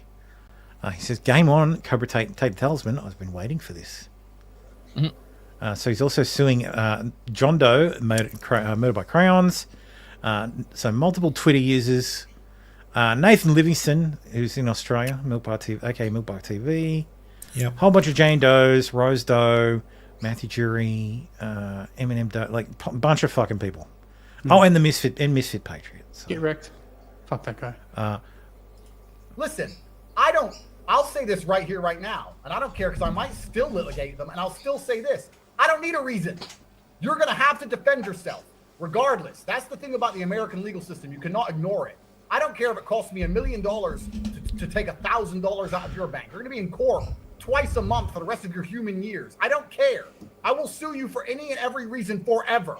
And you're going to have to hire lawyers and turn up forever. I will do that. I'm that guy. I'm petty. I'm petty and I've got a lot of money and a lot of time. So it's not even about guilty. It's not about why. It's just about because I can. It's one of many, many things I was going to do. I'd buy the property next to his father's Airbnb and list it for free. I will bankrupt you. You don't understand the levels I will go to. I'm that guy. And the guy, and he, as soon as he could feel it, and he felt it because people turned up at his door. Once I had his address, I started putting, I didn't want to get banned from Twitter. Obviously, it happened in the end anyway. Yeah. But at first, I put his street name, then I put his house number. And then when guys turned up at his house, I had to fly some friends of mine from Vegas to LA. Like, I had to spend money on this shit. This took time out of my life. When he looked out the window and saw the SUV, then he starts apologizing on the internet. Like, oh, bitch. Welcome to the real world. Worlds have consequences. And it wasn't even hard for me to do. Richard, all I did was I sent some messages to a few private groups I'm in and said, look, cash prize, this guy needs to pay. That's all it was. It wasn't even difficult. And I still haven't even decided. I still might do it, Richard. You know what? I still might do it. I still might litigate him into the fucking ground. Why not? What else have I got to do? He really just can't not admit to crimes on video. Yeah, well, that's not. Show that to a judge, and the case is going to get thrown out. That's he's also admitting to criminal conspiracy. Conspiracy, like criminal conspiracy for harassment. Like, also, I play that during the that gets attached to the motion to dismiss. Yep. Yeah, that's what I mean. Show it to a judge. He admit that he's only using this lawsuit to harass. This kind of shit gets like this kind of shit. If you're aware that your client is making these statements, that kind of shit, and you still file anyway, you're going to get sanctioned. Mm-hmm. So I hope these guys win. Like, I hope they beat them. Oh, it'd be so fucking funny. To a bloody pot with a Murder by Crowns is like, I'm loving this. He wants discovery. He's like, no, I don't want this dismissed. I want discovery. They've already lost. Like, so they tried to sue the Jane Doe in Florida, and it was dismissed. I think it was dismissed with prejudice, and she's countersued. So they're in court now. So this is state court. They've filed it. He's filed it in the federal court. Oh. Oh wait, no, it's Palm Beach County. It's state court. Which means it could be televised. Well, no, Florida's got an anti-slap. Oh, they won't go past. Yeah, won't go past the anti-slap. However, Murder by Crown wants to get to discovery. Florida has a fucking anti-slap. Yeah, that's what I'm saying. Though Florida has an anti-slap. Florida's anti-slap. So if he I thought he filed in federal court. Yes, but what I'm saying is, if he wants to go to discovery, Andrew Tate's the one who brought it. He can't drop it. Like, he has to either drop it or go through discovery. Yep. I mean, anti-slap doesn't help. Trial. Anti-slap doesn't work, which means, and we could get the views. We can watch it. Yeah. Watch Andrew Tate get fucking wrecked. But yeah, majority of them will just go through the anti-slap process. Eric says, so if Nick says he would sue someone over the whole dousing his kid with cocaine, could discovery open up the seal on his chips case? I get no, because it's child. I wouldn't see a court approving that. But you'd be able to subpoena all the police. You'd be able to subpoena the drug testing place. You'd be able to subpoena the testing records. So, Eric says, either way, if the Tates win or the other people win, shit'll be funny. Yeah, I don't see the Tates winning. No, that's very weak. And I hope they don't. Like, I hope it gets anti-slapped, because that kind of shit needs to be fucking brought to heel. Like, you can't be just these people said true things about me online that I don't like, and I want to punish them. So I'm just going to sue them. So.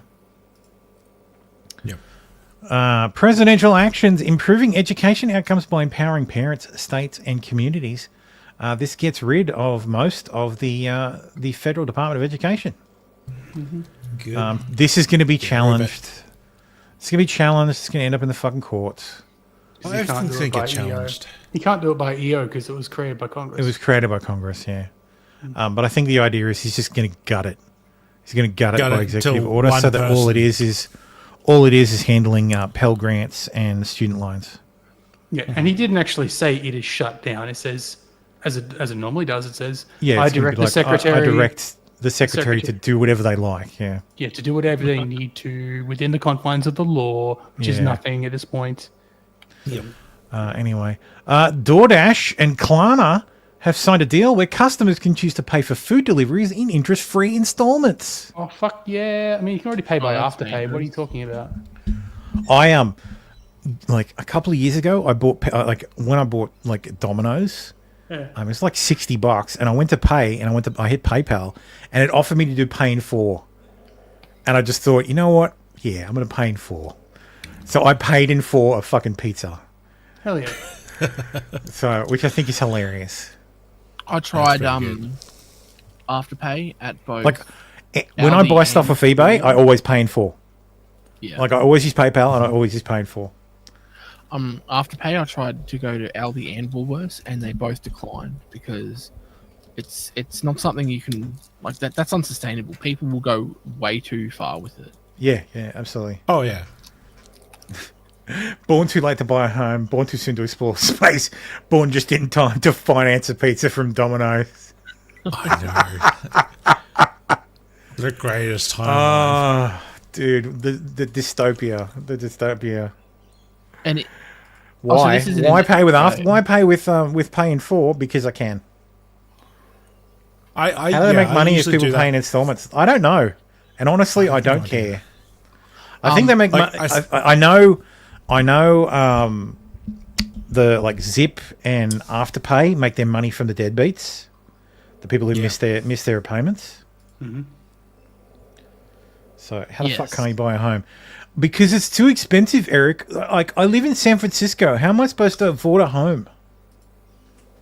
San Francisco. Like I don't live in San Francisco. Like You mean living in Australia? what? Hey, I worked in Sydney. I know. I couldn't afford to buy in Sydney. I bought on the Central Coast where I could afford to buy. I can't buy anywhere in Australia, but that's my own fault, as we've talked about. You know, I'm old enough to have do it if I did things right, but I didn't do things right. Janitor who secretly spread deadly STDs to office workers in disturbing nighttime acts, given lenient sentence. What was he doing? Urinating into a water Urinating into office water coolers and workers' personal bottles. Oh, fucking into the wood chipper. Oh my god. The sicko, who could be released as soon as 2028, will not have to register as a sex offender either. It was in Texas. What the hell? What the fuck? Oh, what the fuck, man? Lucio Catarino Diaz. Oi, oi, oi, I got to piss, eh? To be fair, he was just Coronation looking for a Street toilet. star Shobana Gulati, 58, comes out as non-binary and reveals she's now in a relationship. That sounds British. Man. More boomers need... I saw someone say more boomers need to do this because that'll signal the end of this non-binary shit. Once all the boomers come out as like, oh, it's trendy to be non-binary. I'm non-binary now. I'm totally non-binary. Boeing has won the F-57 Next Generation Air Dominance Fighter contract. 47. F-47, yeah. What did I say? 57. F-57. I'm thinking. I'm sorry. I'm getting memories of the future. Before I came back here, I was an F-57 pilot. Do you know why they jumped so much from 32 or 35 to 47? There's no rhyme or reason behind the numbering. Only the There really isn't. letter. There really isn't. Like S for fighters. Because the F-111 exists or existed and fought during the Vietnam War, and yet was replaced, by the... Actually, what replaced the F-111? The 14, wasn't it? No, that's, Or was it that's 18? strictly a carrier based. Geez, what would have replaced maybe the... Oh no, I know what would have replaced it. The Phantom. So the F4. The 4. So they went from F-111 to F4. The B1 was replaced by the B2.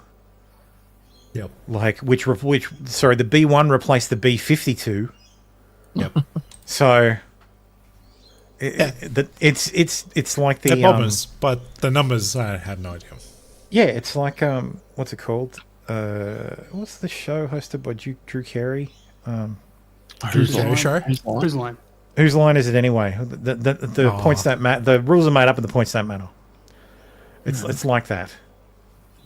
So all you need to know is this. All you need to know is that the Next Generation Air Dominance Fighter contract has been handed to Boeing. They are preliminary calling it the F-47, and it will be manned. So Elon will be in the corner crying, rocking back and forth. Because he doesn't have a Tesla logo on it. Well, the man who wanted to cancel the F-35 program because F-35 is worthless because drones can just take them down. Manned aircraft are garbage. Why would you ever use them ever again? Don't listen to I wouldn't let Elon near the fucking Department of Defense ever. Like, he can launch shit into space and that's it. I will not be taking his advice on military anything. Yeah, it's true. So, anyway, Trump says Trump says it's a $20 billion contract, but the cost of each jet is going to be secret. Won't know. It's not going to be a $20 billion contract. The F-35 program was $2 trillion. And Trump wants it up and running in the next 4 years. Before he's No, it's not going to be up and running in the next 4 years. This isn't. We'll be lucky to see it in the next 10 years. The F-47 is not going to. Sorry. So before the F-47 takes flight, the X-47 has to take flight. Yep. So, because the X will be the tester. Yep, So that's got to take off first. Yeah, but don't that's they- got to take off first. So that's not going to be taken to the skies till the mid 2030s. Did they even do a head-to-head this time? Yeah. McDonnell Douglas and Lockheed Martin both bid. Then they should already be an X. Sorry, Boeing, Lockheed, and Northrop Grumman all bid. Northrop dropped out because they had their own. They wanted to focus on other opportunities, so it was just Lockheed and Boeing. But they didn't build an airframe to show what they could do. No, they've just got a design. Oh, that's slack. Yeah. So things are more complicated now. The X-32 looks really retarded. The X-32. Yeah, the X-32. It looks retarded as shit. It looks like it belongs in a special ed class. Oh yes, this was the this went up against the X-35. Yeah. Yeah. This was Hi Boeing's version. guys. Hello. No, it's the Bruce Campbell of jets. It's got this fucking huge jaw. No, this is a huge jaw. No, it just looks retarded though. It's so retarded. It's what happened. It's what happens when you have like the problem with the F-30. The F-35 program was really expensive because they wanted a single jet for the Navy, the Air Force, and the Marines. And the Navy, the Air Force, and the Marines all have separate requirements. So the Air Force needed like high speed and didn't give a shit about VTOL or STOL. The Navy were okay not having STOL, but it needed to be not having VTOL, but it needed to be able to take off from an aircraft carrier. And the Marines were like, no, we need VTOL because we don't have aircraft carriers. We've got landing craft. So, so Lockheed Martin's like, okay, well, we need to make this plane that'll do all these things. Yeah, it's like the problem is when you try to make instead of, like they make three different planes. Like there's the A model, the B model, and the what's the fucking Marine model? Crayon model. The crayon model, yeah. The A, the B, and the C. Okay, yeah. So the Air Force has the A model. It's fixed wing with no VTOL. The Marine Corps has the VTOL, and I think the Navy has the VTOL as well. Because they were like, why not? And I think they're different widths and they're different lengths as well. Yes, they're all they're slightly three different. planes that look similar. Tim's fallen over. Oh dear. Anyway. This is what happens when you day drink. New update on the woman accused of drowning a dog in Orlando International Airport before boarding a flight. Dude, fuck this animal. Jesus Christ. Allison Agatha Lawrence was reportedly trying to board a flight but didn't have the right paperwork to allow the dog to board and couldn't take it. She's charged with animal. What the fuck? The Orlando Police Department has just released new images of a woman who's accused of killing her dog at Orlando International Airport. Here are the pictures just in from Orlando Police. You can see right here the woman who police say is Allison Agatha Lawrence with her dog. Aw, that's just a little dog. Like, back on December 16th. Police say she was planning to fly to Colombia with her dog, but when she didn't have the proper paperwork to take the dog on board, police say she drowned it in the restroom and then went on that flight. Dude, why not just lock it up in the fucking restroom? Why did you need to fucking drown it, you fucking parasite?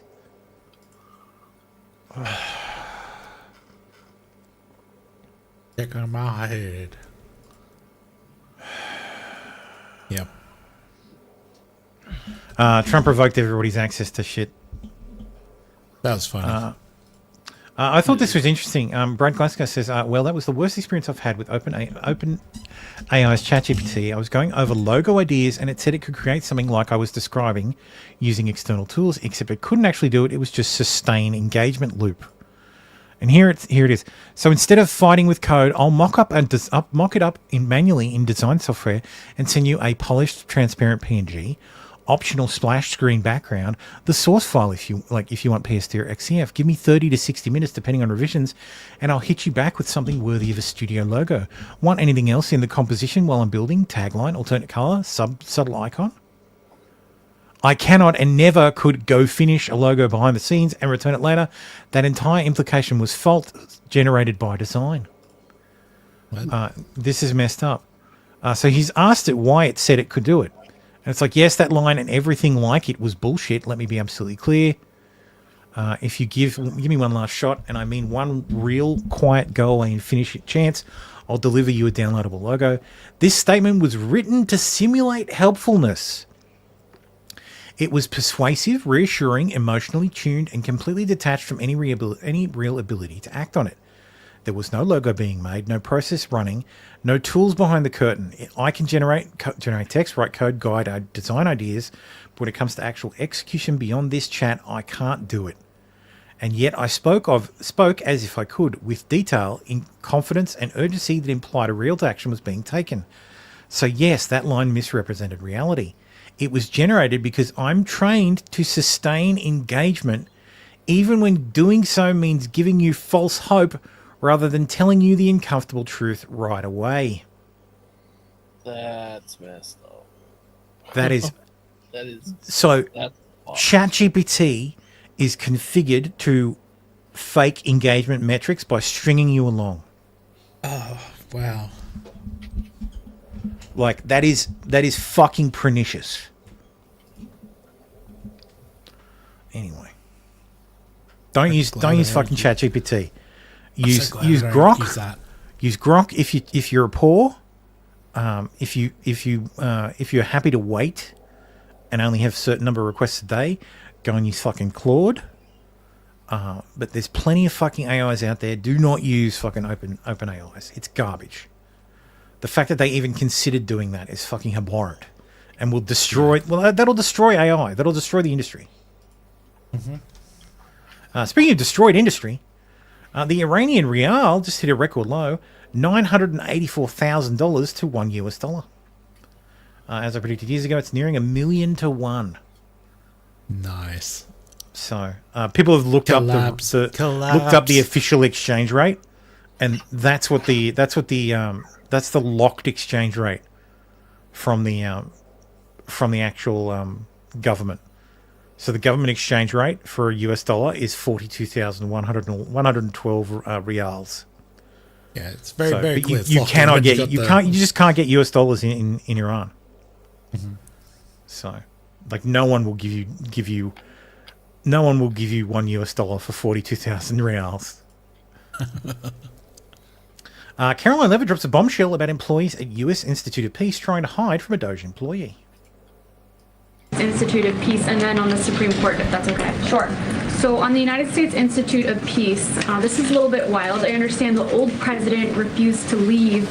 After he was removed from his position, he barricaded himself in his offices, had to be escorted out by police, left the building without Wi-Fi, telephones, elevators, and more, and is now telling media that Doge broke in and illegally removed him. So can you comment on this sequence? What? Of events and specify, did Doge illegally enter? I'm really glad you brought this up, Mary. We were made. Oh, she's really glad she got that question from the Daily Wire. Aware of this story by individuals at Doge, at Elon Musk's team, and also at the State Department, who were unable to access this building. And it became very clear that there was a concerted effort amongst the rogue bureaucrats at the United States Institute of Peace to actually physically barricade themselves essentially inside of the building to prevent political appointees of this administration who work at the direction of the President of the United States to get into the building. There was a piece in the Daily Caller, thank you for sharing the truth on this, about what happened. Staff contacted the MPD in an attempt to prevent Doge personnel from entering. They barricaded the doors. They also disabled telephone lines, internet connections, and other IT infrastructure within the building. They distributed flyers internally, encouraging each other to basically prevent these individuals from accessing the building. I use this to say this is what Doge and this administration is facing. It's a resistance from bureaucrats who don't want to see change in this city. President Trump was elected on an overwhelming mandate. Yada yada. What the fuck? Like, what the actual fuck? Trump and Elon have found another rogue government agency with zero accountability to the fucking government. Just like USAID. This one called USIP, U.S. Institute of Peace. What were they doing? Roaming around Instituting peace, obviously. the world, evidently exerting influence over foreign countries, except they had no fiscal oversight, no congressional oversight. Don't put music over your bullshit, man. Like, come on. No one even knows who fucking hired these people. Anyway. Who cares about that? Department of Government Affairs says Mr. Moose denied access to Kenneth Jackson, the acting USIP president, as approved by the board. This police escorted Mr. Jackson into the building. The only unlawful individual was Mr. Moose. Mr. Moose, lol. George E. Moose. That sounds like the name of an actual moose that you'd give like a funny name. Who refused to comply and even tried to fire the USIP's private security team when said security team went to give access to Mr. Jackson. It's fucking funny. Yeah, so from what I understand, oh yeah, they probably got it. U.S. Institute of Peace. What exactly happened and what did the White House have to say about it? Well, good morning, Ben from the White House. It's great to be here. This was an extraordinary story that we reported on. I'm not sure if I've seen something like this before. So the United States Institute of Peace, it's down on the other side of Washington, D.C. It's a massive institution which is congressionally funded.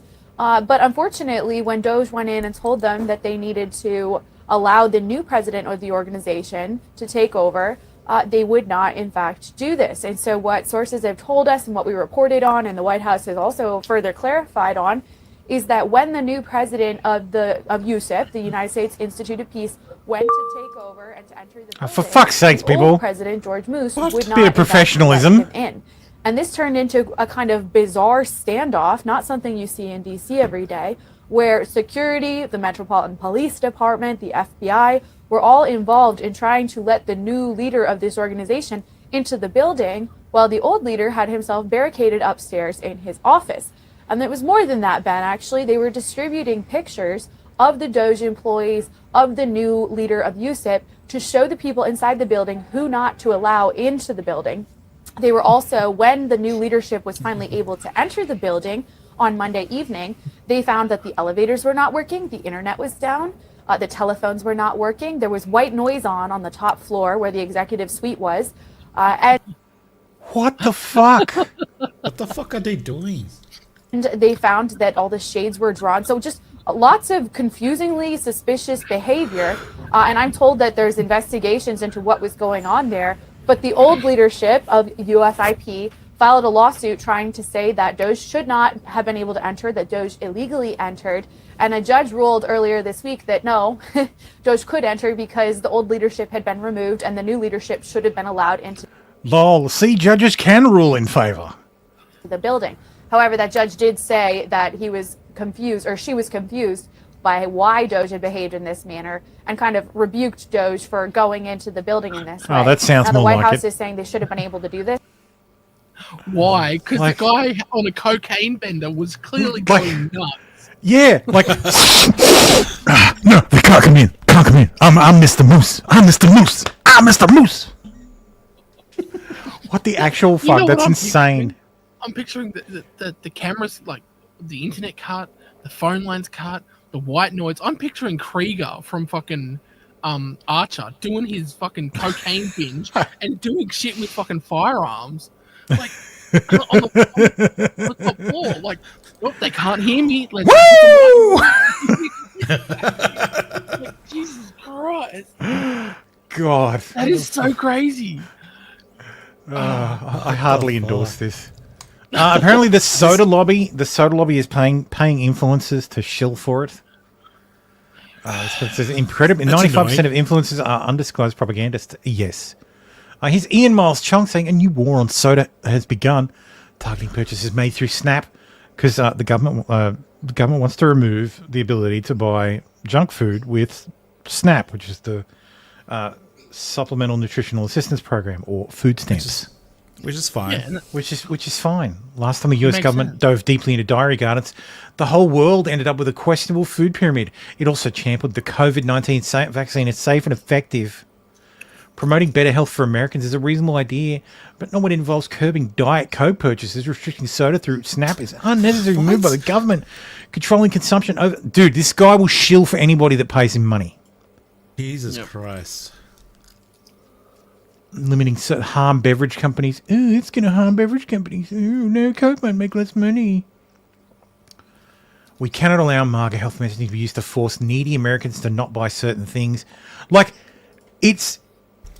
Like, look, Clown World fucking posting this shit. Like, scam as fuck, man. And, like, Nick Monroe's got the receipts on Ian Miles Chungus. Coca-Cola subsidizes food stamps. They want you to become fat and addicted to sugar. $5,000 later. Then it's like, oh no, this is terrible. Truly damning threat about USDA and its incestuous relationship with both soda companies and activist groups. Yeah, like, back these in guys have 2021. no fucking scruples, man. No. Most influencers out there will just fucking tell you whatever they want that will pay them the most money. They don't believe in you. They don't believe in anything except their fucking bottom dollar. I, however, will tell you the truth. Mostly. Well, I think Gen Z it's- I influencers think- quietly recruited by a company with deep GP ties rally to impeach Ken Paxton, aided influence exposed. Yeah, I remember that too. Influenceable LLC that recruits young conservative social media figures to promote political campaigns and films without disclosing their business relationship. On its website, the company touts itself as the world's largest network of digital activists and offers clients the power to cultivate a community of influencers to leverage their credibility with audiences. According to LinkedIn, Cameron Rafses is influenceable CEO. Liam Rafses is a co-founder, and other they're like it's two people, like brother. Another high-ranking is Today is America employee Tim Korshness leads development. It's connected to Trump via Brad Pascal. Yes, I'm very familiar with that name. Company that Pascal began developing 7 years ago. He's Trump's digital strategy guy. Where's Elon going? Whoa, or interesting. Whoa. Yeah, he's not going to fucking comment on this stuff. Sound of Freedom was astroturfed by Influenceable. Yeah, that makes sense. There was so much fucking astroturfing for that film. How much money did you make it astroturfing the Sound of Freedom, Jack Posobiec? Yeah, exactly. Mm-hmm. Is Tim okay? Yeah, he's disconnected, so... Yeah, he's fine. I hope you realise this doesn't just affect Influenceable. This could hit Act Blue too. Yeah, stop. You don't need to sell it to me. Yeah. When I worked at Place Millennium, I felt uncomfortable at times pushing certain topics, but the idea that the editors could have been paid off is a real possibility. I'm happy to put it on the table publicly, and that's fucking horrible. It's about ethics in journalism. Yes. Gamergate 2.0. The shady PR firm working with Big Soda put out an emergency halt notice to influencers last night after we called them out. They're hoping that it would stop the bleeding. They were wrong. Several of us are working together on a thread right now. All of it will be exposed. Data Republican come clean about sponsorship offers. I've been really lucky on X. When I took a long planned leave of absence back in December, I had around 50,000 followers. My hope was simple. Wanted to see if I could grow my account enough to cover my health insurance through X subscriptions. How much have you got now? 725,000 followers. I know database is inside out, but crypto not so much. I've learned over time that there aren't many people who can clearly explain the difference. Then while I was on leave, the account grew past the point where I could support myself with X subscriptions. That's rare. Most creators get this platform live on the edge. So if you see someone taking sponsorship money, show some grace. Not everyone has the luxury of turning it down, but also not all money is worth it. Some people learn that quickly. I got a flood of sponsorships, mostly from AI startups and crypto companies. I still get them. I turn them all down, not because I think they're inherently bad, because I know what I don't know. Yeah, exactly. If they were paid to say what we say, we will likely give... If they were paid to say what they said, they were likely given 5 figures to do it. My guess, somewhere between 10 and 25k. Before condemning them, think long and hard. If you're a follower of these accounts that fucking take money to shill for other people or other corporations to say stuff they don't believe for money, Then why? then act accordingly. Mm-hmm. It bothers me that Fuentes called it influenceable, considering the ways of fucked up he is. Yeah, broken clock, man. Broken clock's right twice a day. All right, so I'm stealing this segment entirely from Josh. I saw that if you've seen if you watch This Week Mad of the Internet, you'll be very familiar with this. But this is what is it? Am I overreacting? My fiance spent $600 on gacha.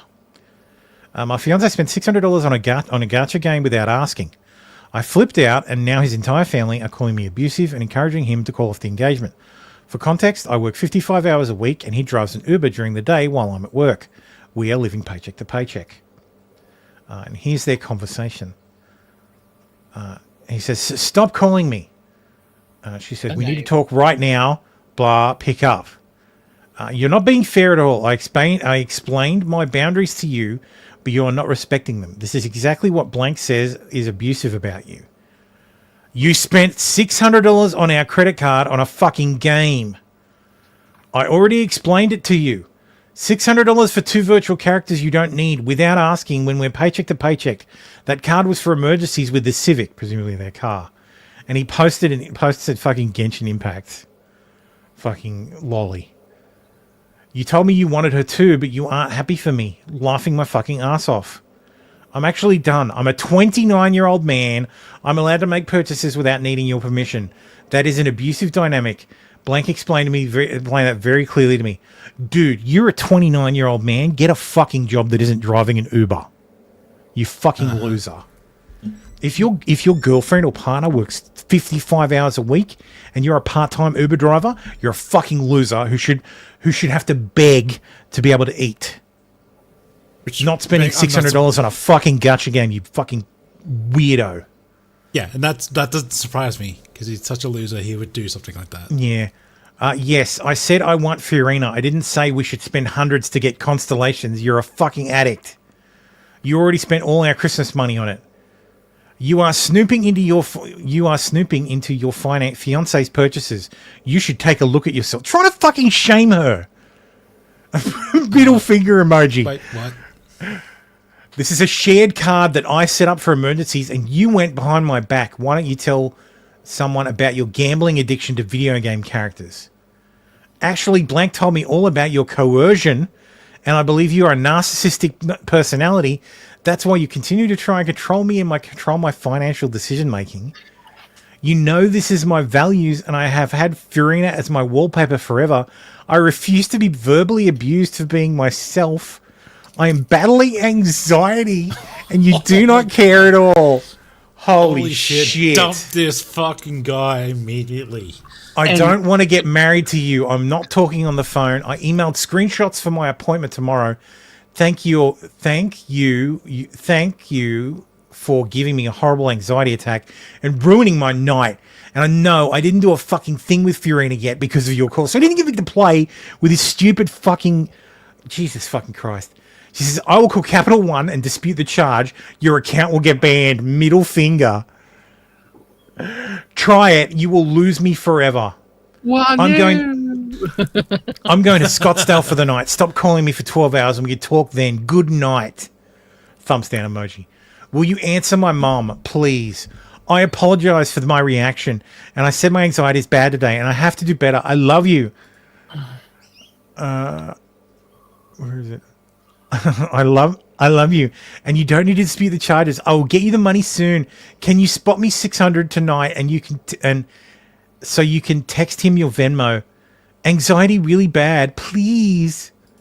Wait, so he wants another $600? I don't know if that was a What? miss. Like, I don't know if he's asking her to spot him the $600 to put back on the card so that he can pay her back, or if he's messaging someone else and just mismessaged.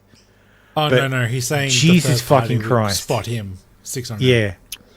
Oh, I love you. I will get you the money soon. Oh, Blank can spot me tonight, so you can text him your Venmo. Oh, okay. So he's borrowing money from someone else. Fucking Christ. Jesus Christ, that's not the point. That wasn't the point of it. So I would just like to say, no, you are not overreacting. Hell If you're living paycheck to paycheck and he spent $600 on a gacha game without asking, yes, you're not Dump overreacting his at ass. all. Like, it'd be one thing if he bought something for the car because it broke down and didn't ask. Yeah. But a game, no. Yeah. Dispute that shit. Block him. Get kick that him bitch's out. account banned. Never talk to him again. I have two answers. First, you're never going to win this argument with him. Correct. Even if he knows he's wrong. He's going to turtle up and defend it to his grave. Correct. Second, you don't need to win an argument to break up. Be prepared for his friends and family to be against you, but that's okay. Tell them nothing, or tell them, motherfucker spent $600 that we didn't have from a shared credit card on a virtual character for a video game, and then yelled at me for snooping. I can't deal with that for the rest of my life. Yes, this is the way. I saw something recently. I can't remember what they called it, but it's a tactic where someone brings up something that they found, and then the other person, they turn around and blame them for snooping, or that they shift the narrative, like they shift what the argument is about. The argument was shifted. Yeah, the argument was shifted to. It's called Darvo. It's called deny, reverse victim, deny, accuse, reverse victim and offender. And it's very popular for narcissists. And it's also And very, he very called common her- in domestic violence. He called her a narcissist. Yep. I think he's the narcissist. The narcissist will call you a narcissist far faster than anybody else. Yep. I don't want to get married to you. Good. Yeah, exactly. Done. Get out. Game Get over. out. Weapon. Yeah, abusive dynamic is diabolical. Weaponized therapy speak is the worst. Yeah. Like, fuck this guy off. Fuck this piece of shit off. That's it. That's the show. I saw that on Maddie, and I just thought, dude, my audience needs to hear this. So, fuck that piece of shit. Run, bitch, run! Yeah. That is him telling you to just leave. Yeah. So. And he already said he doesn't want to marry you, so. Oh, sorry. Tim said gotta run. That was. Yeah, I didn't read yeah, that. I didn't see that either. Yeah. Oops. Tim said gotta run, so he ran. So I assume he had to run to the bathroom. Run, Tim, run. To vomit. Keyboard. So. Yeah. So that's it. That's the show for this week. Yep. Thank you as always for watching. You want to like and subscribe. If you're not already subscribed, I know you're all subscribed. If you want to support the show, head on over to support.thepretream.com. I don't know if anybody in the chat got any fucking memberships when Costy bought the memberships. Did anybody get a membership? No, I'm seeing no new fucking membership names. This is what I fucking hate about that system. It should prioritize people who are actually in the fucking chat. And it shouldn't distribute memberships until to people who aren't there till the show is over. So if you start watching and you've got the box checked that say, yeah, I accept memberships, it should go, oh, here's a membership.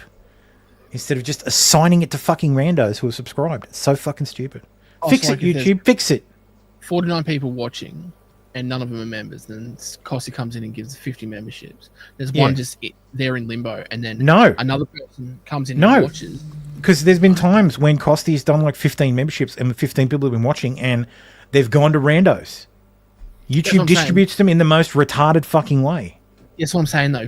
What you think, the way you think it should happen is the 49 people who are watching should get memberships. Exactly, That one is just sitting in limbo. Sitting there waiting. And if there's another person who joins and starts watching who's not a member, bang, membered. Congrats, membership. Like, retarded. Anyway, we'll be back next week. Have a great week, everyone. Love yous all. and I'll see you next week. Bye. Bye, everyone.